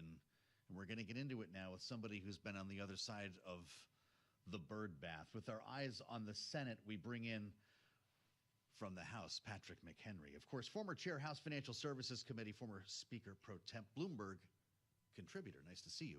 Honored to be back. It's like just me and you in the Capitol today. This is fantastic. Quiet this around is like here. the place to ourselves. Well, yeah, and thank you for being here. So there are questions about what's going to make the cut. I'm going to play you Mike Lawler in a minute because he talked to us on Wednesday about holding the line on SALT. There's a lot of stuff up in the air here. The parliamentarian will then have a say. Is there anything beginning with the current policy baseline that could be massively disrupted this weekend? Well, I think the current policy baseline is the big enchilada and the major decision, and there'll be a waterfall off of that. Okay. So we're going through a set of procedures that every House member hates. So we send over a bill that we think conforms with reconciliation, the law that governs the reconciliation process.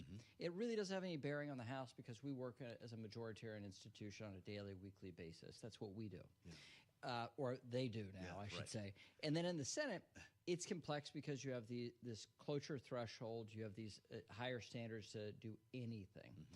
The one example of them having a 50-vote, 50+1 margin for policy that affects budgeting occurs through the reconciliation process. The Senate procedure here puts the power to make that decision the parliamentarian, and with only very rare historic moments has the parliamentarian been overruled. Erin McDonough, is that if I remember? Is this a very unpopular person? Highly unpopular. Someone you see in the elevator? Highly unpopular, but also the most popular. And right? most powerful. Most powerful. So this whole process hasn't paid for a drink in years. No, and this process is one that is deeply adjudicated, and the attempt here is to be balanced. Balanced over the 10 and 20 and 30-year basis, not just the 2-year Congress basis. So a lot will be pulled out of this bill, like it always is in every reconciliation package that has happened over the last 20 years. How predictable is that typically? It is not predictable. Okay. It is not predictable because there are a lot of performative acts going in, a lot of bravado of what the policymaker or those that oppose the policy think is the right outcome, which is obviously their perspective, not anything connected with the rules. It's their whims, their wishes. So what comes out of this is less of a bill than started. That is historic. That is natural for this process. And it will be more frustrating to House members what falls out than what stays in. which is why you're seeing House members opine about every step of the way, as they should. So current policy baseline gut check, the Senate knows this is coming. Surely they've been in touch. That would really disrupt this bill. Does it stay in? I think it stays in. Okay. I think it stays in. But these things are very hard to predict. But I think, on balance, I think it stays in. That also changes the score for certain policymakers. It doesn't change the score for Wall Street. Wall Street looks at this and says, Republicans haven't done enough to reduce the debt and deficit. Haven't turned the tide on our annual deficits. Haven't done anything to address the national debt. And that is problematic. This is a bill that is by and large a tax extension of current code. When you take that out, the deficit reduction package is a very serious one. It's not as large as the debt reduction package we had 2 years ago under divided government. It's not as large as the divided government debt reduction or deficit reduction package we had under President Obama with Republican leadership in the House. So it is large. It is not a standout in historic terms. The larger ones were done in a large bipartisan package. When you consider deal breakers here, next in line might be SALT, which is amazing to me that it's come to this. But there was a deal, of course, in the House. If you watch or listen to Bloomberg, you already know it's a big story around here, $40,000. It came out of the Ways and Means Committee at 30. A lot of people thought maybe that's where this would settle down. Senate kicks it back at 10. We don't know anything about SALT on the Senate side. cares not at all. Whit. And we've learned why. Republican senators aren't in blue states where this matters. Mike Lawler is. Your former colleague talked to us about this on Wednesday because the position of the SALT caucus is over my dead body, right? I'm a no vote, not a dime less. Here's Mike Lawler on Bloomberg. The Senate needs to recognize they can make changes, they can enter into negotiations, but the fact is you need 218 votes to pass this in the House, and there is not a chance in hell that this bill will pass at $10,000, let alone less than $40,000. I guess people, want to try and call our bluff. They tried that in the House. They tried to jam us, and we didn't fold. Not a chance in hell. This has turned out to be one of the most influential groups in the House because Donald Trump can't primary Representative Lawler with a MAGA candidate, can he? Well, also, these candidates can't go back and campaign as a Republican that they raise their constituents' taxes, which is effectively what this is. But if he votes no on the bill, he will raise Well, no, taxes. But if he votes no on the bill, there is no bill that goes to the president's desk. Therefore, Trump tax cuts expire and everyone gets a hike, though. Well, but this is also June. We're still in the month of June. There's a lot of runway here before now and the end of the year. The president wants this bill as quickly as possible to his desk. The end of July has been sort of the natural deadline. July 4th is what the White House is saying. Yes. I think if you see the Senate pass this bill by this time next week, or they're in the final landing path for the final vote on this by this time next week, the House will be kept into session. It will be kept in session by President Trump and Speaker Johnson, and the demand will be to take it up and pass it to the president's They'll desk. be voting on July 3rd. Which means I think the Senate will come to a compromise that the SALT caucus will agree to. That is above $10,000. It may not be perfectly $40,000. It may not be every stitch of the policy of the House. But the Senate will have to come to terms to fix the House's problem if the president's going to get a bill to the desk before July What happens in the meantime to the Ron Johnsons, Rand Pauls? Does the president write them off? He can lose a couple, right? You can lose a couple, but Rand Paul's taken himself out of the game. He says he will not vote for it because it includes the debt ceiling increase. He's out. But there's still a pathway without Ron Johnson that means you actually have a deficit reduction package and a clean tax extension. There's a lot of wiggle room that all these senators are providing for themselves, save Rand Paul. And I think you're going to see policymakers try to move these policies to a sufficient happy point for them that they can vote for it. They want to be for this. They do not want to stand in favor of a tax increase. And there's a lot of pressure that the president is bringing to bear. I want to ask you about crypto because he could put some pressure on House members on this too, right? The Genius Act, I've thought about you when that passed. I wondered what you were thinking because that was a pretty big deal. And with all the noise about Iran and everything happening, which is clearly critical and very important, it might not have gotten the coverage that it deserved. But I'll tell you what, we sat here in this very room on the same program, talked to Senator Elizabeth Warren and Senator Also Brooks, two Democrats who have very different takes on this. Senator Also Brooks is trying to make the case for crypto that it is about more than criminals. Will the Elizabeth Warrens in the House accept that argument? No, I think what you're talking about is a serious policymakers new to the Senate and somebody who has created an avenue to be a gadfly on policy rather than a participant in policymaking. And so the substantive issue here is that we have, for things that are called a stable coin, no federal definition of what that is, only state regulation of stable coins. We have no requirement for us to have audited financials, no federal oversight of this substantial product that is really rising in use and utility, with hundreds of billions of dollars of flow through stable coins now and no federal regulatory regime. So you would think that the party that favors more regulation generally, the Democratic Party, would say we need to have some say here. You had 68 votes in the Senate to pass the Genius Act to provide a federal regulatory perimeter on things called stablecoins.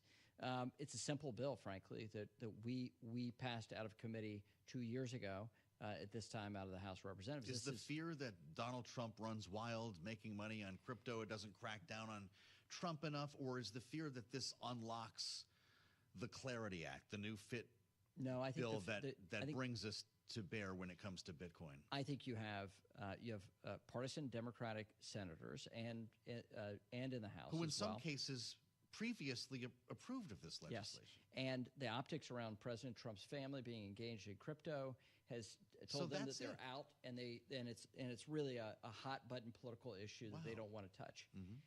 These bills address those issues. The question of public office holders owning crypto can be addressed separately in regulation and legislation. It shouldn't stop a 1933 and 1934 Securities and Securities Exchange Act type of legislation for crypto to take hold. It shouldn't stop us regulating financial products at the federal level because you see what Democratic members see as bad actors within the Trump family on this stuff. That shouldn't inhibit legislation. But it did pull some senators off or give them justification to be a no because they're already anti-crypto. The big news here, though, is it is a major bipartisan milestone for the Senate to take up crypto legislation, number one. And number two, the Senate Banking Committee has produced now its second piece of major legislation since the financial crisis. Since Dodd-Frank, the Senate Banking Committee has passed Senate Bill 2155, which was a revision to Dodd-Frank, modest in nature, that became law, and now stablecoins.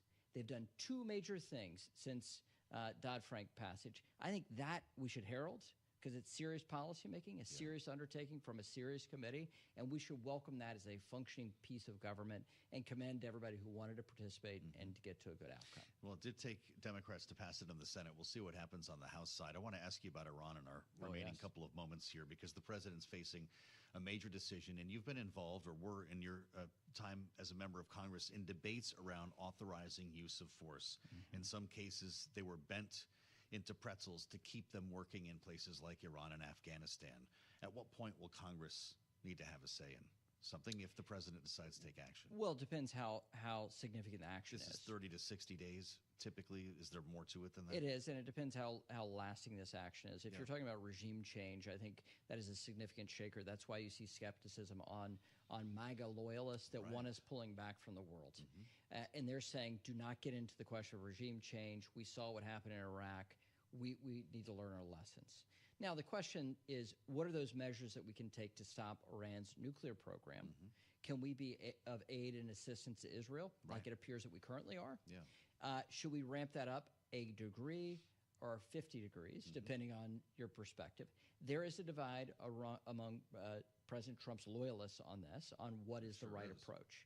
I think what we're going to see here is a Trump doctrine that comes as a result of that, that is neither isolationist nor fully engaged in the international community. Fascinating. You think we find out in less than 2 weeks? I think we find out within days. Fascinating. Always great to see you. Patrick McHenry, Bloomberg Politics contributor, of course, former chair of the House Financial Services Committee, a man who's held the gavel as former Speaker Pro Tem. Great to see you. Thank you so much, as always. I'm Joe Matthew in Washington. We'll meet you back here on the 5 p.m. late edition of Balance of Power.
This is Bloomberg Business Week Daily, reporting from the magazine that helps global leaders stay ahead, with insight on the people, companies, and trends shaping today's complex economy, plus global business, finance, and tech news as it happens. Bloomberg Business Week Daily with Carol Massar and Tim Stenivek, live on Bloomberg Radio, television, YouTube, and Bloomberg Originals. And a very good afternoon, everyone. Happy Friday. It is Friday, June 20th, 2025. Carol Massar, Tim Stenivek, live here at Bloomberg headquarters in New York City. Stocks mostly lower today. There is, again, another day where maybe the moves aren't dramatic, but there's a lot going on behind the scenes. There is, yeah. Triple witching. Volume's actually high for the day after a holiday, for a holiday shortened trading week. We do see the NASDAQ down about 0.6%, the S&P 500 lower by about 0.3%. Charlie Pellet is going to give us an update, all the numbers in just a minute. Yep. We've also got speculation over a possible rate cut in July. That has certainly played out, at least earlier in the equity session. And the big one, what's next for U.S. involvement when it comes to Israel and Iran? That war, that is definitely our focus today. So we're going to get into it. We're going to head to Jerusalem, get the latest on the war, an update from there. Plus, Tim, he was at the G7 in this past week. He's back in D.C. Our Nick Wadhams on the White House's next move when it comes to Iran. Also, the Islamic Republic's nuclear capabilities. We're going to do a reality check on that. And speaking of reality checks, what is life like right now in Iran, and how has it changed over the last 15 years or so? We're going to go with the details on that. All right, big focus for us certainly on the Middle East on this hour of Bloomberg Business Week Daily. Hey, let's get to the trade.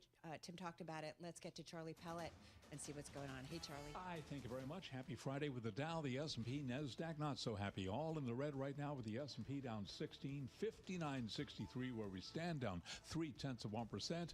Investors wrapping up a jittery week with losses in stocks, gains in bonds, as traders weigh comments from European officials after talks aimed at de-escalating the week-long war between Israel and Iran ended in Geneva. Iran, meanwhile, quoted as saying it sees serious and respectful atmosphere at those Europe talks. The S&P, as I mentioned, down 0.3%, now at 59.64. The Dow down 32, down 0.1%. NASDAQ down 107, a decline there of 0.5%. The 10-year 4.37% with a 2-year 3.90%. Spot gold flat on the day right now, down just about 0.1%, 33.67 the ounce. And West Texas Intermediate crude 75.24 for a barrel of WTI. Bitcoin right now down 1%, 103,205 on Bitcoin. Earnings news, Kroger sales surpassed expectations during the latest quarter. Shares of the supermarket chain up 8.9%. CarMax after earnings up 6.1%. And Darden Restaurants, that is the parent of the Olive Garden chain, Darden down 0.2%.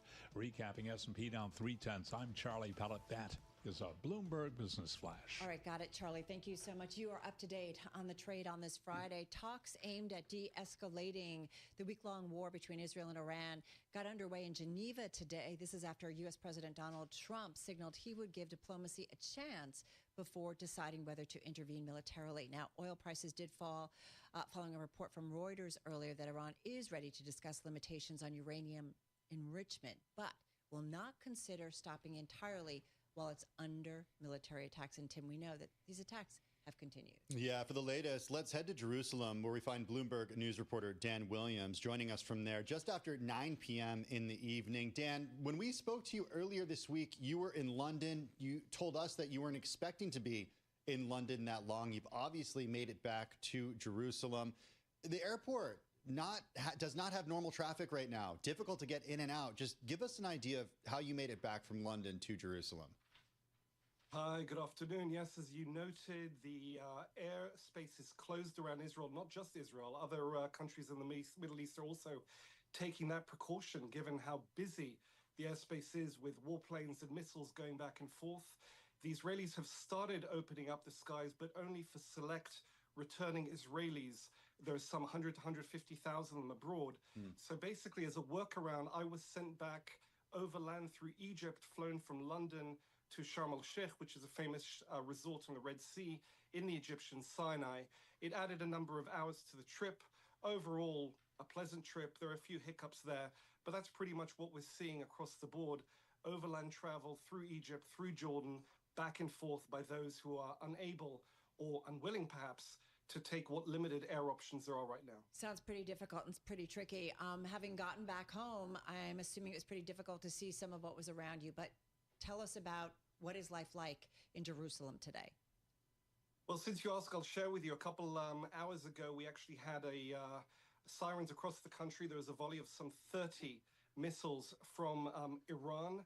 They set off as a precaution the Israeli sirens everywhere, and I got to join my family in the communal bomb shelter, a place I hadn't experienced previously, along with a number of neighbors, some of whom I hadn't met previously.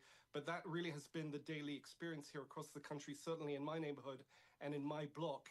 including in the early hours of the night when some of these attacks have taken place.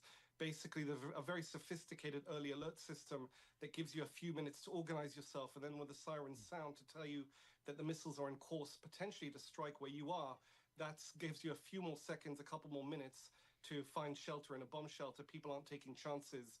They might have taken shelter at home previously.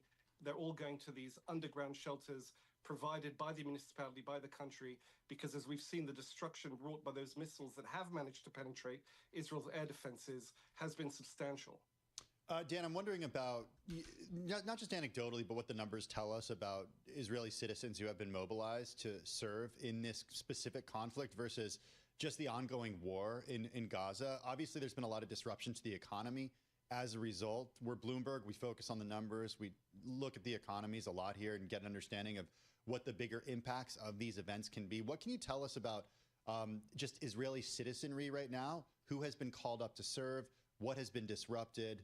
Just give us an idea. That's an excellent question. But it's worth remembering this Israeli-Iranian war is not just a war in its own right. It's actually the culmination, the cresting of a more than 2-month-old war that began with the Hamas attack on Israel on October 7th, 2023. You'll recall that in the early days of that war, we're talking more than 20 months ago now, Israel enlisted some 300,000 reservists that were mobilized. That took a big chunk out of the economy. You literally saw shops shutting down, entire malls, not just as a precaution against rocket attacks, but simply because shops were short-staffed. Anyone between the age of 21, 35 had a very good chance of being in uniform at that point. Many people leaving their families behind, their careers, and that was very disruptive. As that war made progress, Gaza was largely overrun. Many of those soldiers were demobbed, allowed to return home. This war with Iran is mainly being fought by the Air Force, which you can assume is fully mobilized. We're talking 200 warplanes just in the first wave, dozens of warplanes every day in various places, and not just Iran. We've had airstrikes in Gaza today and in Lebanon, potentially patrols in Syria as well. I don't have the numbers for Air Force deployment, whether it's standing military or reservists. I know it's probably lower than the ground forces, which have been deployed in far smaller numbers. There are 4 divisions now active in Gaza. And of course, there's Home Front Command, which is basically a military version of a civil defense force. Its responsibility is to handle emergencies on the home front, dig people out of rubble, provide first aid and such. Dan, U.S. President Donald Trump signaled he would give diplomacy a chance before deciding whether to intervene militarily in the war between Israel and Iran. How is that being received there? Well, if you notice the mood music from Israeli statements since that announcement was made by the White House, there's a tendency among Israelis who've commented on this to perhaps try to persuade the president to decide in favor of military intervention, at least when it comes to bombing Fordow, the famous now deep underground uranium enrichment site the Iranians have. It's so deep underground in a mountain that Israeli firepower may not be enough to reach it. It may be a job that can be left only to the American Air Force with the famous mother of all bombs, 30,000 pounds that would be dropped from a B-2. And I think the Israelis openly want that to happen. Failing that, they say they can manage the job alone. It's a difficult job, but they say they can manage it alone. The question is how long the Iranians can keep up their retaliatory missile attacks. It would appear those are tapering off. Today we had something in the order, as I said, of 30 missiles, whereas in the opening weekend 5 days ago, it was an average of about 100 missiles on every 24-hour cycle. So that seems to be dropping off, the Israelis say, as a result of their preemptive attacks against launchers. I think we will know more at the end of this weekend, especially as the Iranians are apparently holding stopgap talks with European powers now in Geneva, perhaps to find a way back to diplomacy, which would satisfy Trump, indirectly satisfy Israel, and perhaps bring this story to a close. Dan, you mentioned that if the U.S. does not get involved with the massive 30,000-pound bunker buster bomb, Israel could handle this itself. How would they do that? What's the reporting telling you? Obviously, there's strict military secrecy. I don't know. But the Israelis insist, including skeptical ex-generals who say they've been briefed on this, that it is possible. The 2 things that come to mind are A, simply sustained bombing at one side. It's worth remembering back in September, Israel killed the chief of Nasrallah, the chief of Hezbollah, Hassan Nasrallah. He was in a bunker underneath a residential building, by then largely vacated, something like 20 meters underground with a multi-story building above him. What the Israelis did was drop 54 bombs, bomb after bomb after bomb, basically deepening the crater until he was reached. In theory, the same thing could be done, but on a much larger scale, much more sustained. With Fordo, keep in mind the Israelis say they have complete dominance of the Iranian skies. So in theory, there'd be no problem with them going back and forth with their smaller airplanes, smaller delivery payloads, and simply do it for days and perhaps weeks until they crack that nut. The other possibility is a ground forces operation, commandos who would penetrate it and literally go floor to floor, destroying anything they come across, blowing up, engaging whatever personnel there are down there. Right. There is a precedent also from last summer where Israel did this with an underground Hezbollah facility in Syria. That might serve as a tactful precedent. All right, Dan, going to leave it there. We know it's late there in Jerusalem. Appreciate being able to touch base with you. Do stay safe, thinking about you, your family, and certainly your community. Bloomberg News reporter Dan Williams there in Jerusalem. We're going to stay with the war between Israel and Iran. Let's head to the nation's capital, Washington, D.C., our bureau there.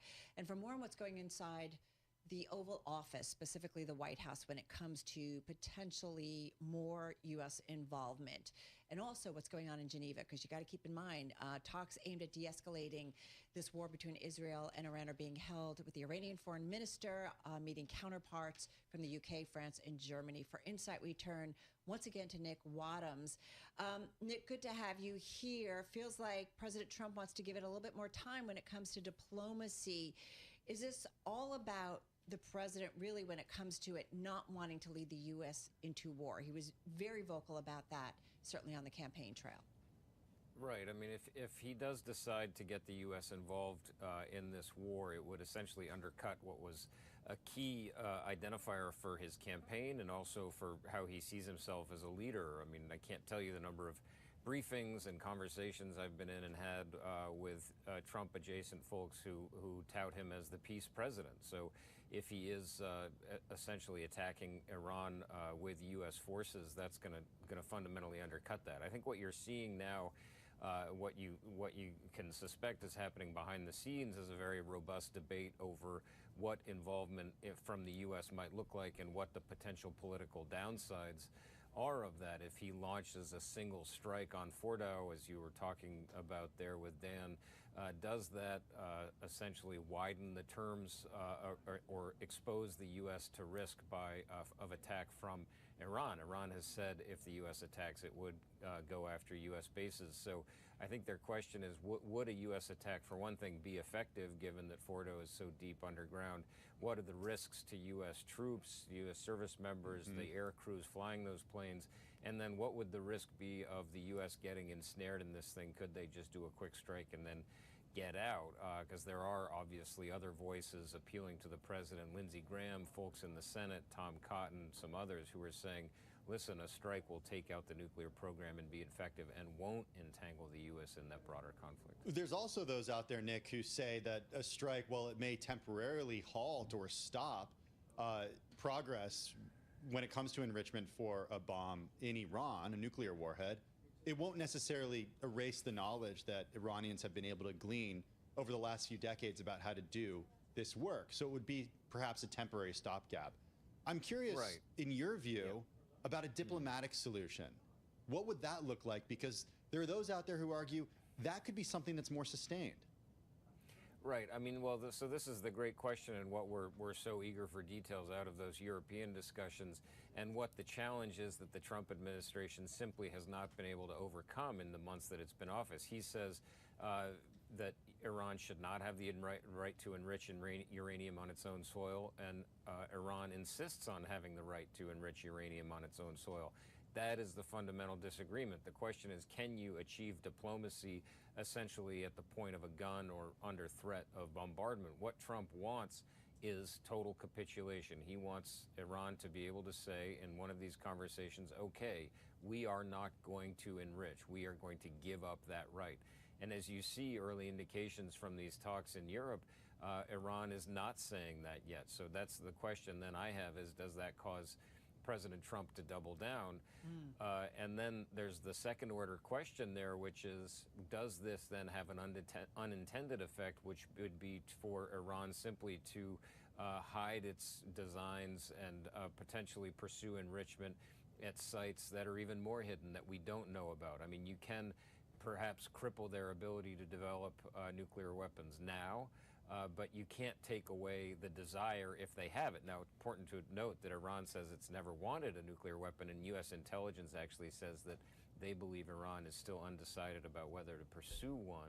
But you're right, you can't get rid of that knowledge, and you also can't get rid of the idea that they may come to believe that pursuing a nuclear weapon is in their interest. Nick, is the United States directly involved in an Israeli-Iran war better or worse for U.S. national security, for global security?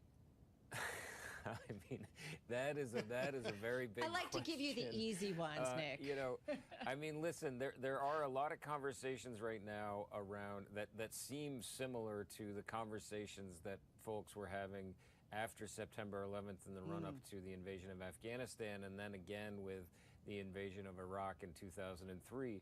The belief that there would be simple solutions to very difficult problems. You drop a bomb, you essentially force Iran to capitulate, maybe you even overthrow the regime in Tehran, and the question is always, well, what comes next? And we're sort of limited there by our own imagination and by the potential best case, but also the potential worst case scenarios. So the critics of the administration so far in this call to bomb have been saying, haven't you forgotten what happened in the last 25 years and how we came to rue those decisions to go into Afghanistan and Iraq? Others say no, it's completely different. You know, if what we have to do is just diminish their ability to have a nuclear weapon, eliminate it. We don't care about the regime. We're not going for regime change. We just can't have that threat. So that's where you're seeing really the fundamental tension point of the political conversation back here. Nick, just quickly, just about 40 seconds. We know that the president, through Caroline Leavitt, the statement was within 2 weeks that there will be some kind of, I guess, decision or response or what have you. How do you read that? Because I think people are wondering about what's the timetable really on this. Right. That's the thing we're all really chasing. As of the middle of last week, the belief, the conventional wisdom really was that the strike was going to happen this weekend, tonight or tomorrow night. And then you have Caroline Leavitt saying within 2 weeks, which still could mean tonight or tomorrow night. It just gives the president a little more leeway and room to maneuver and room to consider, so that if he doesn't do it this weekend, I think, you know, he won't be called weak by some of those critics who believe he should do it. 10 more seconds. If he stays at the White House, should we read anything into it? If he goes to Mar-a-Lago, should we read anything into it? Just quickly. Bedminster? Or Bedminster? No, I don't think you should read anything into wherever the president is. I mean, those decisions really come and go very quickly, and I mean, he has the infrastructure to make these decisions wherever he is. That is very, very true. All right, Nick Wadhams, stay safe. He's Bloomberg News National Security Team Leader. Nick Wadhams in our bureau in the nation's capital. Coming up next, what the U.S. does may, though, have significant implications for arms proliferation. This is something that's part of the conversation. That's ahead when Bloomberg Business Week Daily continues on this Friday.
It's 2:21 on Wall Street. We do check markets all day long here at Bloomberg, looking at a rebound for the Dow Jones Industrial Average, up now by 49. Last update we told you it was lower, but right now we got a gain of 0.1%. The S&P on this Friday does remain lower. It also remains below 6,000 at 59.75. The S&P down 5 points now, little change, down by just about 0.1%. Nasdaq down 64, a decline there of 0.3%. The 10-year 4.36%, with the 2-year 3.90%. Gold down $4 the ounce, $33.66, a drop of 0.1%. And West Texas Intermediate crude down 0.2%, $75.01 a barrel on WTI. Bitcoin right now down 1%, 103,302 on Bitcoin. The American College of Cardiology is recommending that weight loss drugs be used earlier to prevent heart disease, particularly for obese patients, as exercise and diet may not be enough. The organization suggests considering Novo Nordisk's Wegovy and Eli Lilly's Zepbound as primary treatments to avert heart disease, which is the leading cause of death in the United States. Recapping, stocks lower, S&P down 6, a drop now of 0.1%. I'm Charlie Pellet. That is a Bloomberg Business Flash. All right, Charlie, thanks so much. Hey, as the world awaits to see what happens in terms of the U.S. role in the war between Israel and Iran, whether or not there will be more of a role, the latest evidence from the ground does suggest that they would need to significantly escalate attacks if they want to eradicate the Islamic Republic's nuclear capabilities. Now, satellite images, there's this incredible story on the Bloomberg. Highly recommend that you check it out on the Bloomberg terminal or at Bloomberg.com. But these satellite images essentially, Tim, show that atomic installations were only grazed after 4 days of bombardment. The Israel-Iran conflict comes down largely to nuclear capabilities. Who has it, who wants it, and perhaps who needs it to keep world order without actually disrupting it. With us is John Erath, Senior Policy Director for the Center for Arms Control and Non-Proliferation. It's a nonpartisan nonprofit that's dedicated to reducing and eventually eliminating the threats posed by nuclear, chemical, and biological weapons through congressional engagement and public education. John, good to have you with us this afternoon. Appreciate you joining us on the program. Your specialty is thinking about these weapons in the context of getting rid of them. And I'm wondering, over your career, where we are given a world, in a world right now, when it comes to non-proliferation of these weapons. Well, it's a mixed story. Since the Cold War, about 80% of the nuclear weapons that ever existed have been eliminated. But right now we see the pendulum swinging a little bit in the other direction, where the nuclear weapons are given a little bit more currency, where you see proliferators such as North Korea and Iran putting more emphasis on possessing those weapons and giving a little more importance to them. So what is going to happen in the next few weeks and months, particularly with regard to Iran, is going to have a significant impact on how these weapons are viewed in the future and what the world is going to look like and how the world is going to think about them. You know, my follow-up was going to be, but I feel like you've answered it. You know, are we indeed on the cusp of what could be a very, very serious turn for the worse when it comes to nuclear proliferation? It sounds like you are saying yes, depending on how this plays out. Absolutely. If Iran is allowed to acquire nuclear weapons, if they're perceived coming out of this conflict as becoming significant in the currency of international politics, then there are going to be other governments that are going to want to follow suit. There's also the case of Russia and Ukraine. Russia has been using threats of nuclear weapons to advance its objectives regarding Ukraine, particularly with the nuclear blackmail that it has been conducting. It's been making threats with nuclear weapons pretty much every Tuesday since the war in Ukraine began in 2022 to keep Western nations from supplying arms and ammunition to Ukraine, to withhold, to limit what they supply to the Ukrainians. And it's been very effective. Countries such as North Korea are paying attention to this, and they're looking for their own means of nuclear blackmail. If Russia comes out of this war perceived as having succeeded in attaining its objectives through nuclear blackmail, other countries, starting with Kim Jong-un, are going to take notice. Okay, and forgive me if this sounds naive. The U.S. is the only nation, right, to have ever actually used nuclear warfare, weapons, I should say, in warfare. So having said that, why is it, again, forgive if this sounds naive, but why is the U.S. allowed to have nuclear weapons and other nations versus an Iran or North Korea? Is it just because we believe in the control and the safety and that they actually won't be used, considering the U.S. has been the only one who used it? Like, help me understand this. I think if you ask that question of a number of different U.S. leaders, you would get a number of different answers. I used to work for the U.S. government, and my answer would be that having used nuclear weapons, I think that I would say that speaking for the U.S., I would say I would wish that we hadn't. And having nuclear weapons, I would say that I would hope that the U.S. would never be in a position to use them again.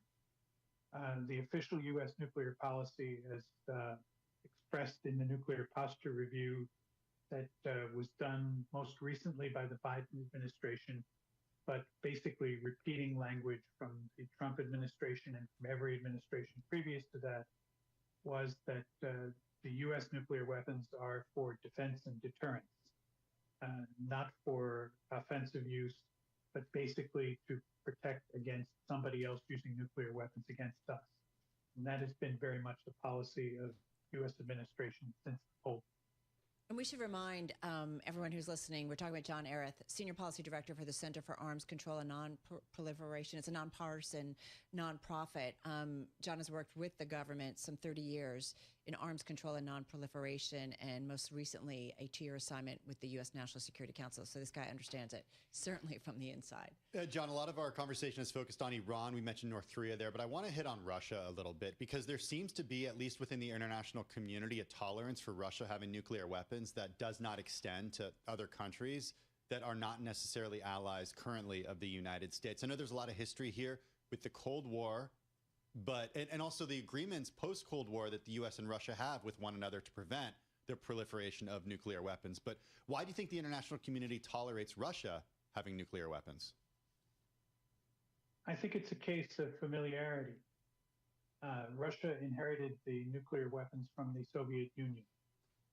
3 other countries did as well, Ukraine, Kazakhstan, and Belarus. And there was a concerted effort made, led by the United States in the early days following the Cold War, to return all of those weapons to Russian control. This was one of the highest priorities of the Clinton administration back in the early 90s. And it was a case where it was seen as Russia being the responsible steward for these weapons, and it was seen as being a more desirable outcome than proliferating nuclear technology to 3 more countries. That was seen as putting a chink in the wall and allowing more countries to have nuclear weapons and possibly leading to greater proliferation in other places. Nowadays, we look back at that and say, maybe that wasn't such a good idea, but that was very much the spirit of the time. We mentioned in our lead up to you a great read on the Bloomberg about the satellite images that reveal that President Trump's dilemma over the Iran nuclear complex. There's a lot more that needs to be done. What do we know about the damage that really has been done so far to the nuclear capabilities by Iran, and especially when it comes to non-civilian uses? What do we know about that in particular? What we know is that Iran has been enriching uranium to levels that are not necessary for anything but weapons. That is to say, there is no benign reason to enrich uranium to the levels that Iran has been. This is what has got Israel upset. Israel, however, has chosen to use military means to address this issue. It is possible that Israel may be able to significantly degrade, destroy, disable Iran's enrichment facilities. It may be possible that should the U.S. become involved, the U.S. may be able to do more than Israel to destroy or degrade these enrichment facilities. But that is actually beside the point, because Iran can simply rebuild. Mm-hmm. It may be with considerable expense and considerable effort, but they can rebuild. They built them once, they can do it again. Maybe it will be better and more difficult to destroy the next time, but it can be rebuilt.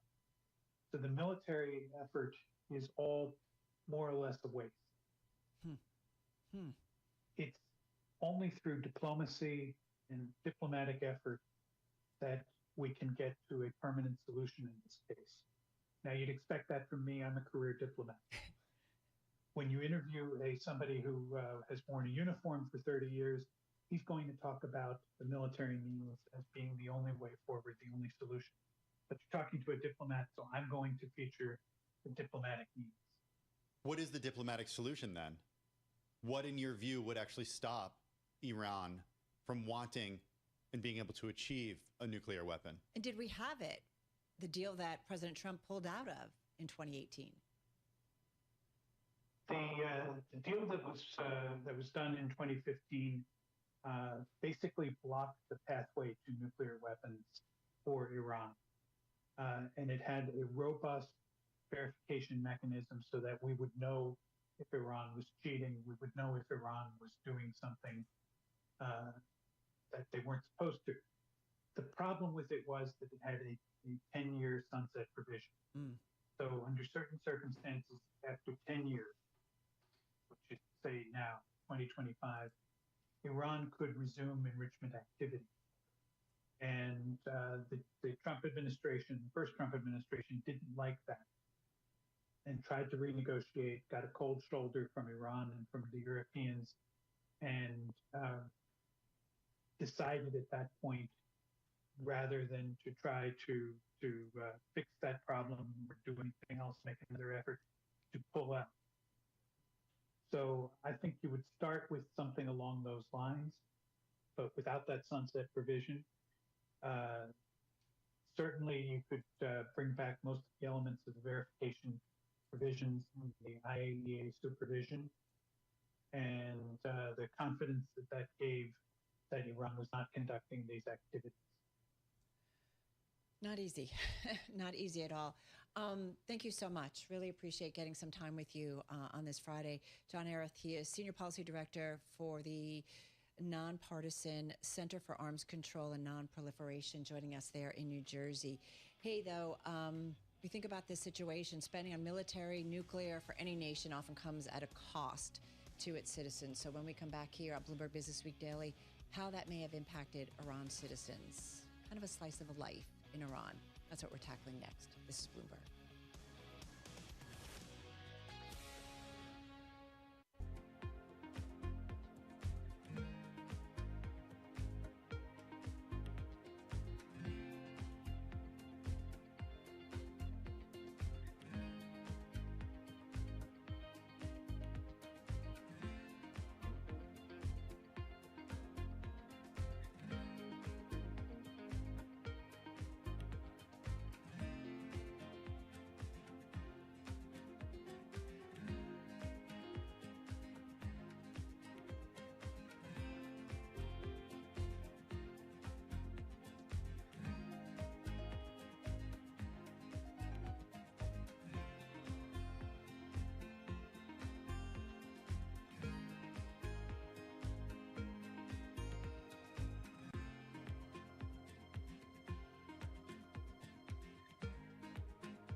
It's 2:40 on Wall Street. We do check markets all day long here at Bloomberg. We have got the S&P 500 index trading a little change, down 9, dropped there of just about 0.1%.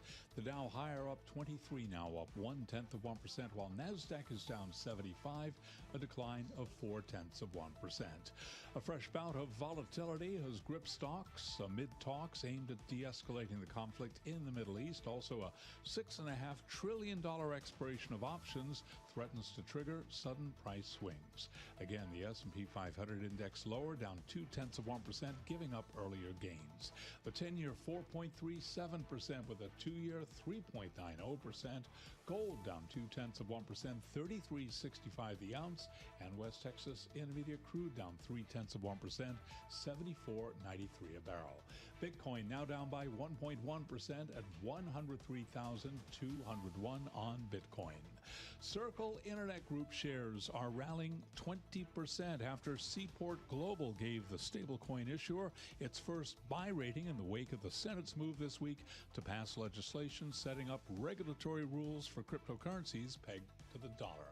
Again, Circle up now by 21%. I'm Charlie Pelleton. That is a Bloomberg Business Flash. All right, Charlie, thank you so much. Charlie Pellet there with an update on the trade. Carol Massar, Tim Stanovic live here on Bloomberg Business Week Daily. And folks, it is an economy battered by years of trade embargoes, sanctions, and an endemic mismanagement. We're talking about Iran. And that Israeli and Western intelligence assessment seen by Bloomberg suggested that the war could lead to an economic collapse in Iran and inflation of 80%, if not higher. Now, according to this report, it would likely result in social discontent and challenging of the stability of the ruling regime, Tim. Yeah, we wanted to talk really about the daily existence of Iranians right now and how it shifted really over the last 50 or so years, specifically the last 15 years. The challenges about life in Iran for its citizens who are currently under attack, their challenges and what they're experiencing. To help us understand that, Alex Vatanka is back with us, senior fellow at Middle East Institute. It's an organization with the mission to, quote, increase knowledge of the Middle East among citizens of the U.S. and to promote a better understanding between the people of these two areas. The organization has received funding from various sources, including corporations, foundations, and various Middle Eastern governments such as the UAE and Qatar, as well as the U.S. government. Alex joins us once again from Washington, D.C. Alex, we've spoken to our reporters on the ground in Israel. We haven't been able to do the same for people on the ground in Tehran and other parts of Iran. We wanted to speak with you. You were born there. You're still in touch with people throughout the country. Can you give us an understanding of what life is like day to day right now? Tim and Carol, great to be back with you. Look, you're right. I mean, obviously that's my day job, trying to track what's going on in the country of Iran. But the last few days actually been very hard. With some exceptions, internet is essentially no longer accessible. The authorities believe the Israelis are using access to the internet for their operations against the Iranian regime. The other way of looking at it is maybe the Iranian authorities are concerned about public mobilization. There is for sure a lot of messaging going into Iran from the large Iranian diaspora, which is vastly anti-regime. So there's a very lively debate outside of Iran among Iranians across the world that what would be best for the country. There are those who are saying regime change is the opportunity right now, but there are also many who are skeptical and saying, actually, we don't know if regime change is the outcome. It could be civil war. It could be something worse. So let's take it easy here. Well, Alex, what I want to also do is take a step back. And what has life been like under the Ayatollah, who has been reigning for some 36 years? What has life been like for Iranians before this attack? So, Carol, I mean, let me just remind everybody that Iran had a revolution in 1979, and Ayatollah Khomeini and his people, including the one who's the supreme leader today, Khamenei, took over. And if you ask the 75% of Iranians who were born after that revolution, they will tell you life has not been pretty because it's been a very repressive regime across the board. It's been domestically repressive, and it's been very adventurous, ideological, stubborn in terms of its foreign policy. I mean, the reason why we're seeing this war happen, and again, let's put aside if Israel was justified to attack Iran or not last week, that's a separate issue. But the fact is, this Islamic Republic for so long has been sort of taunting the Israelis, saying you don't have a right to exist and so on. So a lot of Iranians are asking, we don't like what Israel's doing to Iran right now, but at the same time, you're not exactly innocent. You asked for this. You taunted them. So life. Well, I guess but what is life like? What does the average Iranian make? What is their existence like in terms of a home, food on the table? What is that like? So it's a medium-sized economy. I mean, it should have been a top 20 economy if they weren't under sanctions. They should be the size of Turkey, if not bigger, because Iran, unlike Turkey, is a lot of oil and gas. So very educated population of 90 million, pretty significant industrial base, agricultural base. Again, a lot of, parts of the economy. I mean, the idea that oil is not true. It's much more multifaceted than that. But sanctions have really had a great impact on life. So one of the headlines for your average Iranian in terms of life is there are no jobs. Inflation is rampant. There's repression. There is isolation. So what do a lot of Iranians do? They look for a way out. Immigration has become basically the way out. That's why you have this large diaspora around the world. Not because people want to leave their homes, but because the opportunities just don't exist in Iran. What has been the resistance to the government, and how has that proliferated or not since 2009? There's always been resistance going back to 1979. Has it been always an effective resistance? That's the big question mark. To this day, we have a large Iranian political opposition, but it's not united. There's a lot of energy there, but they haven't agreed on an agenda in terms of the day after. So you have the Shah's son, who is obviously very well known here in the United States. He's on TV quite a bit. He is the most prominent figure. He has an agenda. He wants to sort of transition Iran out of the Islamic Republic into something else. I have heard him personally many times. I think he's got some great ideas. I do have question marks whether he can unify the diaspora. Halloen! I have also the question in terms of whether he can unify the folks in Iran. And that's where the battle is going to be. It's not the diaspora. It's those 90 million Iranians. Where are they going to go? That's the big question. How you doing? The reason I asked specifically about 2009 is because nå slutta jeg seg for i dag. Har du gitt deg? Ja, jeg blir sett av med over helga, vet jeg ikke om jeg vil da. Men det kan jo bli en boms opp på søndagskvelden der da. Ja, lett. Det er ikke noe vedleggsar!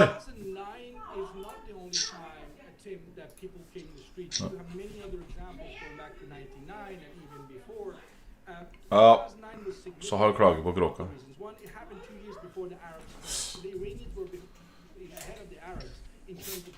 Det vil jeg tro. Hele tiden. Ja.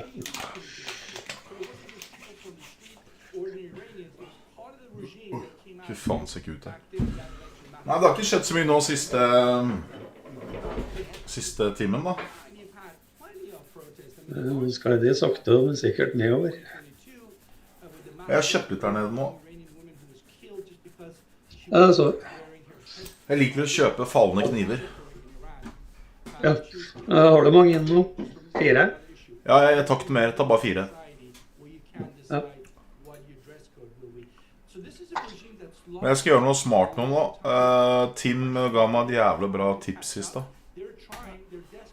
Og det jeg skal starte en gullkonto med bare 5.000 kroner. Så trader jeg litt, for da kan jeg trade sånn uten å ta hensyn, men med mye mindre da. Da kan jeg gjøre sånn som jeg har gjort på privaten hele tiden. Jeg har liksom ikke tenkt den tanken i det hele tatt. Så slutt å bråke, eller? Det er en kråke, for faen! Hun krangler med en kråke, er det normalt? Vet ikke. Nei, jeg vet da faen jeg.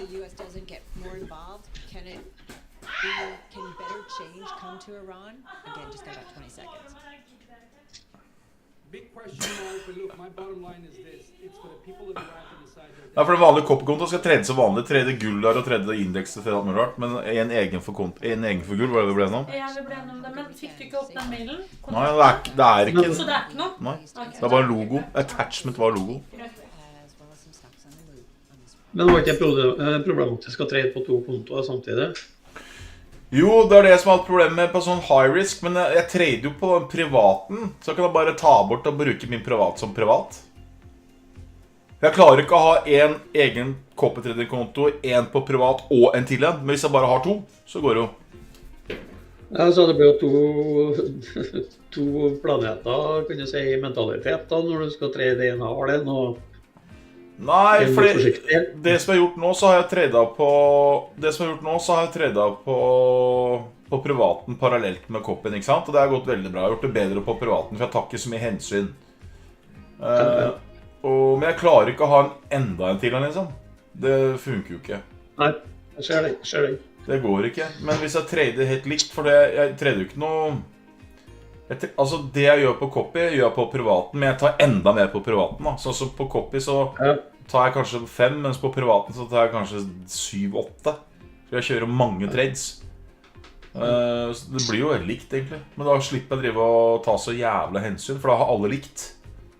Det blir mye mindre for meg å leke med, men jeg tror det er mye lettere å gjøre det, for da er alt nullstilt. Så fortsetter jeg som jeg gjør nå på copy. Hovedkontoen er den som vi er på nå, men da har jeg en til en som... Da driter jeg til det på privaten, da. Da har jeg bare 2 kopper. Tror jeg kan være smart. Hva er planen videre? Ta ut penger og starte med 20? Ja, det er planen. Jeg har ikke gitt meg på Nasdaqen. Det er planen.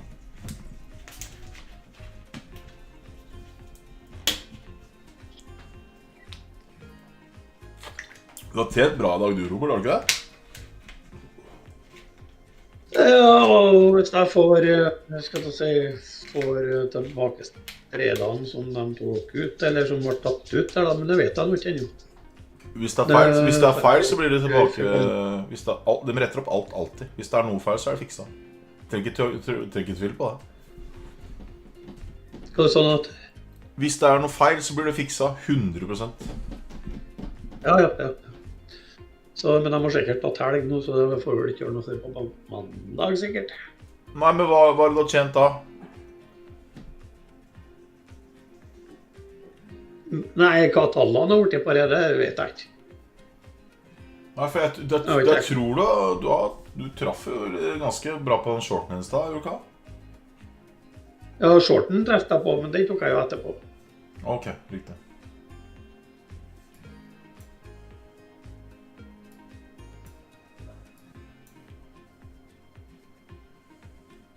Nå tror jeg ikke jeg kan være med på den traden som kom vekk der. Hva sa du? Det er nok mer på den traden som kom vekk da, men for da må det være ikke å se at jeg får kikket på det. Ja. Men hvis det er noe som har skjedd feil, så blir det fiksa. Ja, jeg tror du har fått kopi av mailene. We are definitely down across the board, just down though S&P 500, just up about a point. Ja, for han lurte på om jeg hadde sett take profit på hva var 47 eller hva var for noe. Nei, så sier jeg brukte jeg take profit på botten, så. 2 sekunder. Det helt kaos her. Hva faen er det for noe? Let's look at KR. That's one of the biggest decliners today. It dropped as much as 8.6%. So this is an engineering company that has a lot of government contracts. We're talking Department of Defense, we're talking NASA, we're talking a lot of those big names. And today there was an announcement that one of the contracts was terminated by the U.S. Transportation Command. It's interesting because the company says that this development is not expected to have a material impact. They had a really strong earnings report, but clearly, obviously, a very low volume day, markets are reacting quite negatively. Investors say differently, maybe about that material impact. The ICE says that the termination of the contract may reflect risks to government service providers, and obviously that company has a lot of exposure. Stemmer, Badetta. Da har jeg også en knøttliten konto. Da trenger jeg ikke ta hensyn, for da er alle så små. Det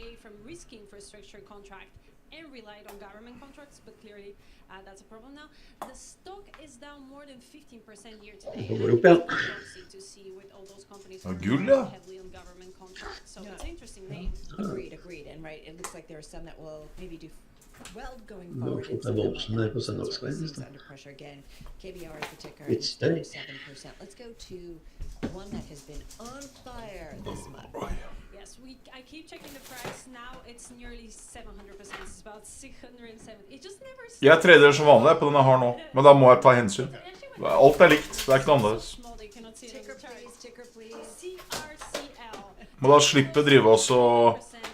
Da slipper jeg å liksom ta så mye hensyn sånn, å nei, nå kan jeg ikke sette en til trade tilfelle noen ikke har råd. Å nei, nå kan jeg ikke ta stopplås tilfelle noen sitter med for lite posisjoner og får ikke vært med inn igjen. Det blir bare... Så jeg trenger ikke gjøre det samme ferden på nytt, tenker jeg. Så fortsetter jeg sånn som jeg gjør nå og tjener penger på den hele tiden. Men hvis jeg begynner med konto på for eksempel 5000 kroner da, så vil prosentene også blir riktig I forhold til dere. Så nå så har jeg for mye på den kontoen, for jeg sitter jo med svært tap på Nasdaq. Så jeg har mye penger der for å holde det tapet. Og da går det utover de mindre kontoene, hvis det gir mening. Jeg har jo ikke tatt tap på Nasdaq ennå. For jeg tror jo oppriktig Nasdaq skal ned flere tusen poeng. I finally convinced Carol to do one of these as her gainer. I know, you're like, you have to do this. You have to do this. And you know what? Once again, he was right. Kroger. Yeah, that's a very different company. Rolls as much as 10% on a good earnings report. There could be a Kroger stablecoin Ah, in our skrev Sahara akkurat det. Anything's possible. We need that. They're not doing it, we're just speculating. Yeah, we're just speculating. So yeah, good earnings reports sign that consumers, we're so worried about consumers, but they're still spending on those essentials. Obviously, Kroger, Jeg skal fikse det med en gang. groceries, and one thing we're seeing when consumers are pulling out, they're eating more at home, so that's one reason perhaps a brand like Kroger is not necessarily seeing so much pressure. The report was really good.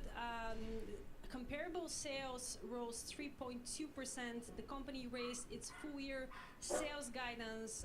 The CEO said that the company has seen an improvement in grocery volumes. So overall, pretty bullish about the consumers. Of course, this is just kind of an essential chain. So Skal vi si minstebeløpet å følge med der 5000, da begynner jeg på 5000, og så de som følger meg 5000, da tar jeg null hensyn, da det bare å kjøre på. You can't eat stable coins. Ja. Da kan vi bygge opp sammen, helt likt, det alt likt, det ikke noe, da tredje jeg bare med dere, og den her kontoen.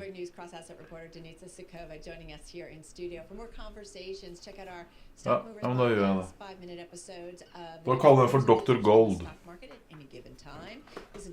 For jeg har tjent noe helt sjukt med penger på gulden nå. We're getting ready to wrap up our first hour of Bloomberg Business Week Daily. Again, we've got a market well off its best levels of the day, hovering near its lows. Jeg har faktisk gjort 30 000 om til nesten 90 000, 60 000 pluss på 9 dager. Du, hvis ikke du holder kjeften, så putter jeg ovnen. Jævla hund. Business Week Daily on YouTube, Bloomberg Originals, or on Bloomberg Radio. We got a great program coming up. We're kicking it off with Peter Atwater of William & Mary. He's also the author of The Conference. Og hvis jeg kan be dere om en ting, hvis prosentene, eller hvis, jeg må si hvis, men hvis når prosentene mine blir sånn som de blir da, så kan dere dele ordet videre, for da er det litt morsomt for meg også. Så hadde jeg synes det er veldig ordentlig. It's a reminder, right? There's the war in the Middle East that we are watching between Iran and Israel, but there's the tariff and trade war that continues, and so stuff continues. Jeg får ikke lov til å reklamere selv. Different sectors, and folks, it's June.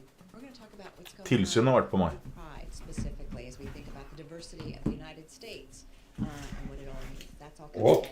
Ja, Finanstilsynet har vært på meg. Det er en konkurrent som har anmeldt meg. En konkurrent, altså en kopitrader? Ja, en plattform som har anmeldt meg for at jeg fake, eller jeg vet da faen jeg. Aner ikke. Det er ikke noe gærent, det er sånn der tullet opplegg. Ja, og det er på grunn av TikToken, eller? Ja, så jeg tok noe alt på TikTok. Ja. Og så er det 100 falske profiler man har ute også, så det er liksom... Ja. Jeg sikkert blitt anmeldt også uten at jeg vet det. Jeg dro selv til politistasjonen og så anmeldte disse falske profilene. Men de kan ikke gjøre noe med det.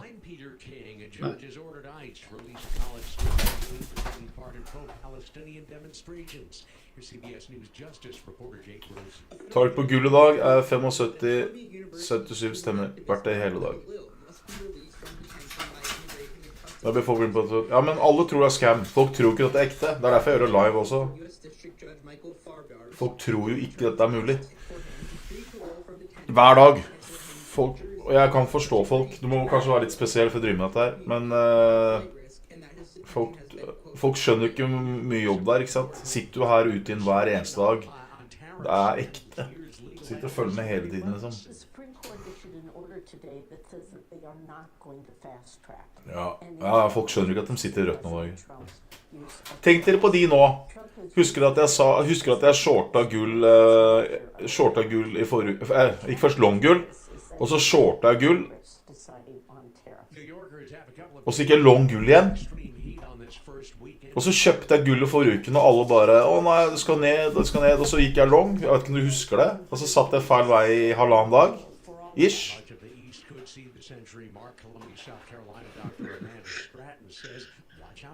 Signs and symptoms of heat stroke are confusion or altered mental status. Sometimes people can be unconscious. A lot of times they stop sweating. Ja, jeg traff på shorte gull I krig, faktisk.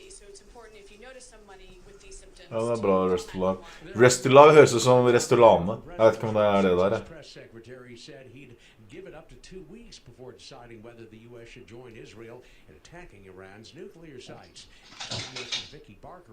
Ja, men det I hvert fall ikke... Dette helt ekte. Alt live, og jeg har lyst til å gå viralt med dette her. Men det litt vanskelig, for jeg sitter I Norge. Du har jo sånne kjente utlandet, sånn som han der TGR og han der... Hva det for noe? Helt for noe? Det et par sånne gutter som flinke, som kjempestore. Men jeg knuser dem. Men alle sammen bor jo I Puerto Rico, eller så bor de I... Ja, de bor ikke her I hvert fall. Oi, nå nøyste gutten. Oi, satan. Nå det varme, tror jeg. Ja da.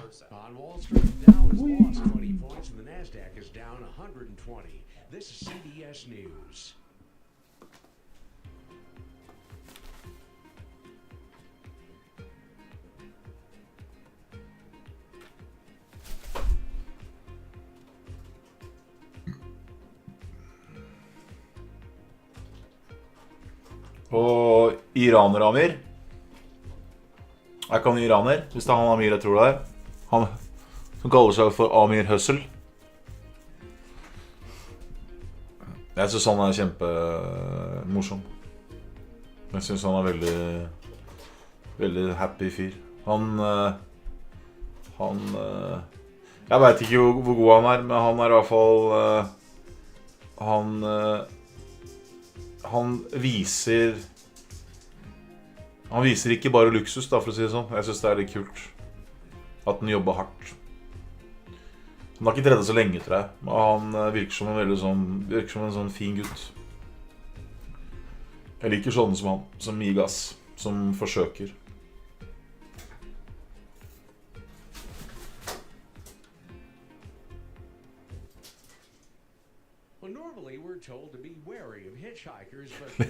Så kommer Stig Lever og fyller penger. Der kom det.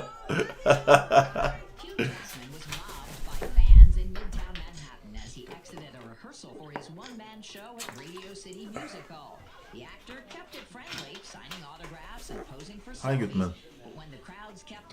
Å, fy faen, nå lukter det I kjeften min. Hei.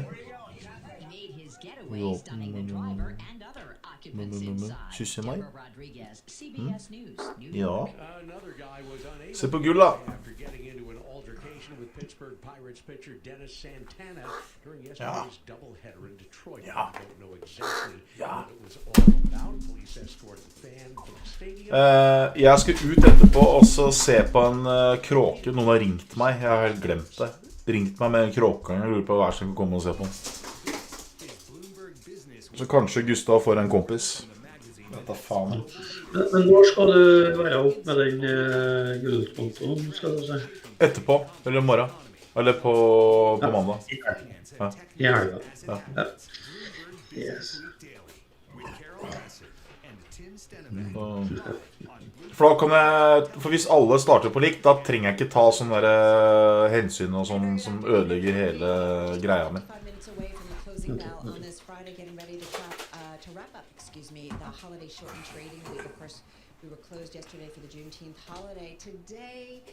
Klokkeslett er ikke så veldig farlig, det er tross alt lørdag i morgen, så det er ikke noe trading.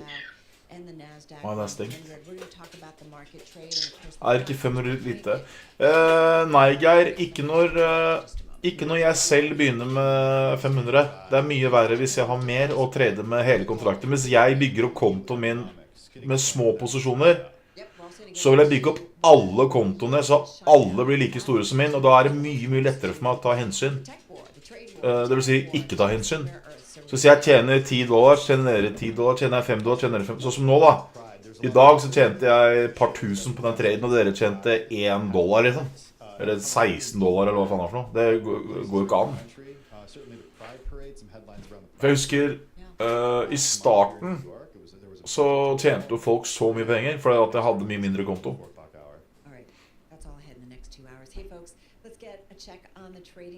Det var lite i dag. Ikke sant, Resultat? Se her nå. Dette har jeg tjent i dag. Dere har tjent lite, og så har jeg tjent dette her. Det er ikke noe kult, ikke sant? Vent da, 32. Close orders. Dette har jeg tjent på koppetrening i dag. Til dere, liksom. Sånn. Dette har jeg tjent i dag. Til dere. 2500 kroner, ikke sant? Hadde jeg hatt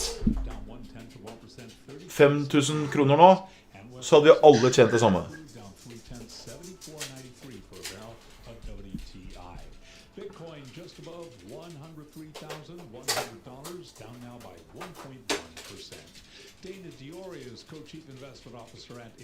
Jeg tenker, altså vi kan godt starte på 10 000, jo mer jo bedre er det for meg. Men jeg tenker at jeg tror det er en veldig bra utfordring for meg også, å bygge opp en sånn pissliten konto til å bli litt mye, for å liksom føle, liksom vise hva jeg kan da.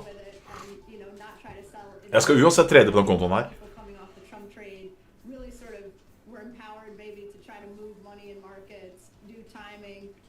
Ja, jeg skal justere den kontoen veldig snart, jeg. Så bare ha Nasdaq litt lenger ned, så skal jeg ta ut hele tiden. Dana Dioria, Co-Chief Investment Officer at InvestNet, interviewed on surveillance. American and European airlines have begun pausing flights to destinations in the Persian Gulf. Hvis du hiver inn 10 000 på den kontoen som jeg har 5000, så har du dobbelt så mye i markedet enn jeg har. Så hvis jeg tjener 1000, så tjener du 2000. Tjener jeg 10 000, tjener du 20 000, og så videre, og så videre. American has suspended daily flights to Qatar's capital, Doha, and shares of United UAL down now by 0.4%. Recapping, stocks lower, S&P Dow 20, down 0.4%. I'm Charlie Pelleton. That is a Bloomberg Business Flash. Hey, thanks for the Business Flash, Charlie. Do appreciate it. Speaking of the markets, Federal Reserve Governor Christopher Waller said the Fed can lower interest rates as soon as next month. Du kalte meg, for jeg kommer til å ta ut penger hele tiden. Alt skal vekk. Here's Governor Waller earlier today on CNBC. Oi, se gulla! I helvete.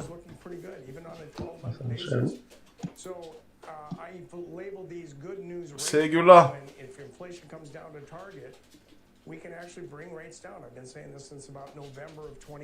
My friends, skal ta gevinst på gull. Jeg tok jo gull på koppetredningen i stad.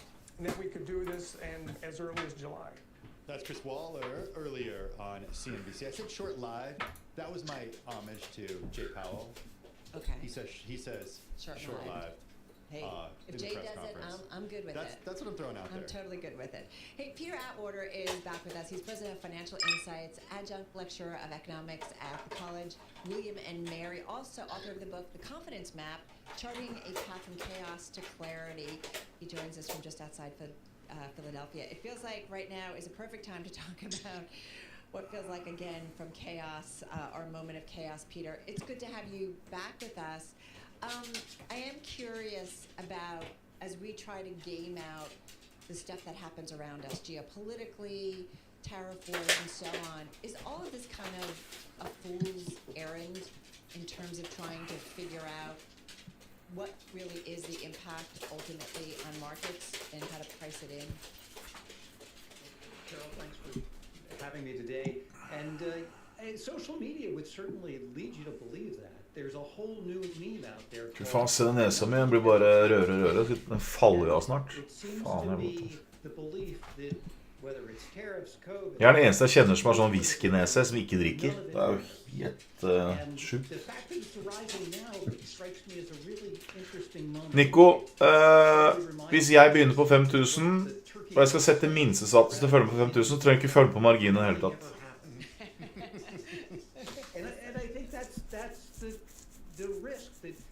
Not only are investors complacent, but I sense that they're acting with Hvis du har 10 000, så må du følge med litt på marginene, for da er du dobbelt så mye eksponert som meg. In several dimensions where investors don't believe that there will ever be punishment, that there is now no downside to trading.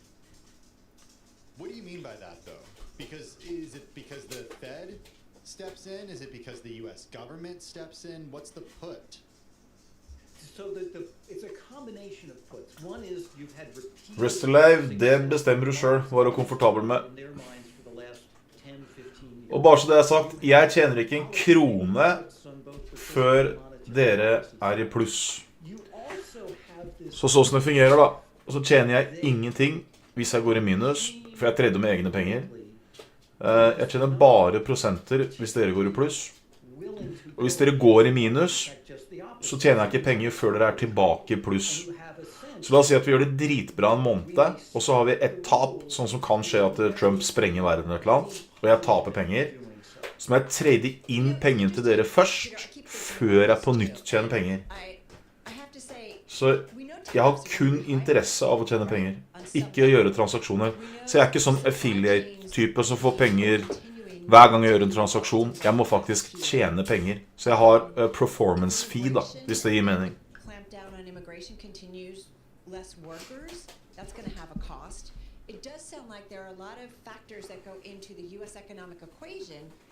Jeg synes systemet er rettferdig, for jeg tjener jo ingenting hvis ikke dere går i pluss. Så la oss si det at jeg har tapt alt da, eller halvparten eller 30%, så jobber jeg jo da basically gratis til dere er i pluss igjen da.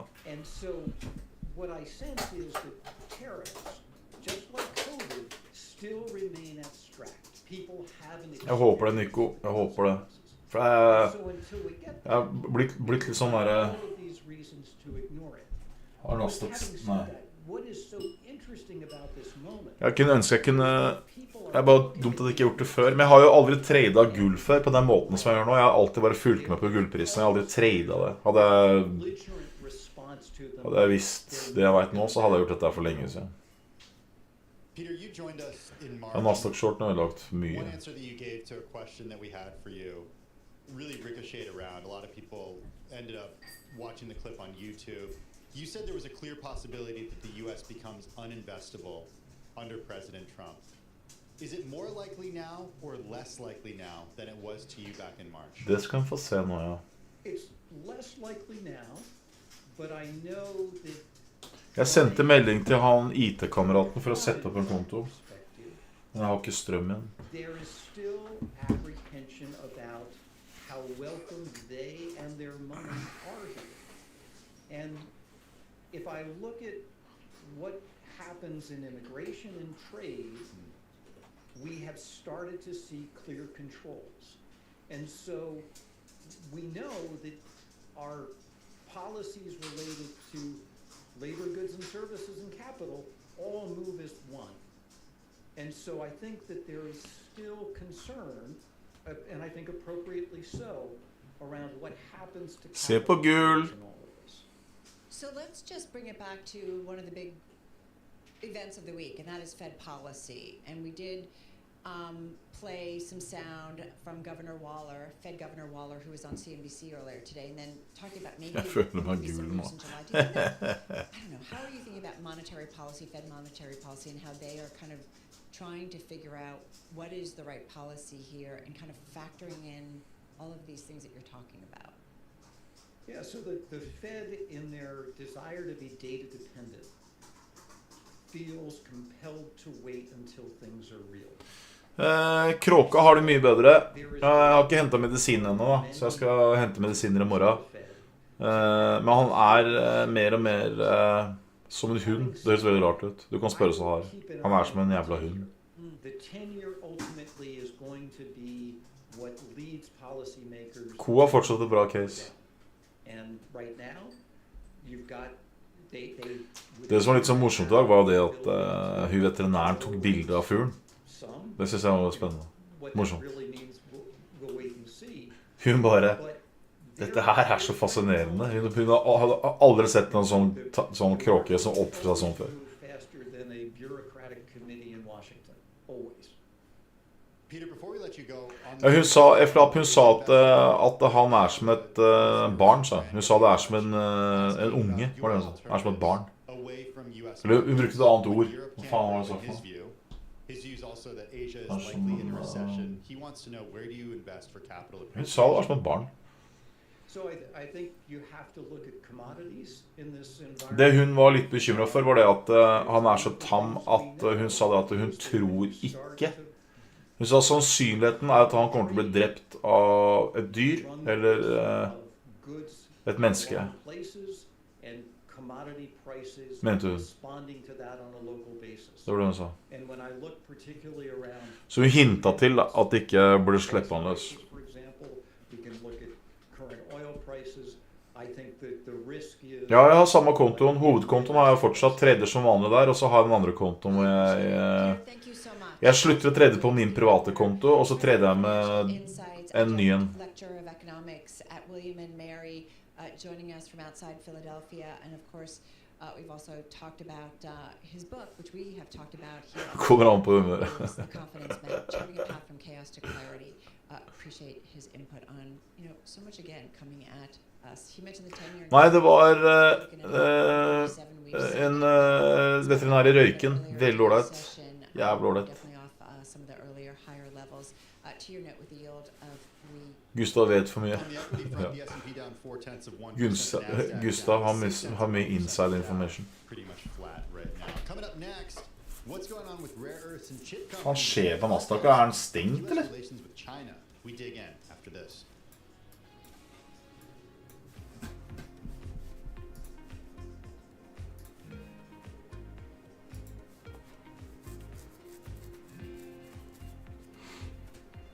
Kan jeg sette ned beløpet jeg føler på vannet med 500 som legger 5 på gul, og med 2 ulike accounts? Jeg tror man har 2 ulike accounts. Jeg kan ikke dette her, jeg er bare trader.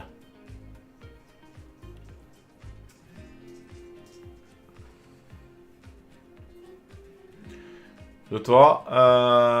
Den kråka har driten i hele kontoret her. Det er så mye dritt. Jeg kødder ikke med det.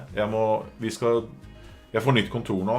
Han sover her, ikke sant? Så jeg har vasket halve kontoret da. Men den siden her er bare dritt.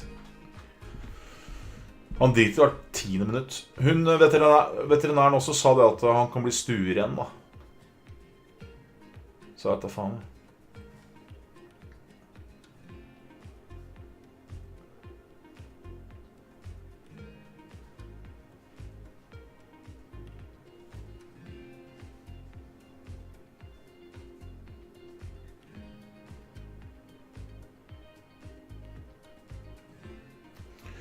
Er det noen av dere som har vært i Dubai før?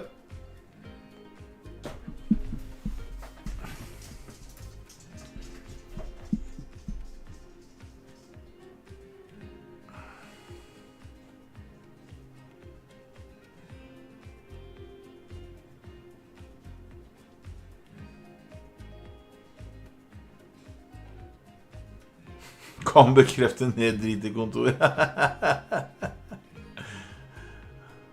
Nei, skal vi snart.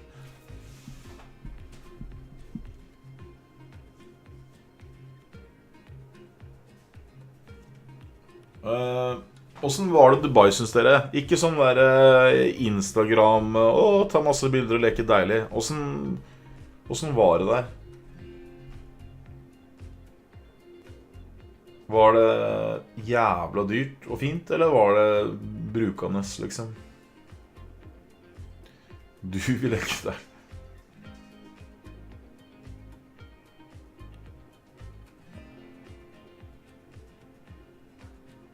Ikke skriv tankene dine, skriv nøyaktig hva du mener, Slumdog. Jeg har vært i Filippinene og Thailand, og Thailand er noe av det fineste stedet jeg har vært i mitt liv.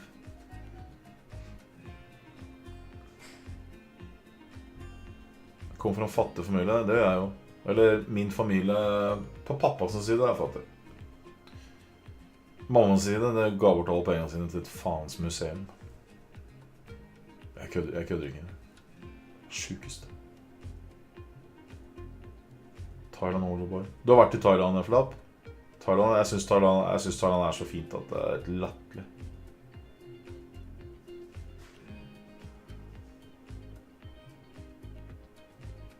Vi føler døde akne. Hvor gammel er du rest alive?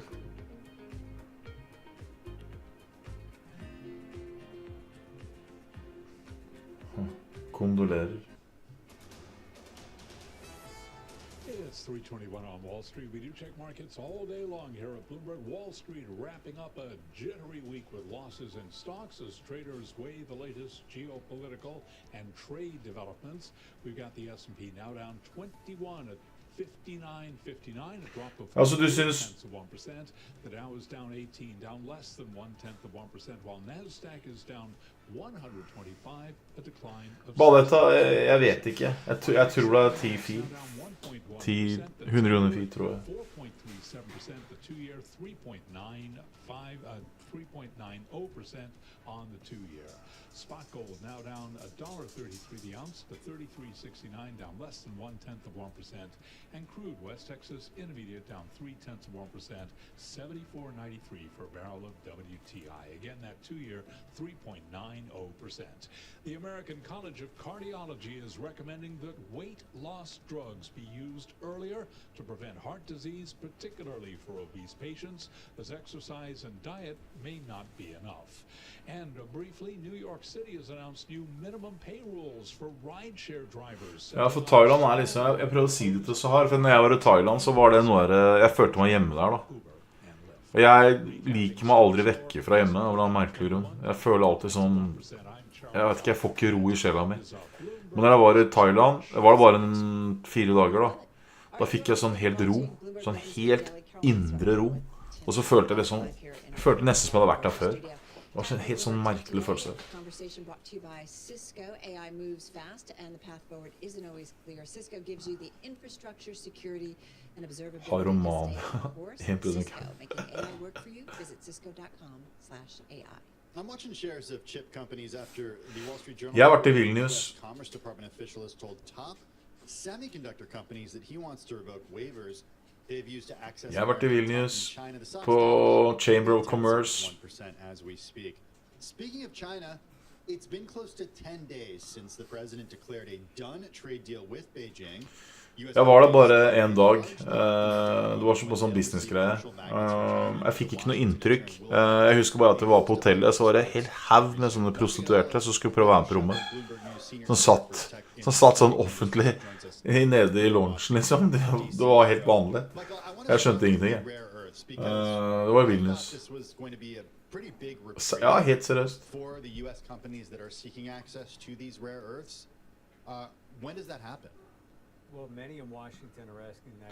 Drømmen er å kjøpe leilighet til han. Det fikser du. Jeg er helt overbevist om alle som trader her. Hvis dere ikke gir dere 100%, alle som er her nå, hvis dere fortsetter og ikke gir opp, så kommer dere til å lykkes. De eneste som ikke lykkes, det er de som gir opp.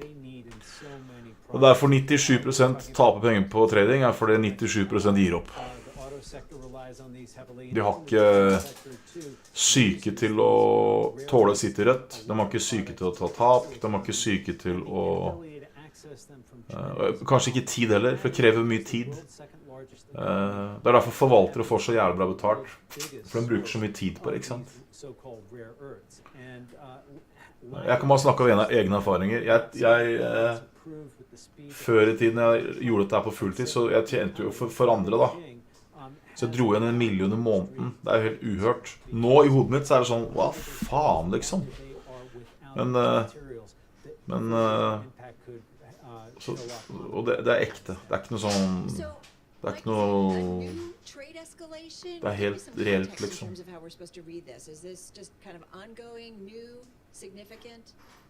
Yeah, I'm glad you asked that, Carol, because it really does fit into the larger trade conversation around China. It's never really just been about the tariffs that President Donald Trump threatened to, and then eventually... Luca, det var ikke noe ille prostituerte. Det var bare, jeg bare husker det, for jeg synes det var så rart. Det var ikke noe negativt ment eller noe sånt. Jeg synes prostituerte er koselig.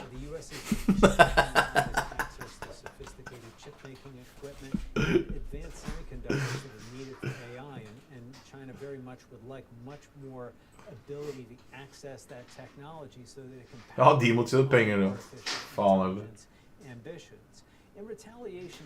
De sier i hvert fall ikke, «Å, jeg har så vondt i hodet i dag. Å nei, å, jeg har vondt i ryggen. Å nei, jeg er trøtt. Gå og legg deg.»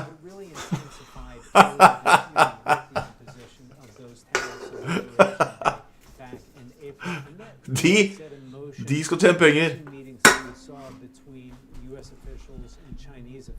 First in Geneva, where they achieved their first détente, but then again in London, just less than 2 weeks. Merkelig at det er mest kvinnelige prostituerte. Jeg tror det er en grunn til det. Carol, what had gotten them off track really was a failure of China to follow through on delivery of its promise to resume flows of critical... Ja, du kan rekruttere de prostituerte til trading. Det blir mye bedre. Beijing saw as efforts to impose controls on technology, including... Men når jeg var i Kypros i år, så var det veldig mye russere der.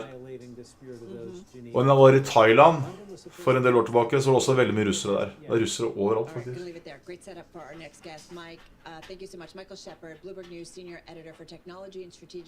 Har alt solgt ut på koppen nå?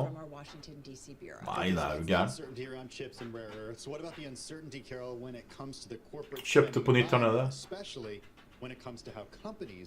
Are spending their money. Yes, indeed. Well, Accenture shares fell after the IT services company reported its third quarter. Har du leilighet i Thailand, Markus? Sitter over helgen på gull? Ja. Jeg kan ta litt gevinst her nå. Folks and heads of companies and thinking about their IT spend. So we are curious what Joyce Mullen has to think Kan du starte på nytt på mandag? We are at this moment in time. She is president and CEO of Insider Enterprises. It's a $4.2 billion market cap company, consults with small and large businesses alike.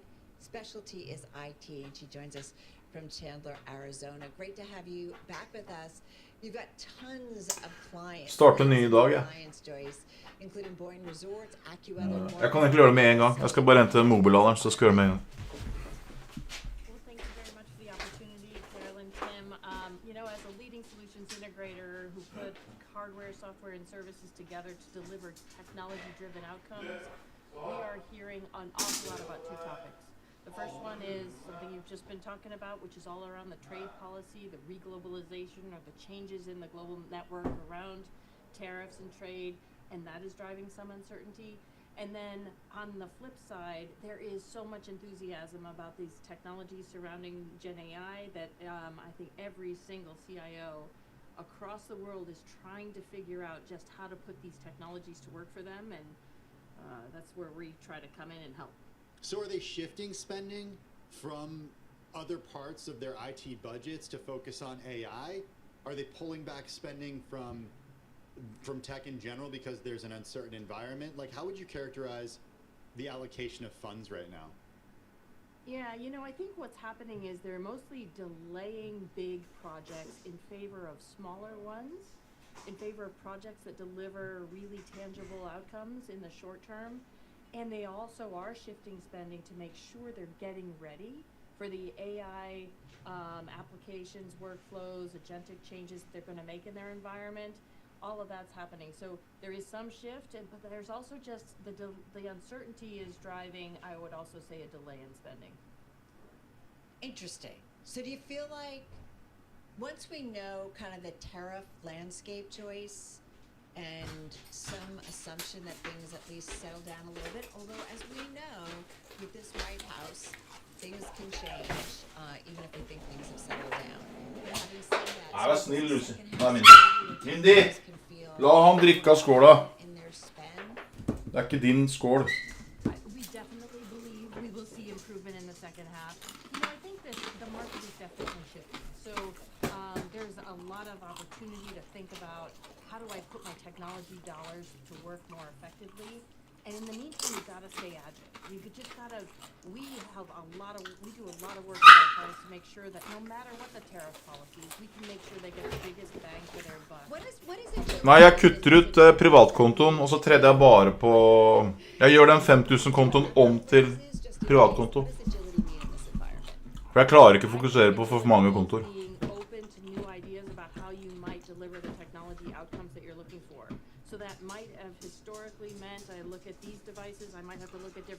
Du har tjent over 10 000 dager Lost in Heaven, har du ikke det?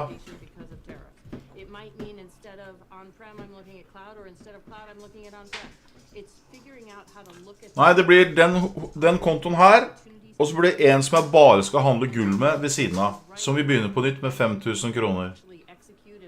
Og der kommer jeg til å trade som om det er min privatkonto, sånn som jeg gjør. Deliver the results fast, earn the right to do more is the new order of the day. Very few clients that I talk to are interested in big, complicated, long-term agreements. They want short-term sprints that deliver those outcomes they're looking for, and then they'll use those outcomes to fund the next one and the next one and the next one, and that's exactly how we approach the market. Hey Joyce, as Carol mentioned, Accenture shares fell earlier in the session as much as 11%. The most going back intraday to March of 2020. The company reported third quarter results and gave an outlook that showed bookings, according to analysts, were kind of this weak spot of the print. How are your bookings? Så dere tallene fra USA i dag? Så dere hvor dårlig det var? Yeah, you know what we're seeing is we're obviously very different. Minus 0,4, var ikke det? But we are seeing pretty solid bookings. Jo, Philly Fed er på minus 0,4. Nei, minus 4%. So again, if you're not trying to tie a customer into a really long-term, complicated contract, and instead you're focused on 8-week sprints, 12-week sprints that have real outcomes. De tallene alene i dag skulle gjøre at vi kom ned, men det tok faen meg 3 timer før markedet falt på det. Det er ganske sjukt. Også veldig snart. It's a lot of work for us, but we have a lot of confidence in our execution, and we've proven time and time again that when we do an awesome job and deliver great results, we get the opportunity to do the next thing and the next thing. And by the way, we've been building our capabilities so that we have even more opportunities to leverage that approach. Det er helt riktig på dette. Greia her er at jeg trader med veldig begrensninger på den hovedkontoen, for det er veldig mange som har... Vi begynte det litt feil, for vi fikk... Vi hadde ikke noe sånn minstekontor der, eller noe sånt nå. Og så fikk jeg den der Nasdaqen så jævlig toeren. Hva faen skjedde nå? Gustav, må du slutte. From your seat, where does it look like we're going to start seeing the beneficiaries of AI in non-tech companies? Oh man, I mean, so for sure, there are developments already happening at an incredibly rapid pace in healthcare around patient outcomes and personalized care. There are already amazing developments underway in education, personalized tutors, that kind of thing. Joyce, forgive us. The president speaking, we've got around Joyce Mullen at Inside Enterprises. To President Trump we go, making some comments. Call up Israel and request that they stop their airstrikes. Will you make that request? Well, I think it's very hard to make that request right now. If somebody's winning, it's a little bit harder to do than if somebody's losing. But we're ready, willing, and able, and we've been speaking to Iran, and we'll see what happens. We'll see what happens. What was the thought process behind just time to see whether or not people come to their senses? Did the Europeans help at all in talking with the Iranians? No, they didn't help. No. President Iran doesn't want to speak to Europe. They want to speak to us.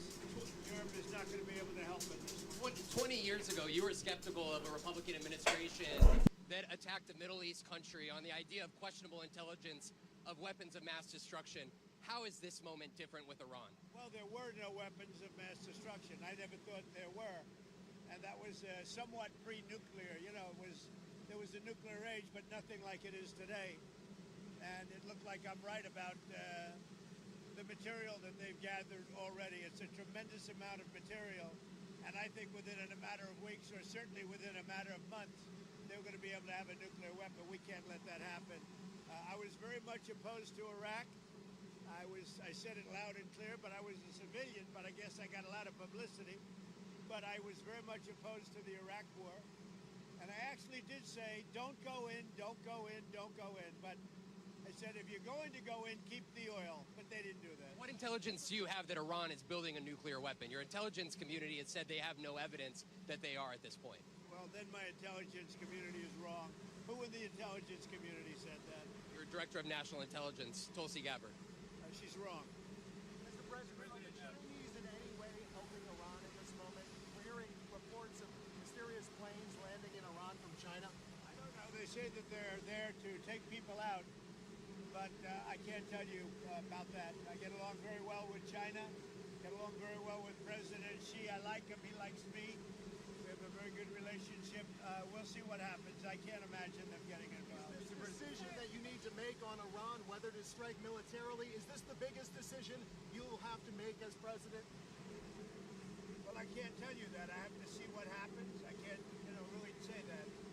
It depends what the decision is, but I wouldn't really be able to tell you that now. I'll tell you in about a year from now, maybe 5 years or 10 years from now. You never know about decisions.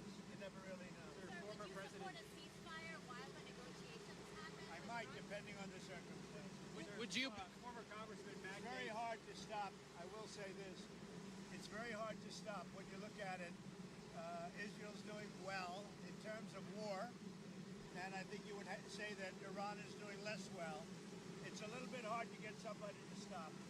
Sir, Liam Cosgrove was here, and former Congressman Matt Gaetz threw out an interesting idea suggesting that if you were to broker a deal where nuclear inspectors go into both Israel and Iran, that you could win a Nobel Peace Prize, and they might even rename it the Trump Peace Prize. Did you hear those? What do you think of that? Well, they should give me the Nobel Prize for Rwanda, and if you look, the Congo, or you could say Serbia, Kosovo, you could say a lot of them. You could say, the big one is India and Pakistan.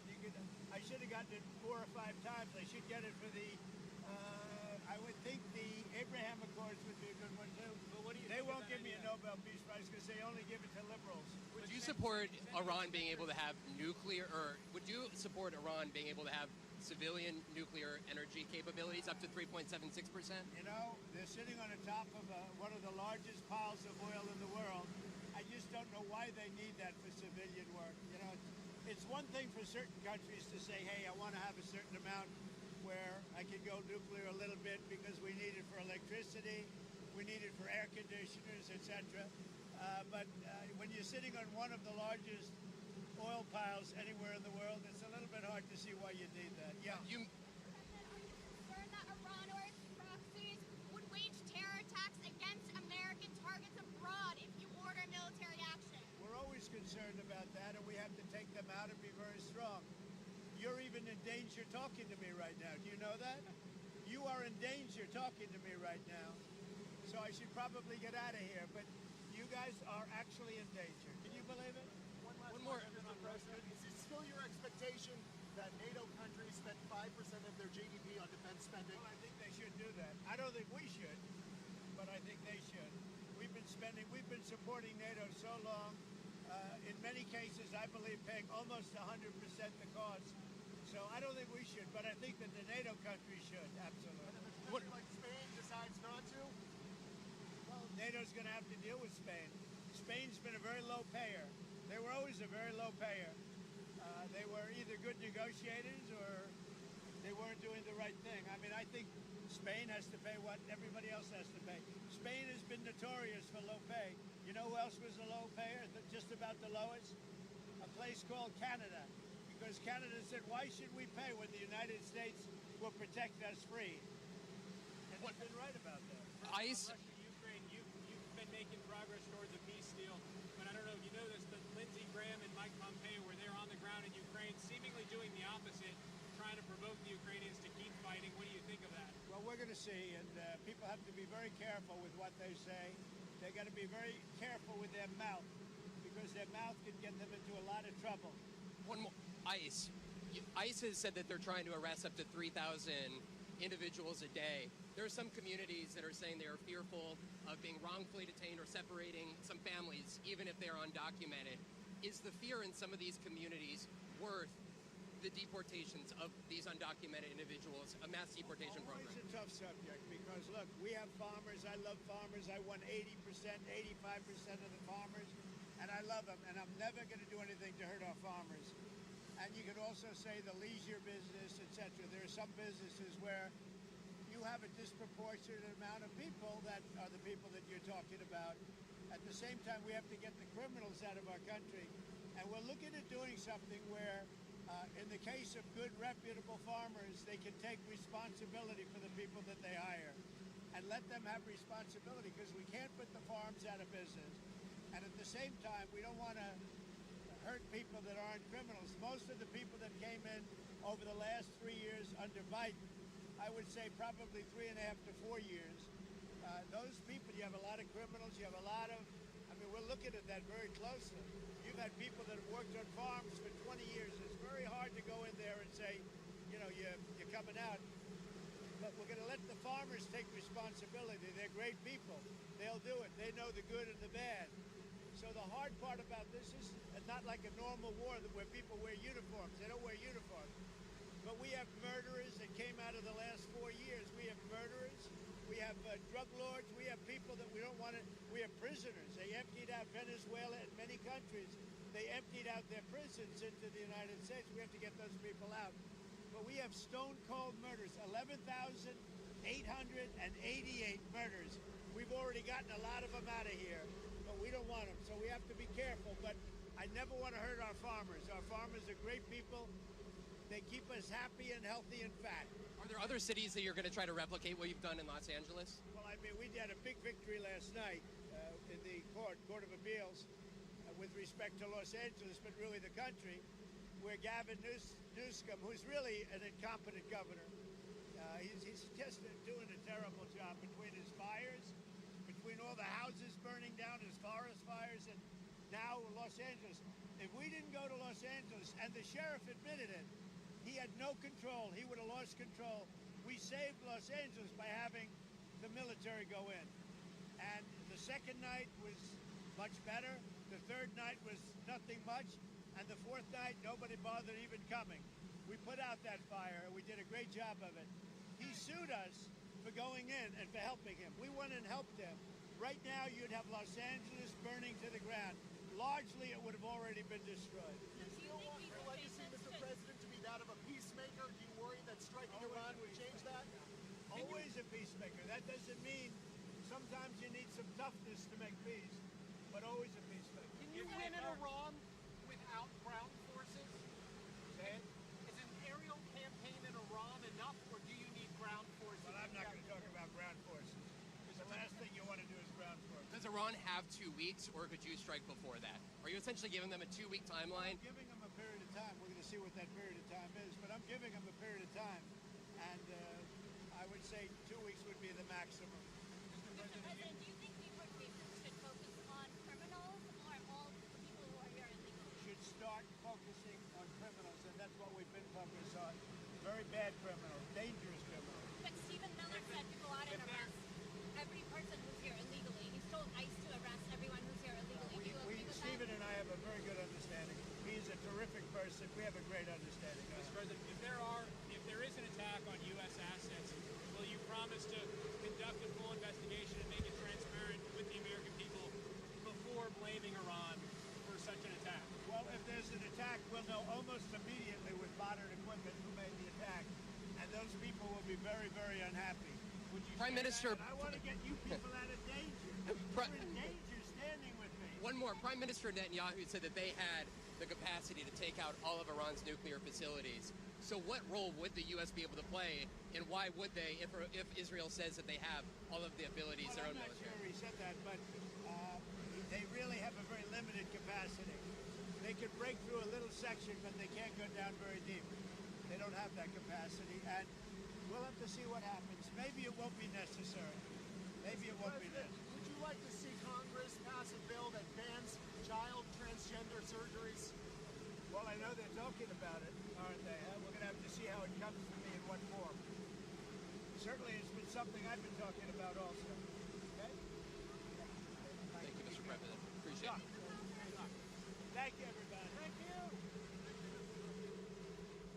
All right, everybody, you've been listening to President Trump there in Morristown, New Jersey. Assumption is that he is en route to his golf course and club there in Bedminster, New Jersey. But again, he's making his way to Marine One, the helicopter right now. so he is making, we were curious about Yeah, kind of so where and how and what. He took an airplane from D.C. Correct. earlier, landed. He was just at the airport in Morristown, and now he's getting on Marine One. So where's he going then? I guess He's going to Bedminster, yeah. Yeah, so he's going to land there, yeah.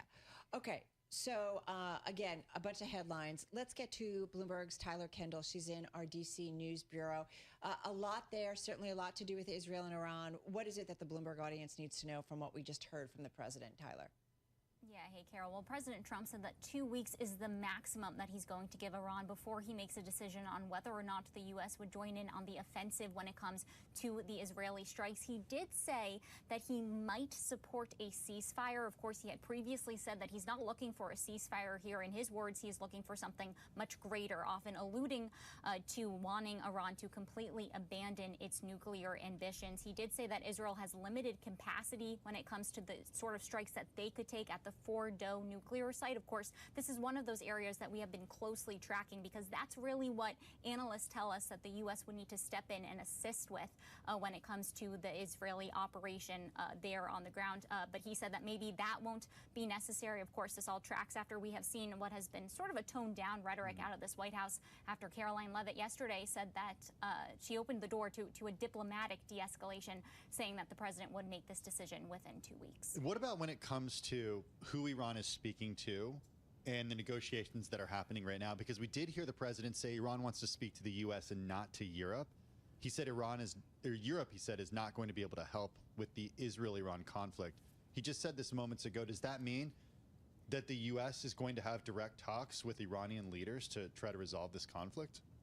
Well, President Trump did say that the U.S. has been in touch with Iran, and it was also interesting to hear him say that Iran doesn't want to talk to Europe, even as we know that Iran's foreign minister did meet today in Geneva with some European counterparts, including the United Kingdom, France, and Germany. Yesterday, we should say that the UK's foreign minister, Lammy, was at the White House meeting directly with Secretary of State Marco Rubio and Special Envoy Steve Witkoff. And in the readout that we got after from the State Department, they did say that they agreed that their ultimate goal is that Iran should never be able to obtain a nuclear weapon. So we're going to watch very closely here how these potential negotiations do end up evolving here, because we know that this White House, for example, has been in touch with some other world leaders. That includes President Trump earlier this week, confirming that he had multiple phone calls with Russian President Vladimir Putin. He also met for lunch with Pakistan's army chief, both, of course, strategic allies of Iran, who have offered to mediate in this conflict. Though up to this point, it really does remain to be seen if those countries would play a significant role in any sort of talks going forward. You know, Tyler, we've been watching the trade here, and it looks like we're going to end maybe on a down note here. Obviously, we're all focused on what's going on in the Middle East and between Israel and Iran specifically, and what the U.S. role might be going forward. Having said that, there's also the tariff and trade talks that continue on. President did just say it looks like we're going to be making a trade deal with India and also with Pakistan. And I think earlier there were some concerns about maybe it wasn't going so well between the U.S. and Japan. All of this continues to go on as well. Definitely, and we have a lot of timelines on the table here, Carol. Of course, July 9th is that timeline for the so-called reciprocal tariff negotiations to be done. We actually heard from the European Union yesterday, who did say their officials that they are making progress with the U.S., but that if ultimately they're not able to make a deal, they are preparing their own retaliatory tariffs to go into effect if progress isn't made or we don't see some sort of extension. Of course, we are looking out if we could potentially see some sort of extension here after the Treasury Secretary Scott Bessent testified on Capitol Hill earlier this week that was highly likely for those countries that are making progress and have been prioritized, including India, including Japan. So it does appear that the administration wants to show some sort of forward movement here, since up to this point, we really haven't seen anything besides for earlier this week, was it, that President Trump was at the G7 standing next to the UK Prime Minister Keir Starmer, and they had they inked their signatures on that framework that we had gotten between the US and the UK. That was this week, but Tyler, you are not alone in thinking that this has been the longest, shortest week of our lives, I think. I think it's fair to say. It's a lot of stuff. It's really like, where am I? Who am I? What day is it? Tyler Kendall, thank you so much. She knows where she is. She is in the nation's capital at the Washington News Bureau for Bloomberg News. We just want to point out, while the president was making those comments, there was also a comment on his social media site. Hold on. Yeah, well. Hold on. You're saying that while he was speaking, he also posted to True Social at the exact same time? Somebody did. Okay, interesting. And it basically writes about a possible deal that might be announced over next week having to do with Harvard. He basically said, people have been asking about what's going on with Harvard University. We have been working closely with Harvard. It's very possible that a deal will be announced over the next week or so. They have acted extremely appropriately during these negotiations and appear to be committed to doing what is right. So if a settlement is made on the basis that is currently being discussed, it will be mind-bogglingly historic and very good for our country. So we'll see. We know that there's been a back and forth, certainly about their tax status and some different things, students going up, like a lot of things, money and so on, R&D. Okay. So we'll see what happens. We'll keep an eye on any developments there. The president making a lot of news, just speaking to reporters on his way to his Bedminster Golf Club.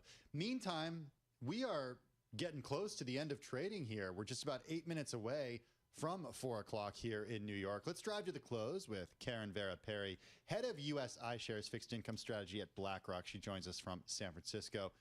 Always good to chat with you, Karen. Treasuries ending the week higher after a Federal Reserve official said the first of the bank's two projected interest rate for the year could come in July. The first interest rate cuts could come in July. What did you make of Waller's comments earlier in the day? And I'm just wondering how you're watching the movements in the fixed income market today.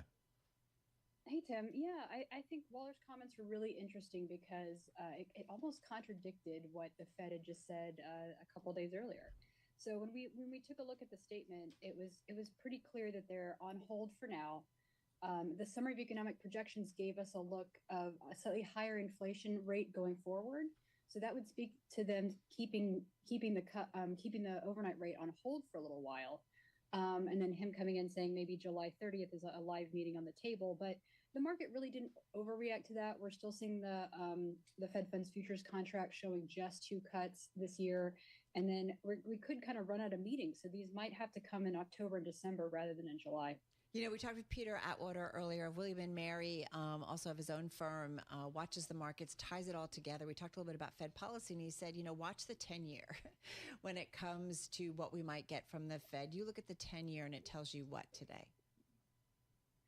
It really just tells me that people are a little bit nervous out there in the market, and they want to use that flight to quality that Treasuries usually provides. I think so many people are really sticking short. So longer term Treasuries haven't always provided the ballast they're looking for. But I think on days when there is some uncertainty, we do see people coming back to long term bonds. What about when it comes to municipal bonds? Municipal bonds have been a really interesting story this year. So they've actually been underperforming at the beginning of the year relative to Treasuries and the rest of the fixed income markets. However, the issuance has been really low, so states and localities haven't been issuing as much, and so the yields actually started to look really good. So, especially in parts of the muni market, high yield munis actually look really attractive right now. Short term munis look really attractive. So we've seen people pretty much after April starting to come back to the muni market. We've seen a lot of flows into muni ETFs as well as the vehicle of choice for coming back into munis this year. Gotta say, I love fund flows and love talking to someone like you guys because you see a lot of money moving around. And Karen, you and your team were kind enough to share what you saw in May. May being the largest month on record for iShares bond ETF inflows globally and the second largest month for the global bond ETF industry overall. We keep talking about the U.S. being uninvestable, perhaps, or people just looking for some diversification after being all in on the U.S. market. Tell us about your thinking of that, and also what are you seeing in the flows as we are now almost done with the month of June? We're still seeing so many people are actually using treasuries as a core part of their allocations. That's been one of the biggest drivers of flows has been people coming into treasury ETFs. SGov, which is our 0 to 3 month T-bills ETF, actually had $500 million coming in this week and about $20 billion year to date. So people are still kind of hiding in the front end, hiding in cash and using SGov to do that. An interesting trend that's really come into the flows that I haven't seen for many years is around international bonds. So the home country bias is always super strong on the equity side. And I think it's even stronger in fixed income. But we've seen probably $4 billion coming into international bond ETFs recently. And I think most of that is people looking across, wanting to diversify fixed income and not just be so tied to the dollar. And I think especially foreign currency bond ETFs, with the dollar being down about 6% year to date, we're seeing those having some positive returns just from the differences in the currencies. Karen, you mentioned people are hiding at the front end. When they're not hiding, when they're ready to come out of hiding, where does that money go? It's been moving slowly into either just core funds like AGG, so that tracks the U.S. aggregate index. Okay. We've seen some pretty heavy flows there. The belly of the curve, so people jump to kind of 3 to 7 year bonds. That's been that's been a call we've had on for quite some time. But I also think it makes a lot of sense if the Fed does start cutting. Your money market yields are going to come down. Your short duration yields are going to come down, and that's a place where you can kind of lock in 4 to 5% today. And then people are just really trying to be flexible with ways to get income. I think preferred stocks actually look pretty good right now. It's about 70% financials, but our PFF ETF that holds those securities is yielding over 6%. So I think people can look beyond bonds and look into other income generators to kind of buffer some of the volatility they've been seeing. I think I've said this before, maybe our timing's just good, but you're like the perfect voice to talk to in a week where we've had a Fed meeting and, of course, watching the fixed income market so closely. Karen, thanks so much. Have a great weekend, safe weekend. Karen Vera-Perry, head of U.S. iShares fixed income strategy over at BlackRock, joining us once again from San Francisco. Folks, just about 2.5 minutes to go until we wrap up the trade for the day and for the week overall. Looking at equities, going to pretty much close near their lows of the session, just rounding out a little move to the upside, but just down about 14 points on the S&P 500, up about 21 on the Dow Jones Industrial Average, down 100 points on the NASDAQ 100. Do not go anywhere. Heading over to our TV colleagues, counting you down to the close, wrapping up the trade. Closing bell starts right now.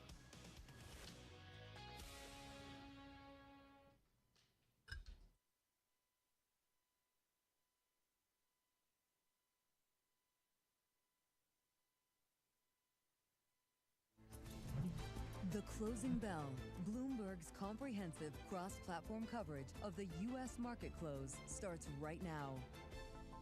And right now we are 2 minutes away from the end of the trading day.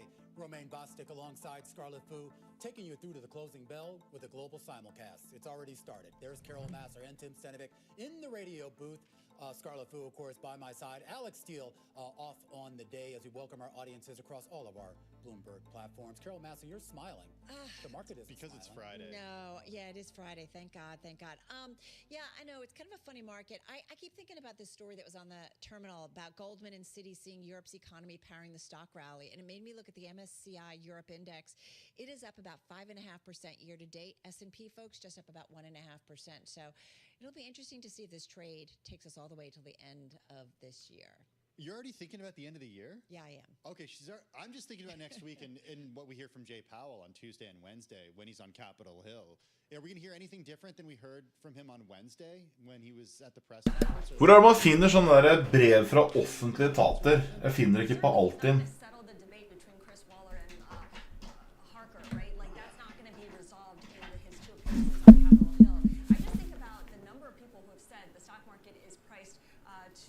Digipost. Det står ikke at jeg har konto på Digipost, jeg skjønner jo ikke en dritt. Bare google Digipost, tror jeg, så kommer du vel inn på den. Hvis du ikke har en app. Ja, her står det log in. Så står det at det ikke finner log in med ID-porten. Bank i det, for faen. Bank i det.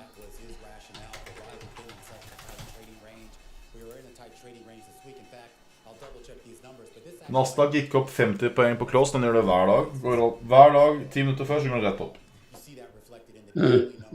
Gjør det ikke da? Gjør det hver dag? Ja.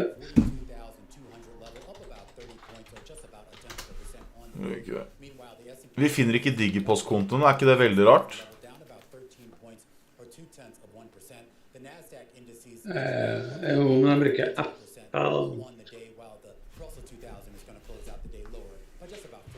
Jo, men jeg logger meg på nett. Er det Digipost? Er det ikke noe annet som heter også det? Du har Altinn, og så har du Digipost, og så har du et ting til. Ja, det skal ta et alt. Nei.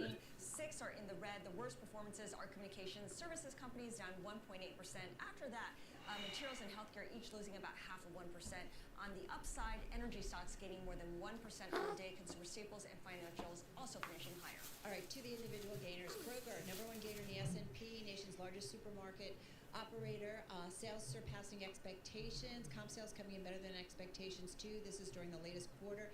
So consumers are still spending on groceries and other essentials even amid economic turbulence. So the company raised its full-year guidance, reaffirmed the rest of its outlook, citing an uncertain, though, macroeconomic environment. So Kroger, as I said, number one gainer in the S&P 500. That stock up just shy of 10%.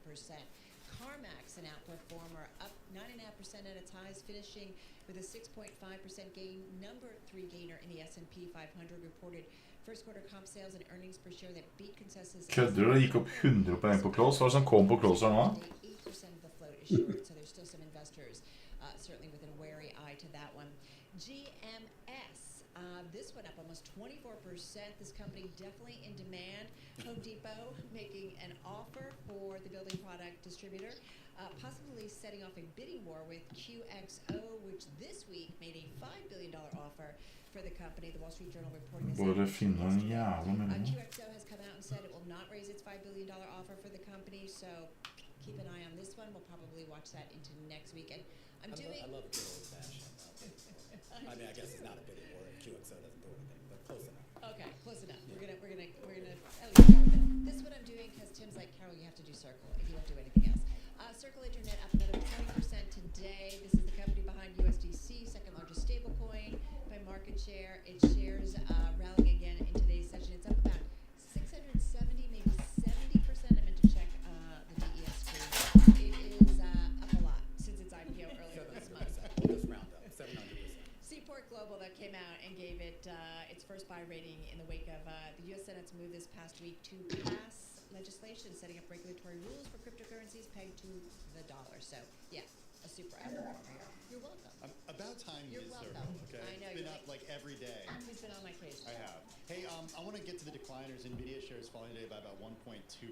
I watched shares of chip companies after the Journal reported that the U.S. Commerce Department, or rather an official in the U.S. Commerce Department, has told top semi companies that he wants. Nei, det er ikke på, jeg har ikke fått noe på Digipost, jeg. We saw Lam Research fall, Applied Materials, KLA. They were among the biggest decliners in these stocks. Nvidia, though, also falling today about. Men da får du jo alt det der i papirform som kommer inn på der da.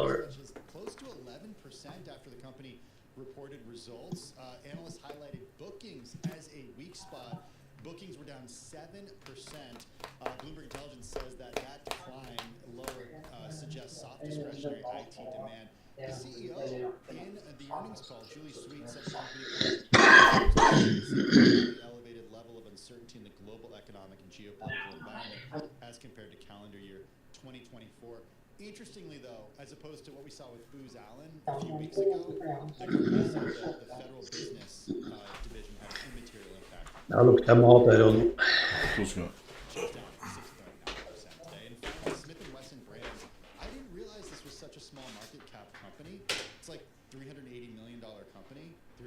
million company. Shares down 20% today. They reported adjusted earnings per share for the fourth quarter that missed the average analyst estimate. The president and CEO, Mark Smith, said, looking at the overall firearms market, we continue to see consumers generally being cautious due to macroeconomic factors pressuring discretionary spending. So people are pulling back on all kinds of purchases, I guess, at least according to the CEO of Smith & Wesson. All right, let's take a quick look at yields here. Modest declines across the curve here on this Friday afternoon. We should point out, on a weekly basis, it's really the short end of the curve that saw most of the action. Seeing yields there drop for a second straight week. Meanwhile, on the longer end of the curve, 10 to 30 years, you actually had an increase in yields here. So a steepening of the yield curve. In fact, the biggest steepening that we've seen in about a month on a weekly basis. And that, of course, is the setup heading into next week and beyond as folks, Carol, start to refocus in on macro conditions and especially on the labor market. Yeah, and so well set up for what we want to talk about because July 3rd is our next monthly labor report, and we saw a story about what's going on in terms of consultants to the U.S. government.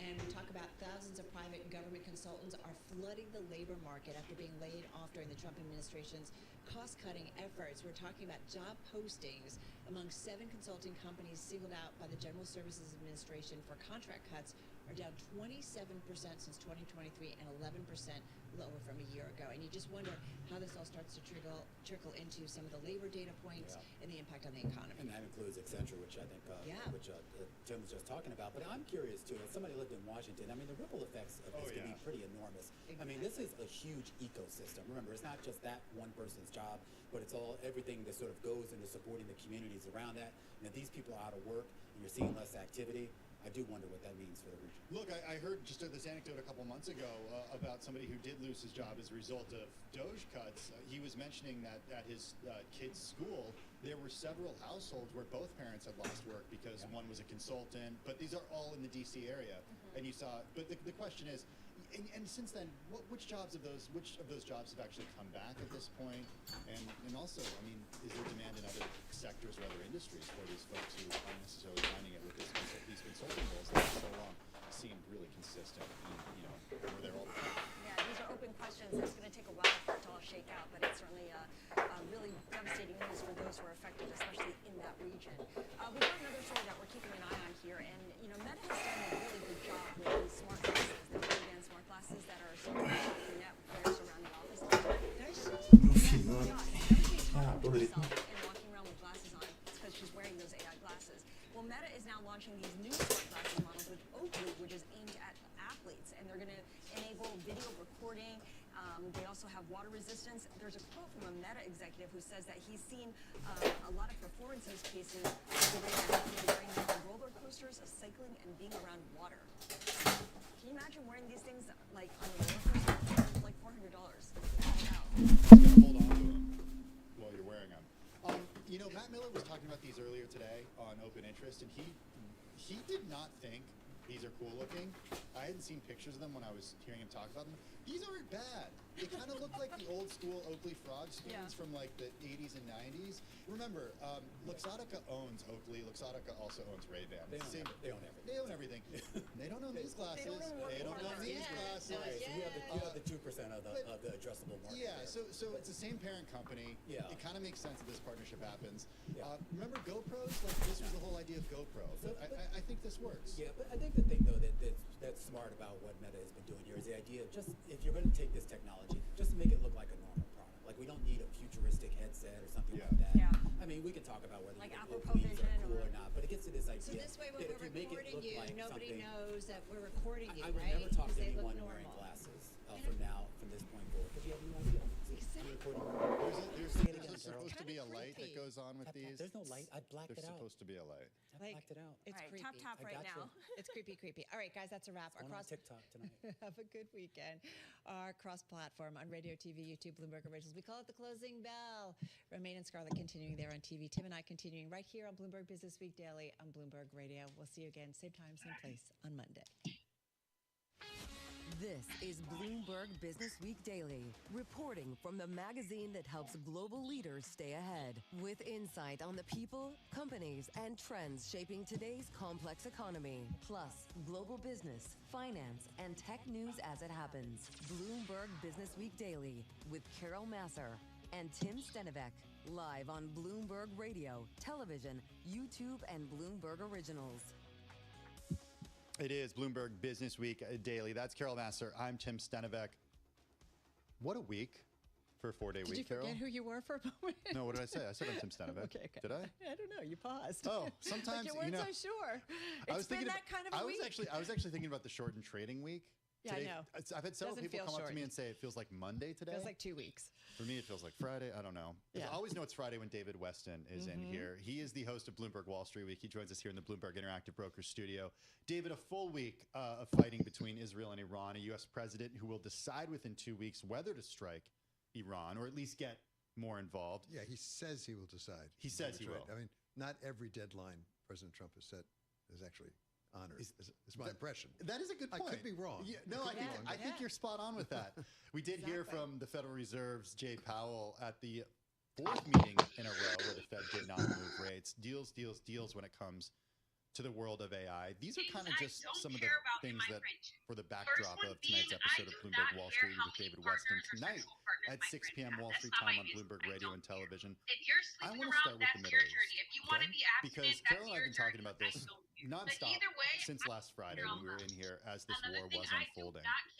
Now, in the past couple of days, I think we're getting flashbacks to the U.S. invasion of Iraq and weapons of mass destruction, and this idea that there were some folks who said we cannot allow Iraq to get weapons of mass destruction. Yes, there's not going to be boots on the ground. There's not, they're not talking about regime change at this point, but it is still perhaps the U.S. getting involved in a foreign war in the Middle East over weapons of mass destruction. As always, in the Middle East, there's a lot in there. First of all, not talking about regime change. I'm not sure that Israel is not talking about regime change. They're certainly walking right up to that line, it seems to me. And it does bear this similarity, I think, Tim, because I was around covering that at ABC at the time. And leading up to the war in Iraq, they kept saying, oh, we don't have them, we don't have them, we don't have them. But they'd spent all their time, Saddam Hussein had spent all of his time persuading the world he had them. And by the time it happened, it was too late. He couldn't persuade him. And now, obviously, we know that Iran has been enriching uranium, but we don't know how much or how close they are. And at some point, it gets tricky because it gets to be too late to persuade the world. It's okay, let the inspectors in, it's going to be all right. I mean, it does echo a little bit the build up to the Iran war, without a doubt. Now, I don't think there's anybody at this point, who's talking about troops on the ground, which was always what was happening in Iraq. But the main thing is, in the Middle East, it's always fraught. And it's never what it appears, in my experience. And whatever you think is happening, something else is really happening. Yeah. And we don't find out sometimes ever, but often not for a long time. I kind of think about our environment. I mean, this is true at any given time, but we've got kind of local things. You've got local political races going on. You've got Fed policy that impacts the country overall. And then you've got geopolitics, and that's something you certainly tackled with Larry Summers this week. We did, and I was a little surprised. To start on geopolitics first with Larry, it was a little surprising. He said two things. I'm not sure I would have been surprised, but I wouldn't have predicted it necessarily. Number one, he said it's time for the country to come together. We should be uniform at this point. This is not a time for dissension. This is not Democratic, Republican. Iran having nuclear weapons is very dangerous. We should speak with one voice. And number two, he said we should look at the poly market. I mean, which really surprised me. He's following the poly market. Seriously? He said if you look at that over time, it is more accurate than most of the pundits were. Even And he with this? And yeah, and he was reciting to me the likelihood that Khamenei would have to step down by August, and the likelihood the United States would come in, and things like that. He was saying, I'd pay attention to the poly market because nobody knows exactly. And so that was sort of a surprise to me. He follows these things actually pretty closely. David's making me go to Poly Market right now. Exactly. I'm pulling it up. Yeah, it's sort of fascinating. And Not a site that I've gone to since the election. I will be honest with you. Well, he pays attention to this stuff, and he says over time it's not bad. Now listen, we're stories of capitalism, right? Wall Street Week. It is capitalism, and people putting money where their mouth is. As Larry said, they're putting money where their mouth is, and so people are making predictions based on this. Right. And so he says it's not a bad way to follow it, which is what he's doing. So there you go. There's a tip. Something. The first one that I see on Poly. Lost him now. The first one that I see on Poly Market is who will win the Democratic nomination for New York City mayor. That's another one that sort of surprised me with Larry, because I wanted to sort of ask him, but I wasn't sure if he was following it. And he came to me and said, no, I really want to talk about this. This is really important. He really feels strongly. Now, first of all, disclosure. The man who founded Bloomberg and is the majority shareholder, Michael Bloomberg, has endorsed Mr. Cuomo, right? And has given some money to him and things like that. But that has nothing to do with Larry. Larry's not influenced by that at all. And he is very concerned about Zoran Mamdani and what he represents, his economic plan. He says it's very dangerous. Democratic socialism, as you know, is what he's embraced. And it's a series of things we all know about, free childcare and sort of government-owned supermarkets. Free buses. Rent stabilization. Free buses, rent stabilization, a lot more taxes, real estate taxes and others on the rich, things like that. And he said it's just going to be devastating for New York. And I said, well, it's kind of parochial because it's just New York City. He said, no, New York City is the most important city in the country. And the rest of the country has to be focused on what's going on there. But more broadly, he said, this reflects sort of a fight over the heart and soul of the Democratic Party between people who want to go farther left and people who want to come to center. And there's really a big fight going on here that he thinks is terribly important. So he was really sort of agitated about this. So, okay, I feel like when we talk about Larry Summers, we often lead with the Fed. Yeah, we'll get there sooner or later. So let's talk about, kind of his thinking there. We did have a Fed meeting, even though this felt like a very Men long chatten der var en dårlig eksempel på en fredag. Det var jo et vaskehell, vet du. Because there's just too much uncertainty over tariffs and certainly over oil now and a lot of different things. They did what they should do. He thought that they were absolutely reasonable, but what he really talked about was the fact in their statement of economic projections that they took up the likelihood of inflation as well as the likelihood of unemployment. This is what he had to say about that. He thought that was exceptional.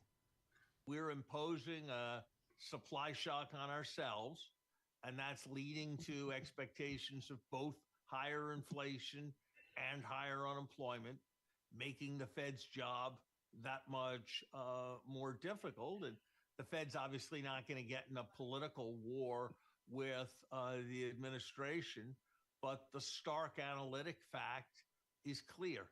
It doesn't happen that often that the Fed revises up on inflation and unemployment at the same time. And I don't think there's ever been a time when they revised that way in both directions based on administration policy. And that last point, I think, is the critical one. Larry sees this as something of an own goal. This is not some external force like COVID-19 or something really disrupting supply chains. This is an own goal. The economy was basically humming along, and now we've got possible stagflation, and it's because of administrative policy. That's what he really takes issue with. We only have about 40 seconds left, David, but there's a lot on tonight's program that we want to preview. Let's go to Saudi Arabia and talk a little bit about Aramco. Yeah, actually, our colleague, Germanos Bersachi, did a terrific piece interviewing the CEO of Aramco as they try to wean themselves off of oil, which I think is probably the only country in history that tries to wean itself off of oil, right? And how they're doing it, how they're committed to it. So it's a fascinating piece about what they plan to do. And I thought you were going to go from Netflix and chill to Netflix and ride, but I don't know. Maybe that's just on tonight too. Maybe that's the tease. We just leave it right there. Good stuff as always. Great to be with you. Thanks. All right, David, thank you so much. David Weston, of course, the host of Bloomberg Wall Street Week. It's coming your way on Bloomberg Radio and Bloomberg Television. Catch it at 6 p.m. Wall Street time. Coming up next, big developments when it comes to the U.S. fight against heart disease, a leading cause of death in America. We talked to one venture capitalist who has her eye on this space. That's next on Bloomberg Business Week Daily.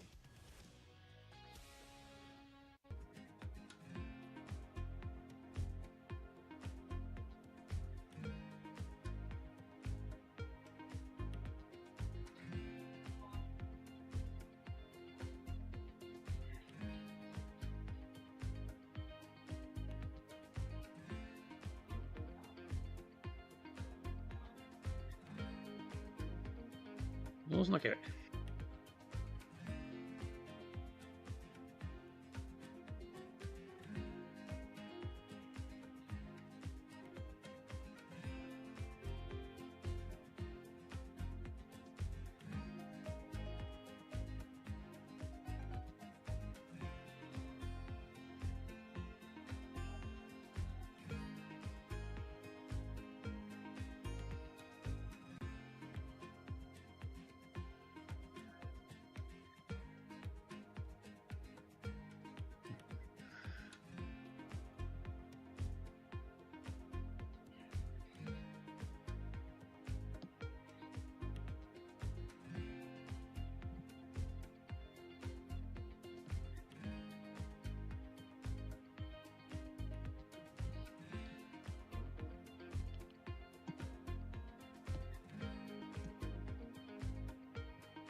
Ser ikke så dramatisk ut at man setter med 5 minutters start.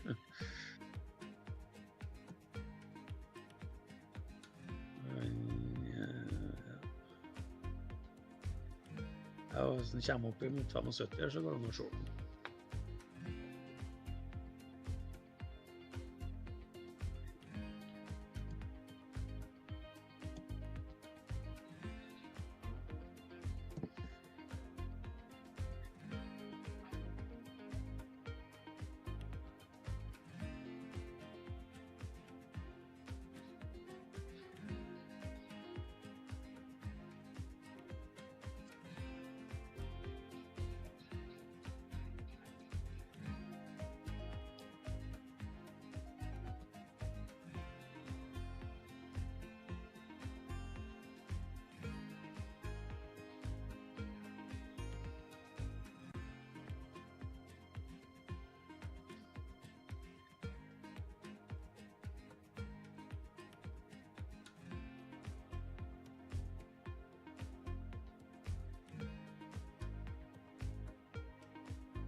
It's 4:21 on Wall Street. We do check markets all day long here at Bloomberg. An up Friday for the Dow Jones Industrial Average. A down Friday for the S&P. Losing week as well there. NASDAQ had a winning week, but today it was down by 0.5%. This update is brought to you by Oracle. Attention growing businesses. Oracle's offering to cut your current cloud bill in half if you move to Oracle Cloud Infrastructure for new U.S. customers with minimum financial commitment. See if your company qualifies at oracle.com/Bloomberg. S&P heads into the weekend below 6,000 at 59.67, down 13, a drop of 0.2%. NASDAQ today was down 98, drop there of 0.5. The Dow up 35, a gain of just about 0.1%. For the week, the S&P down 0.1%, the Dow up 0.02%, eking out a gain. NASDAQ this week up by just about 0.2%. 10-year yield 4.37% with a 2-year 3.90%. Gold down $2.20 the ounce, down 0.1%. And West Texas Intermediate crude 74.93 a barrel, down 0.3%. Circle Internet Group shares surged 20.4% today after Seaport Global gave the company its first buy rating following the U.S. Senate's move to pass legislation setting up regulatory rules for crypto pegged to the dollar. Again, Circle Internet up today by 20.4%. For on-demand news 24 hours a day, subscribe to Bloomberg News Now wherever you get your podcasts. I'm Charlie Pellet. That is a Bloomberg Business Flash. Hey, thanks so For much the for record, that update, I don't want to Charlie Pellet. edit anything about you. Oh, Carol. Dare I say you're perfect, because I don't want it to go to your head. Carol Massar. I know there's plenty. Other people, I maybe want to do some gene editing. Change. Big news in the world of cardiology today. This crossed early this morning. Millions more Americans should be taking weight loss drugs to prevent heart disease. This according to the American College of Cardiology.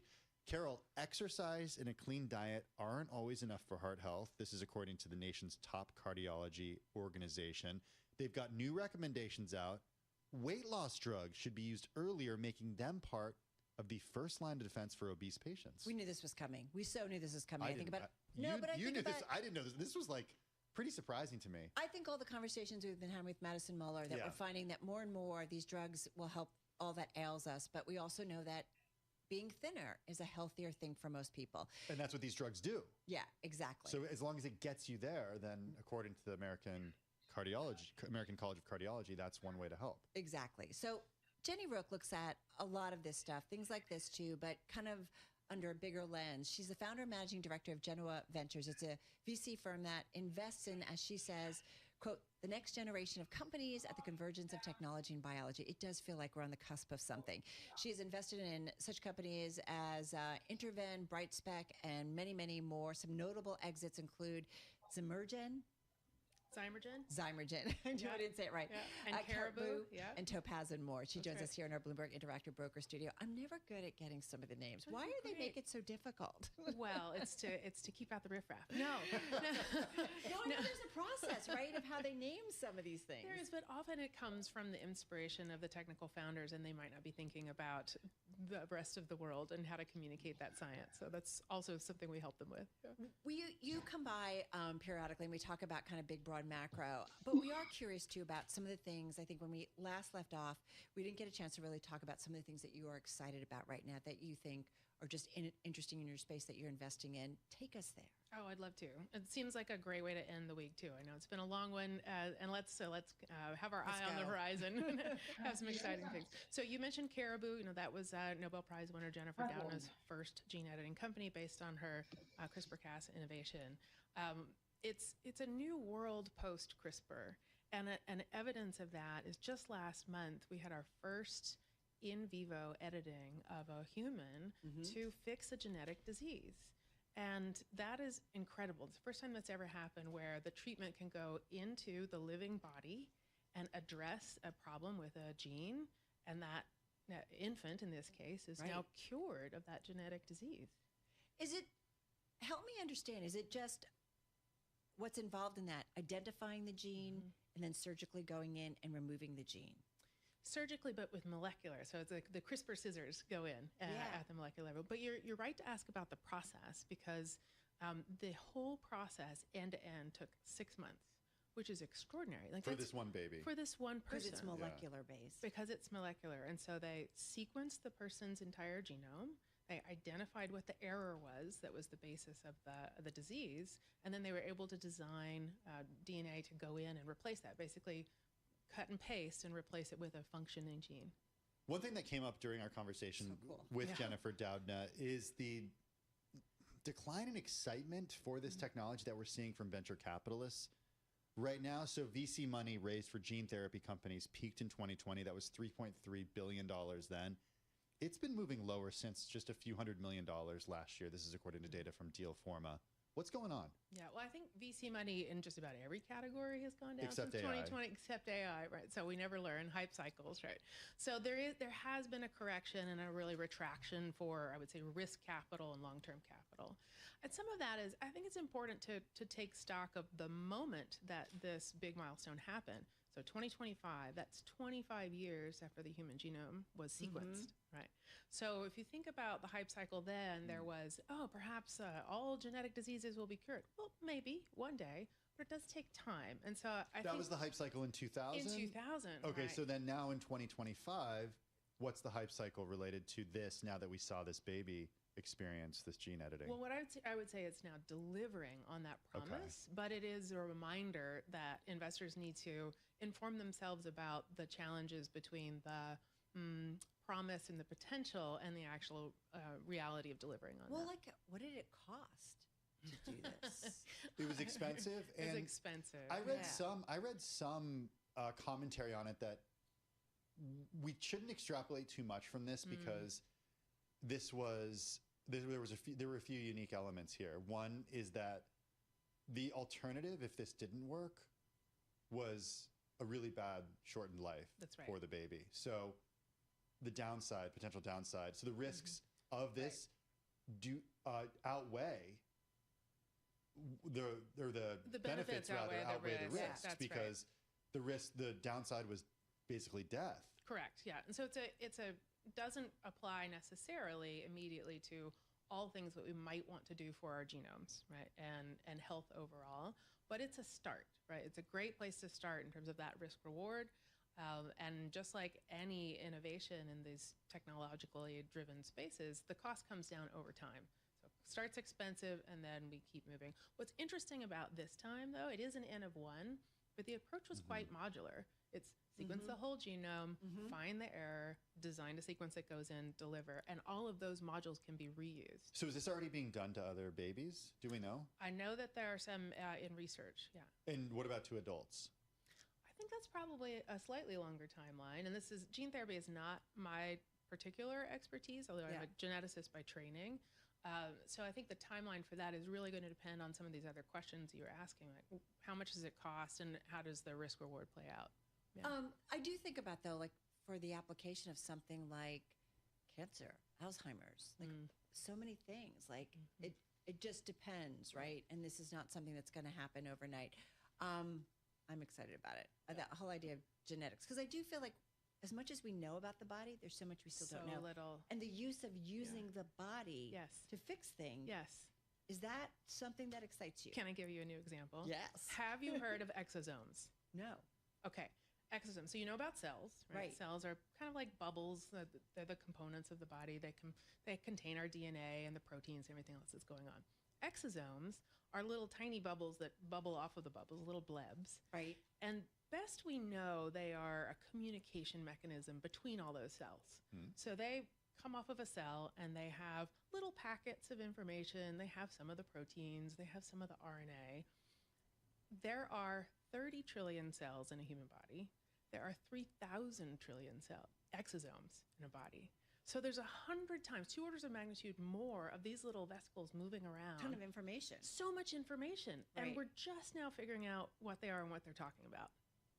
We've spoken to you twice this year, and I think both times was after major cuts were announced to American universities and to research. Yeah. You were to bring us back to earth here. Well, that's what I want to do, because at the time you were very concerned about what this would do to the pipeline of innovation. I was feeling optimistic. I know, but I think I need to bring us back to it, because what we're seeing, what we are seeing are anecdotal stories. I've seen some headlines of people's therapies like stuck in the freezer in some cases, and they can't access that because of cuts that we've seen. Are you any more optimistic now? I think we talked last time. I'm long-term optimistic, right? These are long-term plays. We will continue to have innovation. We will continue to have impact. But we are still on a trajectory where significant retraction in funding for these kinds of innovations will mean the pace thereof and their ability to have impact on people's lives will be delayed. Because so much of initial ideas comes out of academia or so on and so forth. That's right. That's where it all starts. That's where the basic research happens, where someone like Dr. Downa, who's curious, says, well, what if we try? And you don't know whether it's going to work. Are you looking increasingly at, or potentially thinking that you're going to be looking at firms that are started in other countries because that's where the researchers have gone? Is that starting to happen? We have always looked over globally, because we're always looking for the best idea but you know what I mean? Like, is it going to be less? Sånn, på nett. Which is so Ja. part of, I feel like, the U.S. innovation Ja. or innovative. What I'm seeing immediately is a shift of early stage risk capital to focus more on startups outside of Faen, og Gustav har trykket på noe her, så nå er musa jævla treig. Hvordan fikser man det, da? We were looking at that company in the U.S., but there's so much uncertainty now. We think we'll perhaps focus closer to home. What is close? Look, it depends on who you're talking to, but there's no startup ecosystem like the Restart musa, sånn når det da? I think that's fair to say. If you think regionally or geographically. Jeg må liksom løfte hele armen. Må musehastighet. Faen, ass, Gustav har trykket på et eller annet kødd der. Ja, har du sånn kul oppå? Ja, sånn kul oppå. Ja, ta vri det hjulet igjen. Det hjalp ikke en dritt. Nei, musa mi går sånn 3 kilometer i timen sakte. Mouse innstillinger. Åpne. Avinstaller. Kjør som avinstall. Endre primærknappen. Endre. Rull vinduer. Hva faen? Mus. Vent da. Har du 2 eller...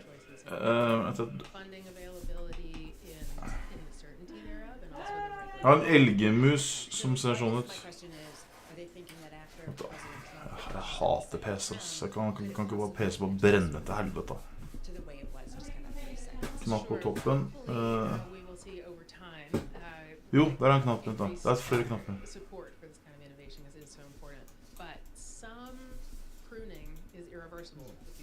Å, fy faen, det var ja, nå går den dritkjapp. Jeg har 2 knapper på siden på toppen som haster. Det var helt rått, da. For han Gustav driver og hakka på musa. Det det som har skjedd. Nå funker den så her nå. Nå går musa dritkjapt. Og så trykker jeg på sånn sakte. Så går den dritsakte. Trykker den fort. Og det faen bra. Nei, ikke sånn, men jeg hadde sånn annen da. Det var helt rått da.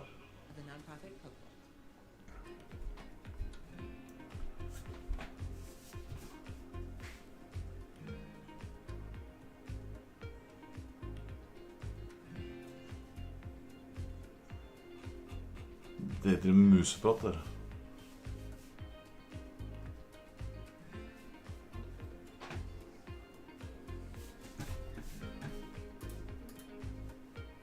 Sånn.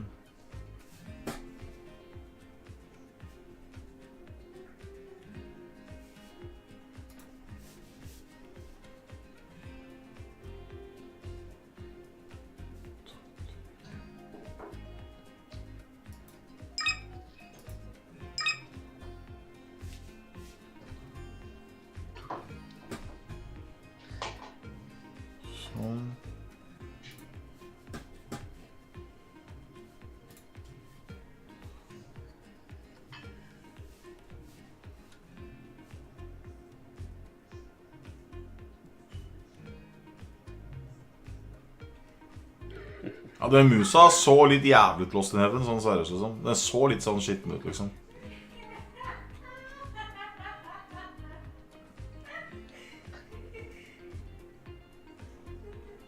Hva du ler av?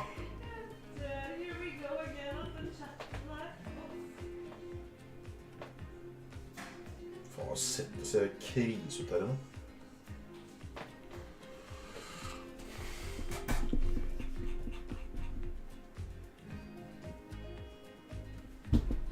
Vet du hva som kommer til å skje nå? Nå kommer Sahar til å kjede seg i 2 dager.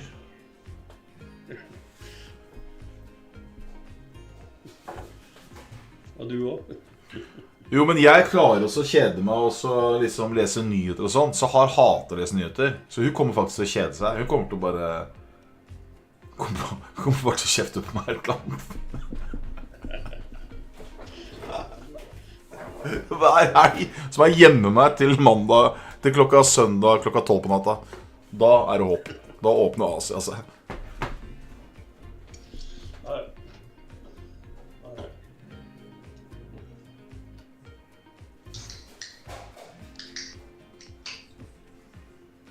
Nei, fy faen. Æsj. Det det kostet. Jeg skal rydde i gangen, Geir. Når det han der sjefskringla kommer av? Han Jarek?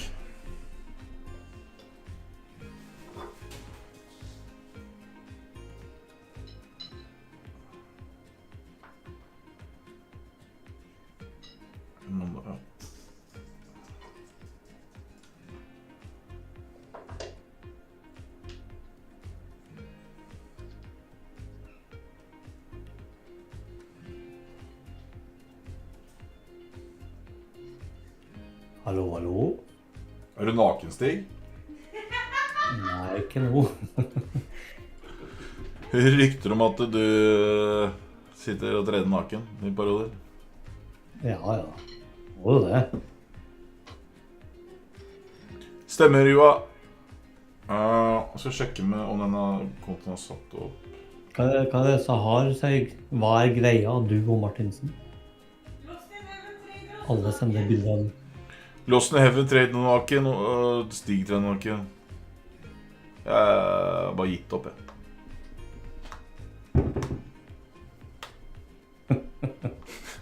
Æsj, se de bildene av jævlen sender.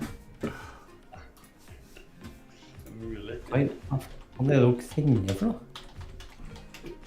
Ikke mus? Bilder av en mus i. Ja, men hallo. Må Lena komme på banen her, synes jeg. Ja, det visste jeg du skulle si.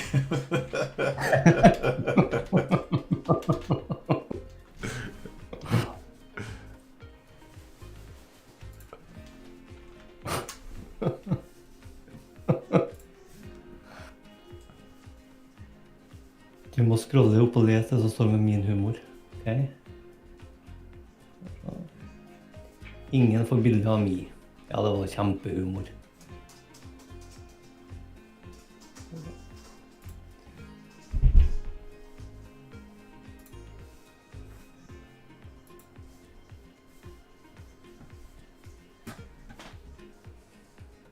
Onanerer du igjen? Hvorfor knuller du ikke forskjemte husmødre I stedet?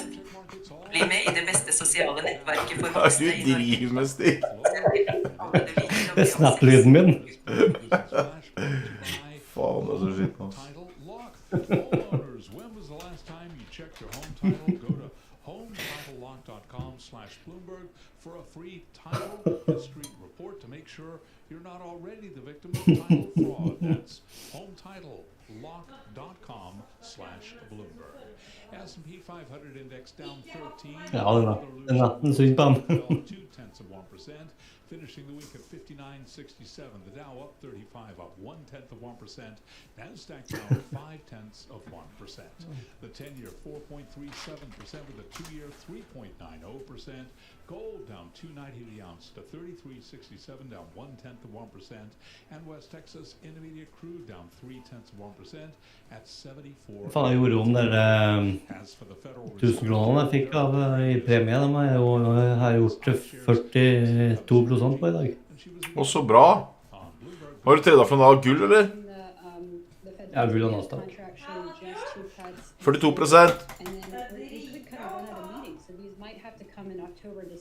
Og så har jeg nesten 300% på de andre kontorene. Det dødsbra stig. Har du hentet en tape snart, har du ikke det? Nei, så er jeg på, jeg har en sånn challenge-konto som jeg bare prøver for å vise hva som går an. Så jeg har startet med $500, og nå er jeg på $1,700. Det er dritbra da. Er det sånn funded-greier? Nei. Det er min egen konto. Dirty. Kjøper fisk. Jeg kan printe I vask. Over in Europe, the mayor of Budapest vowed to ignore a police decision to ban the city's annual Pride Parade, setting up a showdown with nationalist Prime Minister Viktor Orbán. Police cited Kan du kalle musa di, så har det opp til da. Mini-Kelly. Jeg så opptatt av den Kellyen at jeg ble fjern. Naken Mini-Kelly.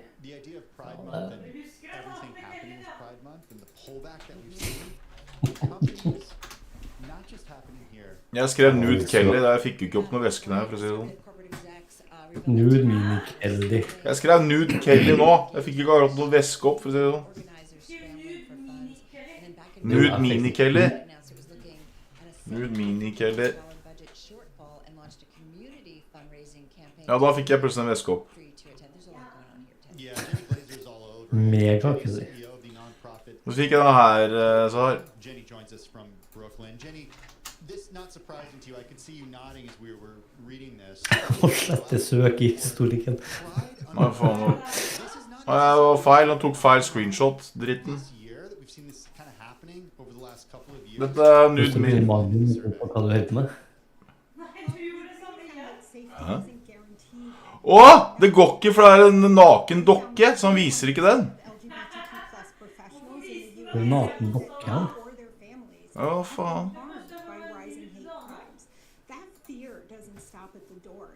Nå trykker jeg screenshot, så det en gang til. Men det blir ikke bandet når det dokke. Nei, det er ikke på Discord. Der, til høyre der. Venstre. Det Mini-Kelly. Men jeg får ikke lov å vise den tydeligvis da. Er ikke det rart da? Jeg sletter den. Det var en væske liksom.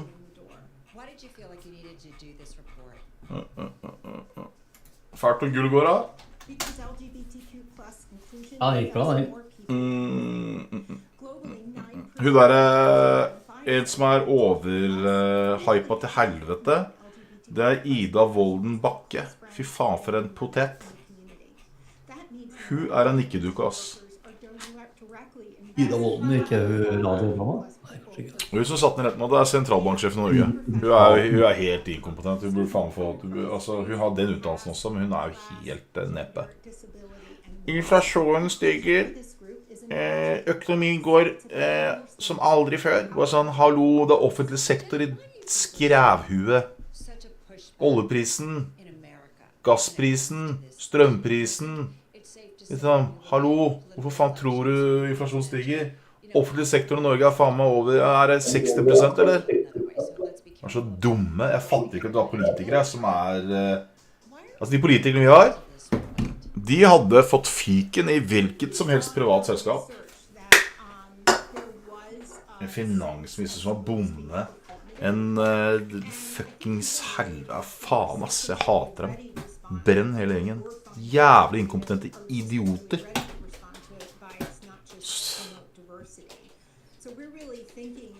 Erna, eneste hun duger til å spise smultringer. Helt klovn. Ikke fått en dritt. Hæ? Det som hun der kjæringen av DNB. DNB har aldri gjort det så bra før. No shit, dere har satt opp renta faen meg 19 ganger de siste 4 årene. Klart å tjene mer penger da.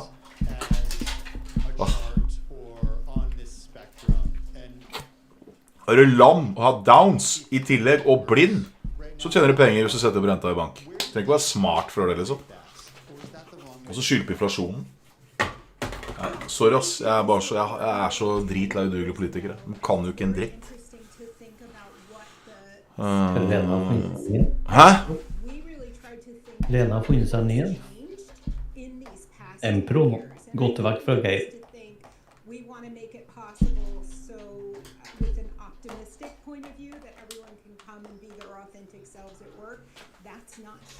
Hallo Gustav. Du hakka meg i huset og det gjorde dritvondt. Drikker du sprit nå eller drikker du øl? Øl. Ja.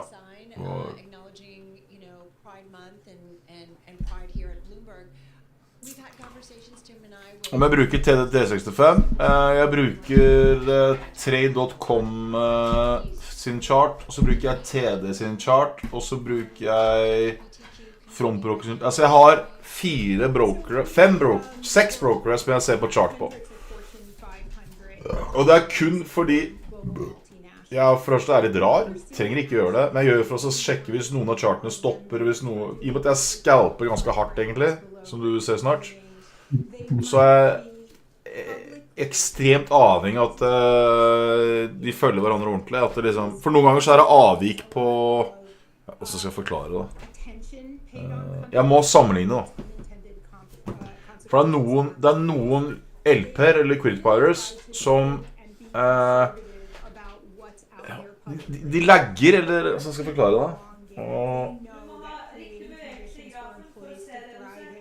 Jeg må ha riktig bevegelsegrafer for å se det jeg ser.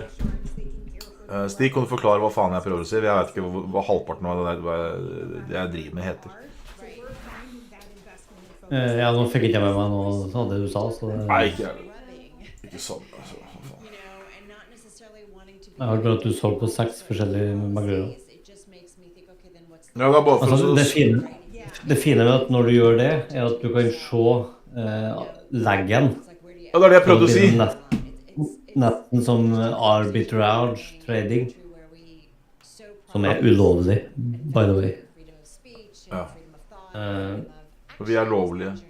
Vi lovlydige. Ut av den nesa min, den helt spinnvill. Det som jeg har snorta cola hele livet mitt, ser du nesa? Jeg sprengt snart.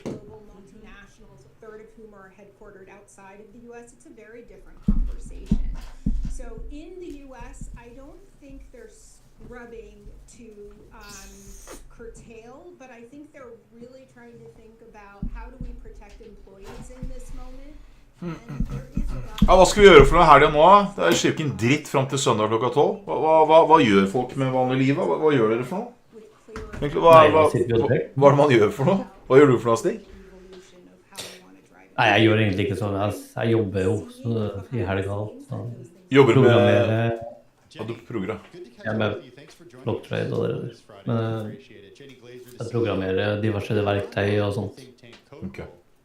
Jobber med newsdesken, forbedre den. Ja, den er fet. Sånn ting. Gamer, Ja. og du gamer da, det gjorde jeg også før. Eller prøvde. Så har jeg helt råd på sånn kod og sånn, faen meg, jeg har ikke sjans. Stocks on the move for this week. You and me. Opptak på VHS. Trening. Nei, jeg skal også begynne å trene litt ordentlig. Jeg har begynt så vidt å trene, men nå halv armen er borte. Lam. Jeg savner å trene litt, altså. Jeg savner å være en bola okse.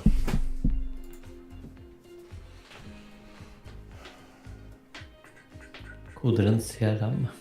Ja, For meg ser det ut som Rosea-type for neste sprengprogram. Ja, men jeg har hatt det mange år, ass. Jeg fikk det etter at jeg tok og skrella nesa mi med en sånn der høvel. Etter det sånn alt var rød. Vi driver og lager kode som trading-journal nå. Log. Trading-journal? Ja. Hva vil det si for noe? Nei, at du legger inn tradene, og så får du opp hvordan du har gjort win rate og alt det der, og så kan du legge det inn i skatteetaten etterpå. Ja. Men du vet at det finnes allerede, ikke sant? Ja. Jeg liker ting selv, da. Ok, ja. For han, Agnor har gjort det samme. Han kaller seg for skattehjelpen.no, så han har laget noe sånt.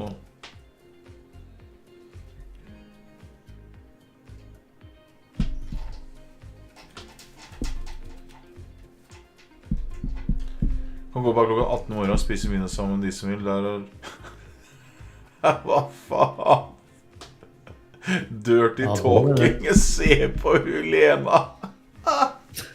Det er ikke kødd. Det er en chat som heter det. Ja, du lager en Discord for det. Lena har laget en Discord som heter Dirty Talking, så dere som vil være med der. Ja, Lena er hypp på dickpics. Stig kan jo bare sitte naken og trede.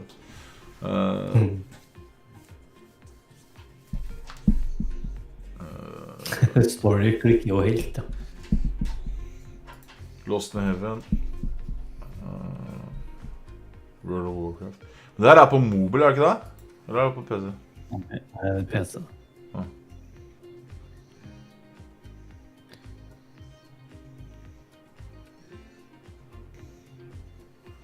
Hører dere han puster veldig høyt, eller? De andre som drar oss i skinnet kan være her. Gutten min. Hold dere opp i skinnet. Gutten min. Du puster så høyt. Ja.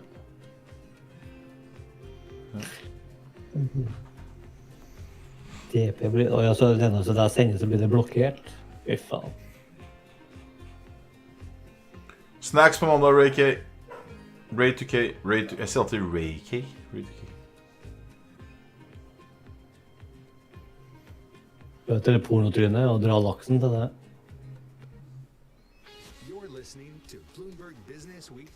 Jeg må ut og kjøre bil. Alltid når jeg sittet sånn som jeg gjør sånn hver dag, liksom, sitter sånn i 10-12-14 timer, liksom, så må jeg ut og kjøre bil etterpå, for å slappe. Jeg klarer ikke å slappe av å sitte hjemme. Jeg må ut og kjøre, liksom. Hva faen?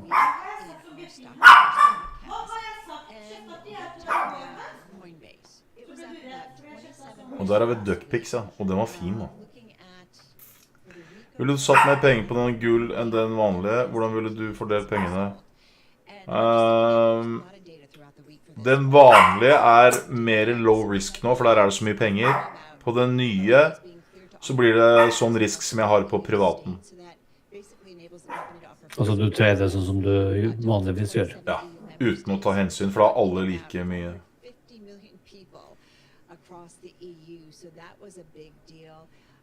We also saw earlier in the week Coinbase introducing Coinbase payments for commerce platforms. So there's a lot going on in this space, especially when it comes to the regulatory environment. And we're seeing it kind of a regulatory framework being worked out, and so Faen, chatten tar jo helt av. Jeg klarer ikke å lese. to benefit from it. And we certainly saw that play in the share price this week. Not the only mover. Jeg søkte om å bli sånn copytrader jeg også på, det er godt inn. På hvor da? På frontblokker? Ja. De sjekker hver dag. Det som litt kult på frontblokker det at du har det flere 100 000 brukere bak I systemet. Så hvis du gjør en jævlig bra jobb, så så blir du kjent på kryss og tvers av alle plattformer som felles LP bruker.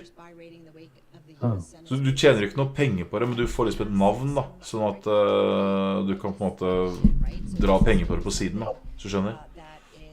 Ja, at folk følger deg. Ja. Så det flere 100 000 brukere der. Så det kjempesvært univers. Så jeg tenkte bare jeg skulle sette på den $100 greia, så bare se hvordan det blir. På $100? Ja, den oppe I 142 nå, så. Han en annen som tredde med sånn minikonto, for du får et syke prosenter når du har det sånn, ikke sant? Det han der, The Holy Grail. Ja. Men fy faen, nå vet du lite han tredde med, eller? Nei. Så har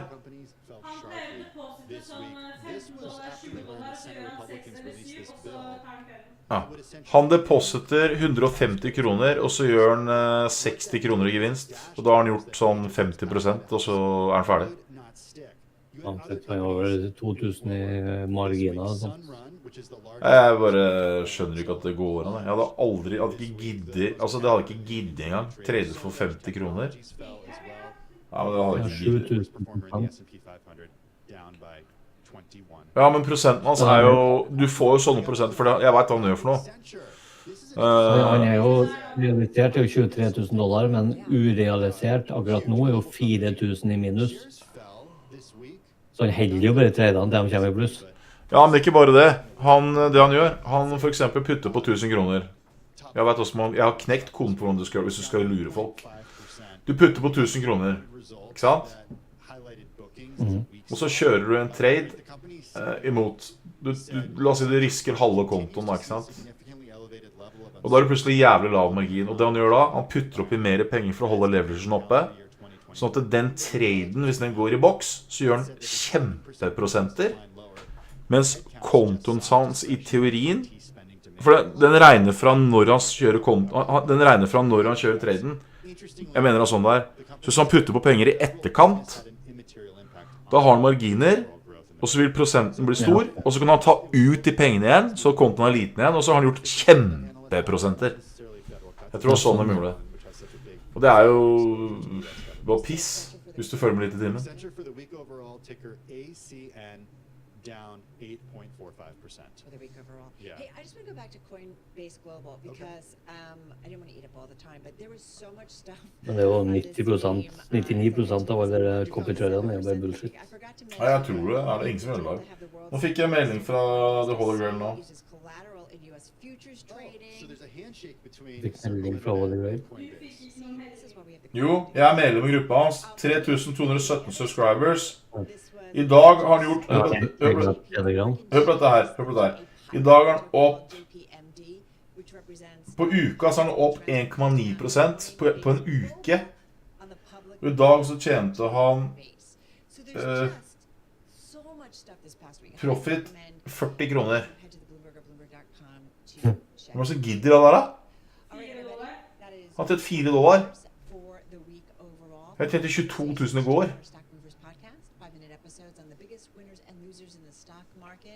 Det var pissing. Jeg ser han en trade som I pluss, den på $4. Og så har han 1, 2, 3, 4. Ja, han har masse som rødt. Ja, men også får han det, og så klarer han å få det til å se så pent ut på statistikken da, hvis det så mye piss. Skjønner ikke det du, eller? Nei. Jeg må spørre en venn hvis at jeg skal... Profit $4,86. Det jo ingenting. It's only 4 days, Carol. I know. How many did it feel like, guys? 2 weeks? Yeah. Yeah, everyone's nodding. They're Hey, like, get we me got a outta great here. weekend program. Also, Yeah. next week we're here for a few days, and then I think they say we're going out east. Yeah, I don't Is think that what they say? Is that what they say? Just before the Atlantic Ocean starts. Yeah. We're going to be surrounded by the Atlantic Ocean. Our broadcast from the Hamptons next Friday. Pretty cool stuff. Balance of Power starts right now.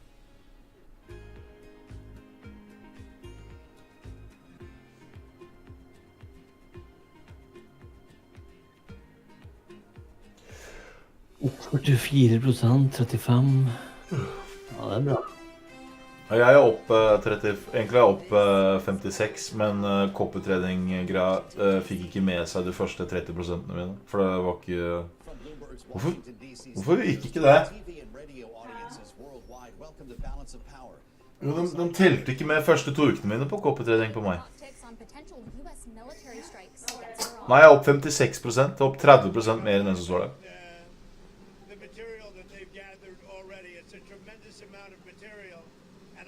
Jeg opp 1400 startet. Så bra. Ja, det fint. Han kjører jo risiko, så kvin etter. Ja, gjør han det? Ja, slåss i neven heftig. Jeg mener han sa han bare tok litt ekstra på de jeg tok. Jo da, det gjør det. Tar han mye ekstra da, tydeligvis? Den går lang opp på toppen. Ja, han helt koko? Nei, han får det jo til.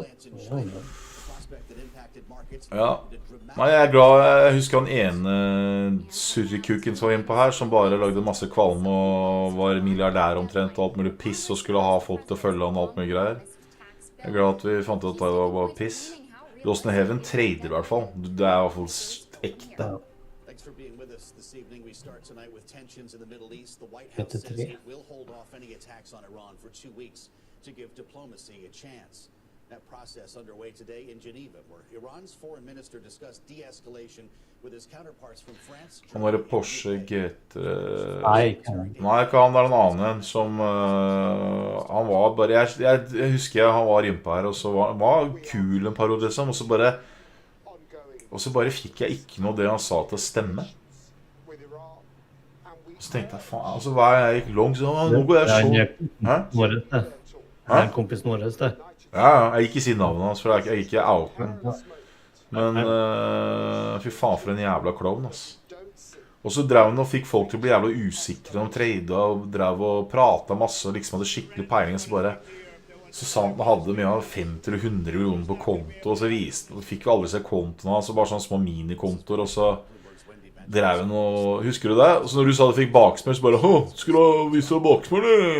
20 millioner... Fy faen for en jævla klovn. Jeg hater sånne mennesker som skal liksom ljuge. Hva er det som ljuge med trading? Enten så treffer du ikke. Jeg ikke noe verre enn det. Husker du han, Stig? Ja. Jævla idiot, ass. Donald Trump has gone back and forth in that same group, chat with reporters there. Og så husker jeg alltid sa det at han alltid hedget seg uansett da. Så hvis det gikk opp så var han long, og hvis det gikk ned så var han short. Og så bare, hvordan faen det mulig det? Så du må jo sprenge kontoen din. De ga null mening. Så bare, nei, null full kontroll. Og bare piss fra ende til annen. Ja, så har jeg bare klikket på den, og jeg bare, fy faen, han må jo roe henne liksom.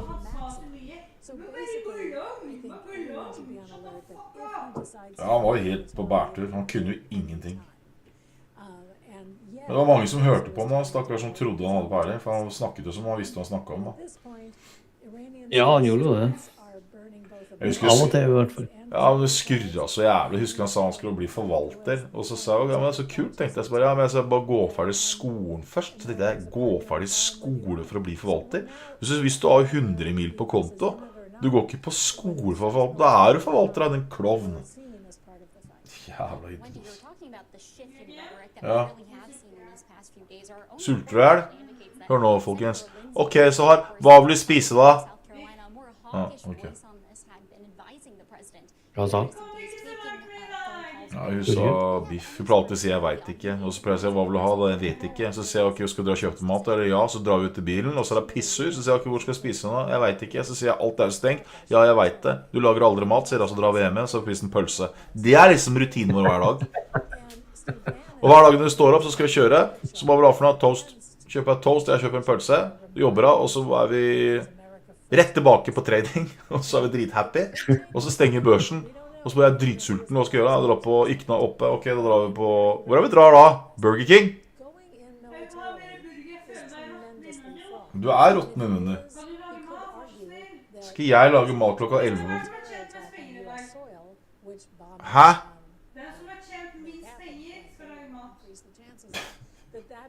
Så har jeg gjort det så bra der på det stikke folk i trynet. Så da må jeg lage mat da. Ja, jeg skal lage mat.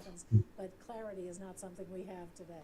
All right, Bloomberg's Wendy Benjaminson, thank you so much. And joining us now is Ken Pollock. He served on Elever boykottar skolen på grunn av Pride-flagg føler oss ekskludert. Hvorfor faen skal Nettavisen skrive på nynorsk? Det er ingen som snakker det språk lenger. Hva er vitsen med det?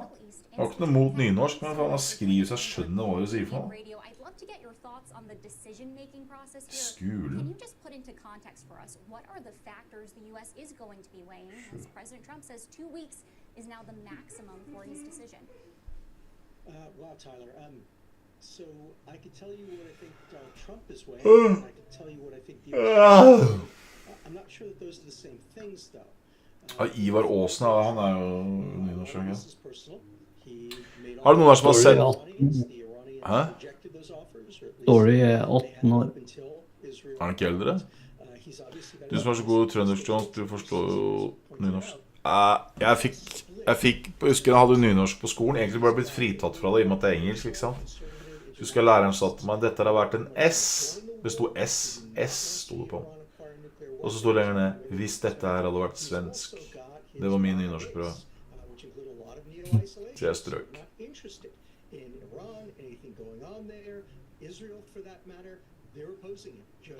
Jeg ser at Lost in Heaven faktisk gir ganske gass.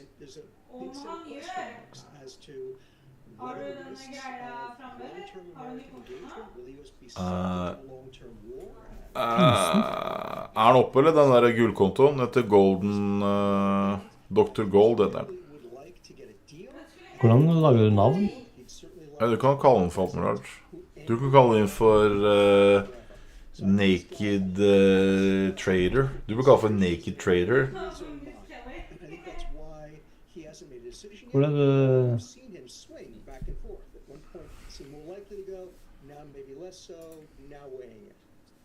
Hvor er det jeg søker på navnene her da? Ken, there's a lot of talk today about the day after, and this is what Steve Bannon and others are urging the president to consider. What do you think? If the United States chose to strike Fordow or other sites with a couple of B-2 bombers, this isolated strike... Men jeg trykker på profile, så kommer ikke opp noen ting.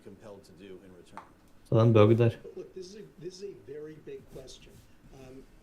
On the one hand, the Iranians have invested a tremendous amount into this nuclear program. Jeg skal ringe han ene som er tech. Jeg skjønner ikke en dritt der. Det er blankt. Så når jeg trykker på profil.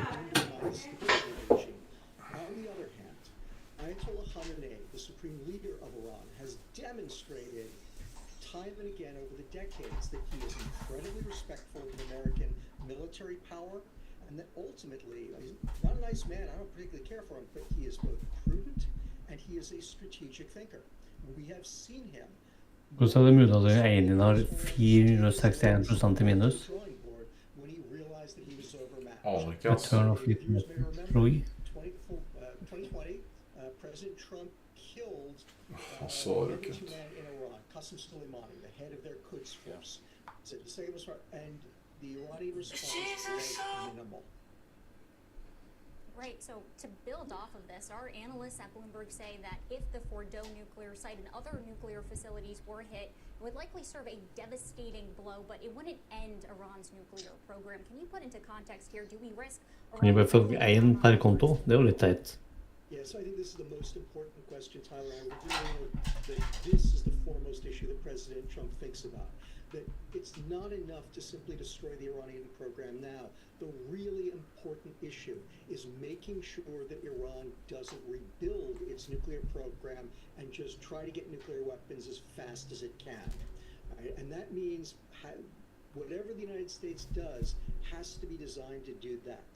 The Fordo facility is important, but the real issue is that at the end of the day, no one is going to be able to take the knowledge of how to build nuclear weapons away.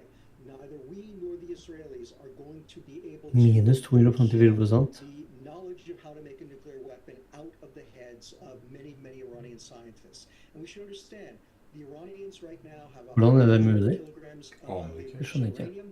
That does not seem to have been destroyed. That's enough for about 10 Hvor det står da? weapons. Plus, they've got huge amounts of uranium feedstock. They have centrifuges that are unaccounted for. Even if we were to bomb Fordo, there's a bunch of centrifuges that we don't know where they are that could be used to enrich that uranium. And what's more, centrifuges aren't that hard to build, and the Iranians now know how to do it. So this is the great problem moving forward, is it's not enough to simply destroy what Iran has now. Whatever happens at the end of this war, whether it's Israel alone or Israel and the U.S. or Israel and the U.S. and our allies, we have to make sure that Iran will not, has no interest in, is deterred from rebuilding its nuclear program. Okay, so Popcorn, let's consider what popcorn. could be done then in the next 2 weeks, Ken. The president was asked about this, President Trump today, about the prospect of striking. Så lager mat til oss her. Might happen in the meantime. Ja, kommer da. Da har jeg popcorn til løs.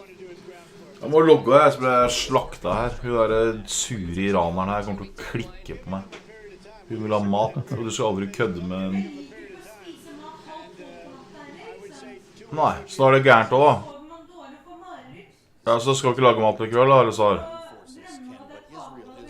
Skal vi ikke lage mat likevel da, eller? Kan du bestemme deg nå? Skal vi lage mat eller ikke? Jeg skal kjøpe mat på Burger King da. Ja. Jeg burde ikke åpne nå. Du, vi bor i byen, kompis, ikke på en øy ute i havet. Ok. Jeg tror faktisk stengte nå klokka 11, tror jeg faktisk.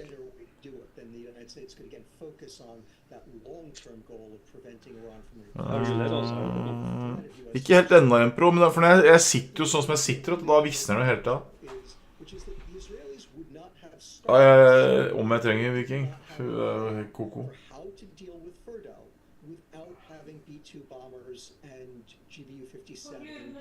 Har armen kommet seg? They've been looking at Fordo for 16 years. They are brilliant at coming up with plans. You know, we've seen them, the beepers in Lebanon, with the drone base outside of Tehran here in Iran. Right? These guys are not dumb, and they would not have gone into this if they Ok, da logger jeg av. Tusen takk for i dag. Takk for laget. God helg. God helg. Skal vi kjede oss alle sammen frem til klokka 12 på søndag. Det blir bra. Nei, det er ikke kjedelig. Det er bare å sette oss og se på nedtelling og på åpningen. Sitte og se på nedtillingen til klokken 12 på søndag. Alle bare sitter på... Nå skal jeg lage biff her. Hils kone, Robert. Greit da, ha det. Ha det, Stig. Ha det. Ha det alle sammen.